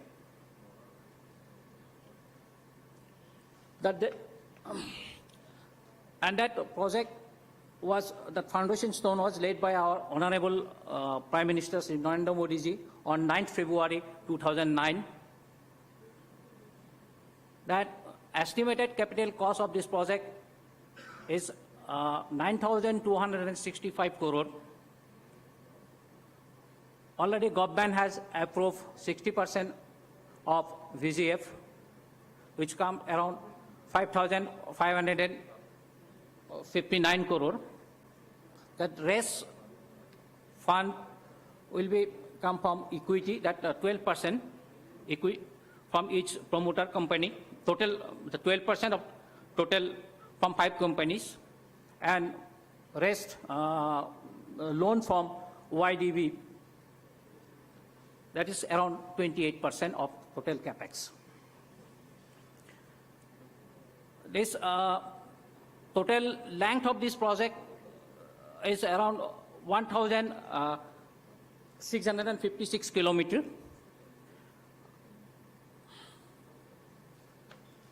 This project was categorized in 3 phases. First, Guwahati to Numaligarh, that line will go north bank of Brahmaputra,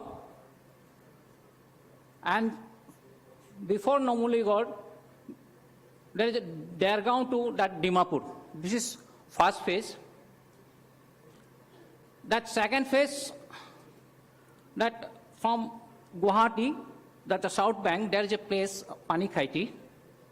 From Panikhaiti to Silchar, then Silchar to Panishagar, then Agartala, and from Panishagar to Aizal, and that Silchar to Banaskandi, and some oil field at Tulamara, and some spar line is there. In the first phase also there is from Guwahati to Itanagar, that spar line is also there. In the third phase, Dimapur, Kohima, Imphal, and Siliguri to Sikkim.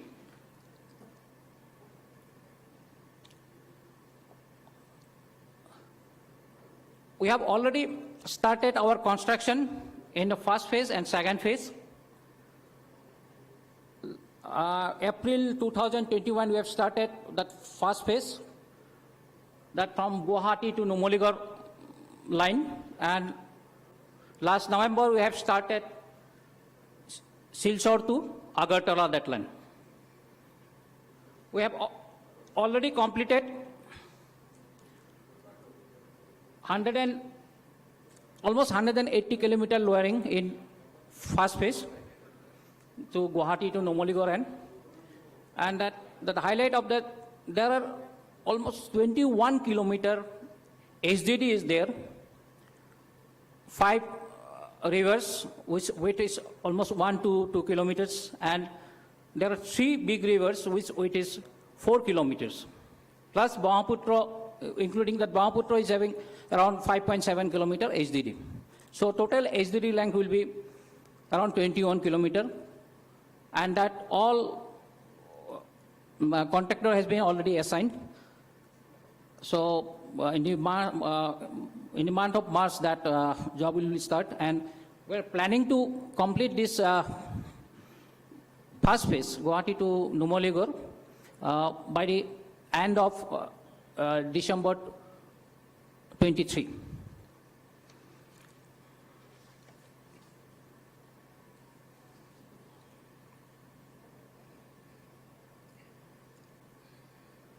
So this is the details. Guwahati Numaligarh, total length is 386 kilometers. That line diameter is 24 inches. It covers 9 districts of Assam. Then Guwahati Itanagar, that total distance is 27 kilometers. We have already received forest clearance in Assam and waiting for forest clearance for Arunachal land. So Dimapur, Dargaon Dimapur, the total length is 128 kilometers. That pipe diameter is 12 inches. And that forest clearance also, we are waiting for forest clearance. We have not received yet the first stage 1. Then Guwahati to Silchar, 196 kilometers. That pipeline size is 18 inches. Already pipe order for pipes has already placed. Line contract will be placed by the May 2022, and it will be commissioned in December 2023. Similarly, Silchar Agartala, I have already told that already we have started our jobs. That from Silchar to Panisagar, that diameter is 18-inch line, and that length is 112 kilometers, and that Panisagar to Agartala, that line length is 118 kilometers, and diameter is 18 inches. Already 47 kilometers welding has been completed, and almost 2.8 kilometers lowering has also been completed. The rest, that Panisagar, Aijal, and with that miscellaneous that lines, that is 257 kilometers. So it will also be pipeline order, for pipeline order has been placed, and line contractor will also be finalized by the March of this year. Similarly, Dimapur, Kohima, Imphal, 180 kilometers. Already PMC contractor has been line F. So it will be also finished by December 23. Siliguri, Gangtok, that line distance is 124 kilometers. It will be also finished by December 23. We have already had some agreement with NRL, AGCL, and Tripura Natural Gas Corporation Limited, and Hindustan Oil Exploration Limited. These are the anchor and potential industrial customers. And future expansion, that's Silchar to Imphal, that 250 kilometers. It is under ministry consideration. So Itanagar, Naharlagun, and Bandadua, that 50 kilometers, we have already, for recce job, we have already started. Similarly, Agartala to Bangladesh, there is a 50 kilometer expansion provision is there. Aijal to Sitwe, that Myanmar port, 587 kilometer, there will be future provision. Intervention is required for unified tariff for all customers, commercial customers is required. In GST waiver, in GST regime, that pipeline construction is not covered for input credit benefits. So GST waiver is required for more viable of this project. Then interconnectivity with local gas producers, that ENP operators should connect with our line, and that VAT reduction also required from state government. Thank you. Thank you, sir. Our next presentation is by Numoligarh Refinery Limited. It will be presented by Mr. Bhaskar Jyoti Phukon, Managing Director, NRL. Kindly, sir.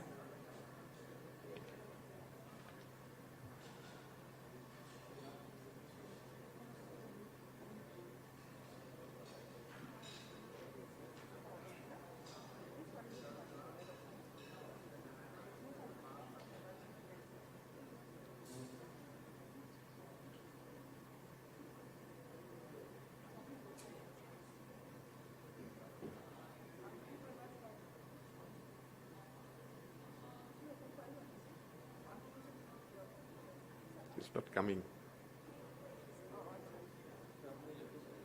No, somebody's.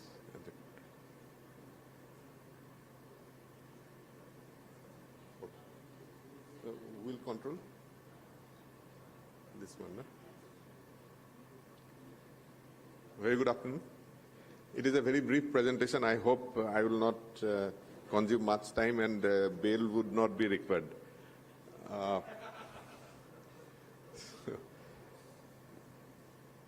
I am not very sure whether it will be very relevant to this. Numoligarh Refinery, next slide. Do I have to control it or?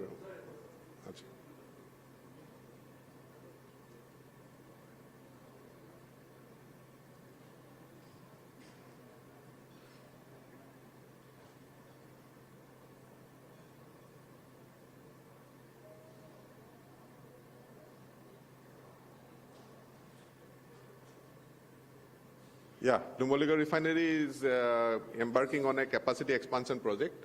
It is a threefold expansion from 3 million ton to 9 million ton. And we also have a window open for future petrochemical production. Most of the refinery for their own survival in future, as fuel will see a destruction because of the advent of either EV or hydrogen, has to migrate to petrochemical production or some smart chemical production in future. NRL cannot be any exception, so they are also trying to have some portfolio for petrochemical production. We are already invested onto a biorefinery project, wherein we are trying to convert bamboo into ethanol. That is almost 6 crore liter per year. We have already got a paraffin project up and running. And we are also exporting product to Bangladesh and sporadically also to Myanmar.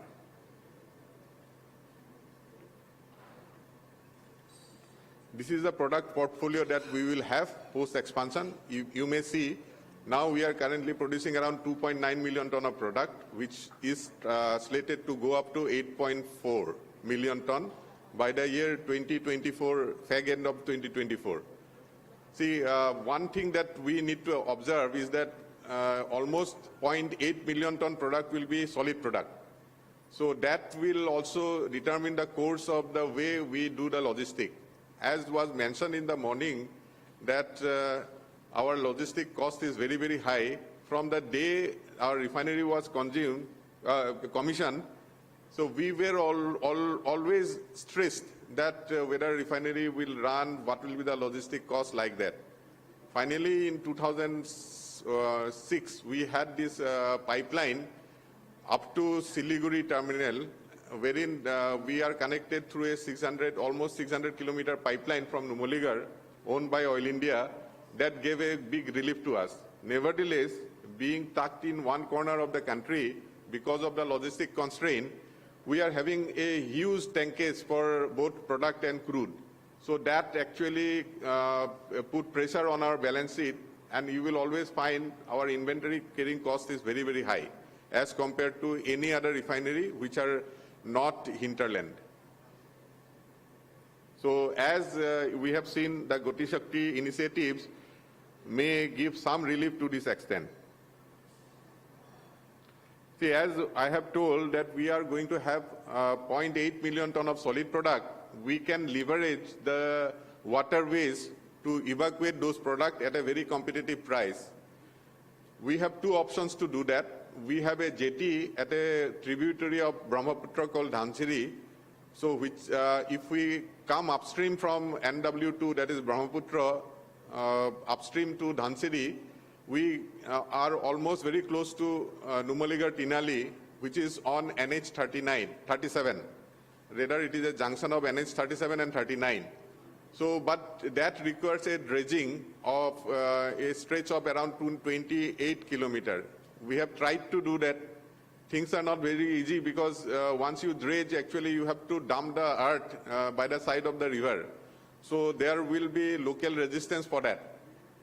So instead of that, what probably we can do, we will also write to IWAI whether we can have a jetty at a place called Dhansiri Mukh, which is on NW2 itself, and it only requires a new road connectivity of around 6 kilometers.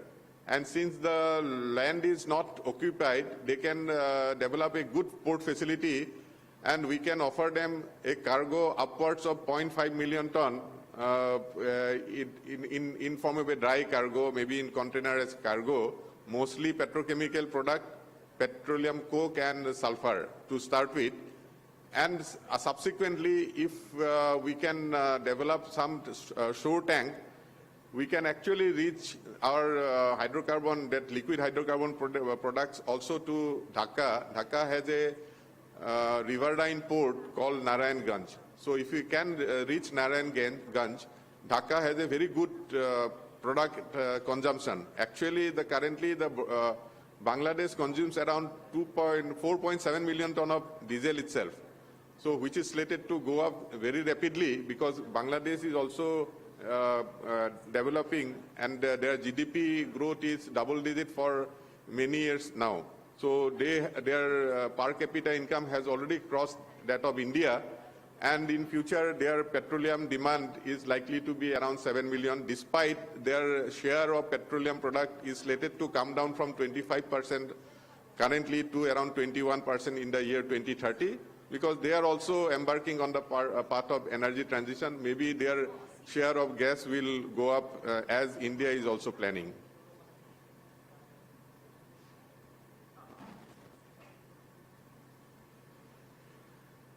This is what we want to show, that post-expansion, though most of the products are going to Siliguri, from Siliguri we need extended rake loading. The rake loading from the current level of 1.2 million can increase to around 4 million ton. So we will need additional spar for rake loading, maybe 2 of them. We have land enough for 1. Another can come in the railway land, which is being shown in the next slide. So this is where maybe the GatiShakti association will be there. Apart from Bangladesh, we are also looking very seriously at Myanmar. Myanmar has a province called Sagaing province, which is a 30 lakh population and mostly unserviced. So there is a huge potential there if we can enter into that market, for which, again, in the morning it was told that for the Bangladeshi truck to come over to India, there is a need for a transshipment, because same truck cannot come from Bangladesh right up to Calcutta. Here is the same situation. The trucks which are moving from India to Myanmar has to get transshipped in Tammu. So either we have a installation at Tammu or More, that we can decide. But to have a serious export to Myanmar, at least to the Sagaing province, we need to have a petroleum installation either at More or at Tammu, just across the border. This is what we are planning for.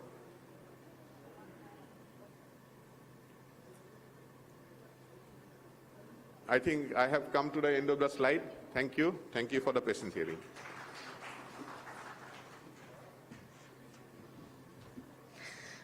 Thank you, sir, for your presentation. Our last presentation of the day is by Brahmaputra Cracker and Polymer Limited. It will be presented by Mr. Pranjal Sangmai, General Manager, Operations in Charge, BCPL.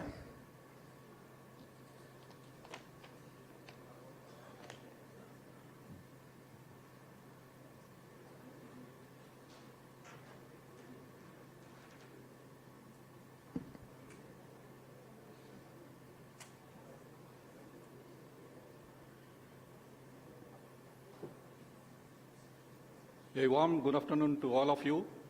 It is the last presentation. I should not engage you too long. I try to do it as per scheduled time. Government officials and senior officials from industry, ladies and gentlemen.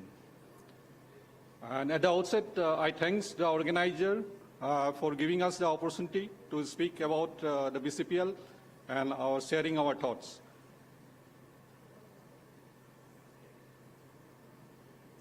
I think all of you know about the BCPL. So it is the largest petrochemical industry in the northeast India, and it is commissioned in the year 2016, January, and it is dedicated to the nation by Honorable Prime Minister Narendra Modi in the year 2016, February. And what our opportunity?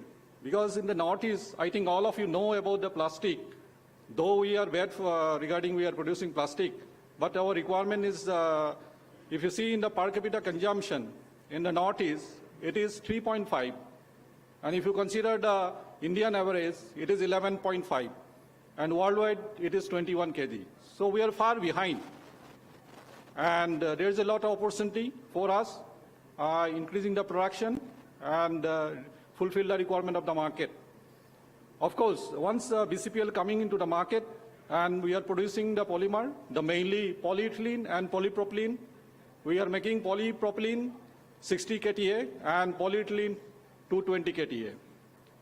And after coming up with BCPL, and if you see the scenario has been changed in the Northeast region, and earlier our industry, if you consider the downstream industry, it is hardly 125. The number is very less, and after BCPL, now it is 225. Downstream industry, lot of industry going up in the not only the Guwahati area, but other part of in Northeast region. And we are also in the doing regular interaction with the industrialist, and so in the Tinsukia also at one in the plastic policy is coming up, and is a government initiative. And it's not only socio-economic benefit of the Northeast region, and one of the important, our food stack, that is we are supplying into the nearby Asian country also. We are regularly supplying it to the Bangladesh. And if you see in the diagram, that we have a two, road connected to the Bangladesh, mainly the Dhaka. One is through the Dauki, that is a 880 kilometer, and another is through Siliguri. And presently we are operating through Siliguri road, and it is a longer distance, 13, 15 kilometers. And the problem is that in the border area, there's a transit time is more. The 3 to 4 days is required in the border area to clearance the formalities. So that is, I think, after the GatiShakti initiative, then this transit time will be less.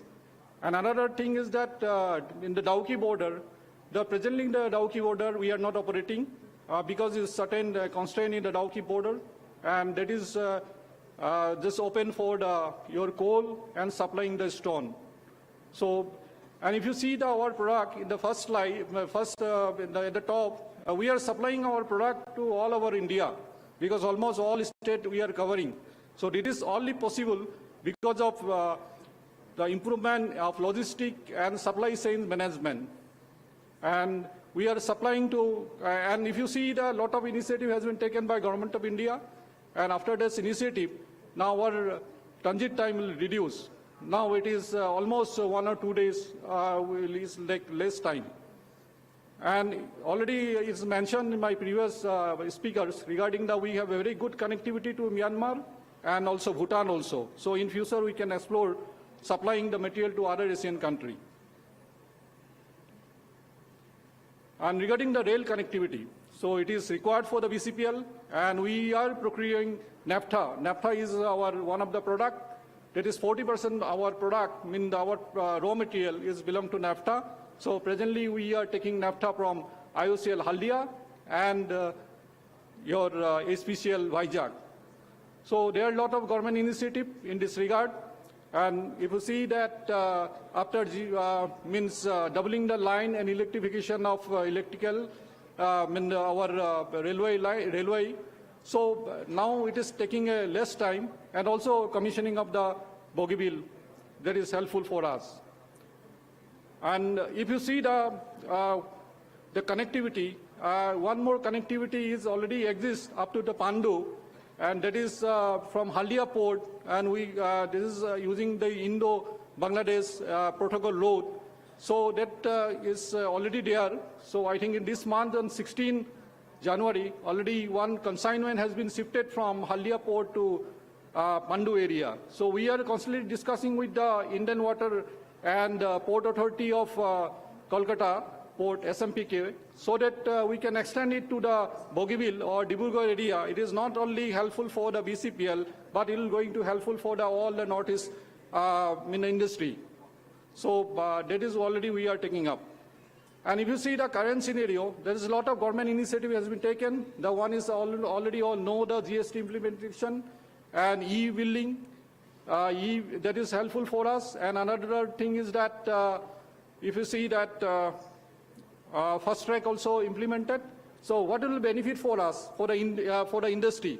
And the industrial benefit, this is our own data. Where is a 27% transit time reduced because of this government initiative.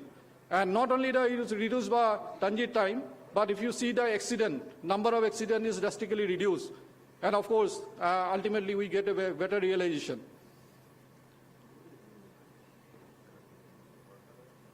This is the connectivity. I think already explained regarding the connectivity already means the Uja Ganga that is connected to the Guwahati, and again Indradhanush connecting the all northeast state. And one more thing is already we have 950 kilometer of network in the upper Assam area, so that we can use that area for our future expansion in the northeast region. This current scenario of BCPL, so our requirement is more than 6 million of natural gas, but currently we are getting only hardly 5 to 6 million. So there is a lot of scope for getting natural gas so that we can process in our setup. That is one thing. Another thing is that we are totally dependent upon the downstream industry also, because in case of some shutdown or some disturbance in the downstream industry, and we have to reduce our production. So that is the drawback today we have. And also one thing is that C2 plus content in the natural gas, that is a bit low. So we are proposing, that is we can explore the thing that if we connect the one more line, and which is connecting the Oilmax and GOM Pro and HOAC, Veranta, so that it can connect to our main gas grid, so that in future, sustainability of the BCPL project, not only BCPL, like all the downstream industry, including our fertilizer and all power plant, and including the tea garden. So that will be a very good step if it is coming up. And we are going for the expansion of our unit, and we are putting 2 more units, the Butene 1 plant and SPG2, and already it is sanctioned by Government of India. That is 385 crore. And this Butene 1, that is we required as a raw material for processing in our downstream industry. And SPG2, we are going for the more value-added product. That is from SPG1 to SPG2, we get more realization after commissioning of the plant. And we are in a constantly task with the Lamas, which are licensor of our main Kekar unit. So we are going for 40% increasing our load.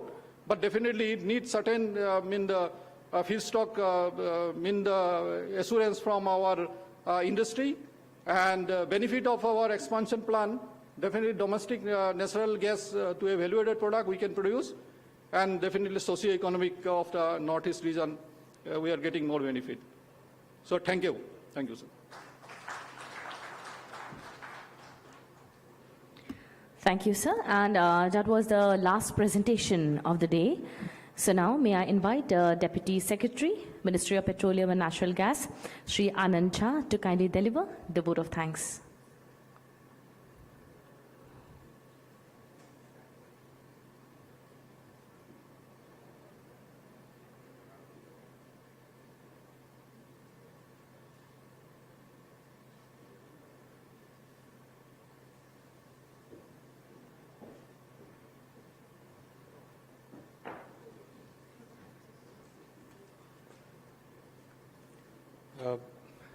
Good afternoon, everyone. Respected colleagues from Ministry of Petroleum and Natural Gas, members and officials of Petroleum and Natural Gas Regulatory Board, distinguished session speakers, colleagues from oil and gas sector, officials from central government and state governments, industry representatives, ladies and gentlemen. It is my privilege to have the opportunity to propose a vote of thanks at GatiShakti Northeastern Zonal Conference. On behalf of the Ministry of Petroleum and Natural Gas and on my own behalf, I extend my heartfelt thanks and gratitude to the dignitaries who have graced today's conference. We have had a truly involved and participative response to this conference. We were honored to have the august presence of Honorable Chief Minister of Assam, Shri Hemant Biswa Sarma, Honorable Minister for Petroleum and Natural Gas and Housing and Urban Affairs, Shri Hardeep Singh Puri, Honorable Minister of State for Petroleum and Natural Gas and Labour and Employment, Shri Rameshwar Teli, Shri C.M. Patovari, Honorable Minister of Industries and Transport, Assam, Shri Kesab Mahanta, Honorable Minister of Health and Family Welfare, Assam, Shri V. Kaisiso Sangtam, Honorable Minister of Geology and Mining and Soil and Water Conservation, Nagaland, Shri Kunga Nima Lepcha, Honorable Minister of Education, Law and Parliamentary Affairs, Land Revenue, Sikkim, and Shri Manoj Kantidev, Honorable Minister, Industries and Commerce, Tripura, among others in the conference. Their insights provided invaluable guidance for realization of various objectives of PM GatiShakti National Master Plan for development of infrastructure in the northeastern region of the country. I express my deep gratitude to Shri Pankaj Jain, Secretary MOPNG, whose continuous guidance and support helped us organize this conference. Today, all of us have witnessed thought-provoking discussions on how the PM GatiShakti National Master Plan will be a game changer in developing Indian infrastructure and logistics with world-class standards, and how the natural gas industry in India stands to benefit from it. I take this opportunity to thank Ministry of Road Transport and Highways, Ministry of Civil Aviation, officials of Adani Total Gas Limited, GE Power Private Limited, and Ministry of Railways for making presentations in today's conference, which provided a context and set the tone for deliberations. I also thank BCPL, IGGL, and Numaligarh Refineries Limited for sharing details about the various aspects related to infrastructure development in the Northeast region. The PM GatiShakti National Master Plan, which is a digital platform, will bring 16 ministries together for integrated planning and coordinated implementation of infrastructure connectivity projects, and will lend a fresh impetus to the development of northeastern gas grid and ensure pipeline connectivity to all the states of Northeast. The presentation by Baizagan on GatiShakti portal, along with a demonstration and interaction, gave us an insight into the thought process behind this portal and the massive potential it holds in enabling integration and seamless connectivity for movement of goods, services, and people. We are also extremely thankful to the GAIL and IUCL team for their untiring efforts for organizing this conference. Our special thanks also to our friends from media for the support and cooperation. I once again thank all the distinguished guests, dignitaries, speakers, and delegates who have joined us here and participated wholeheartedly to make this conference a success. Thank you. Thank you all. Thank you, sir. Once again, thank everyone for your presence and for making it a success. Thank you, one. Thank you all. Jai Hind.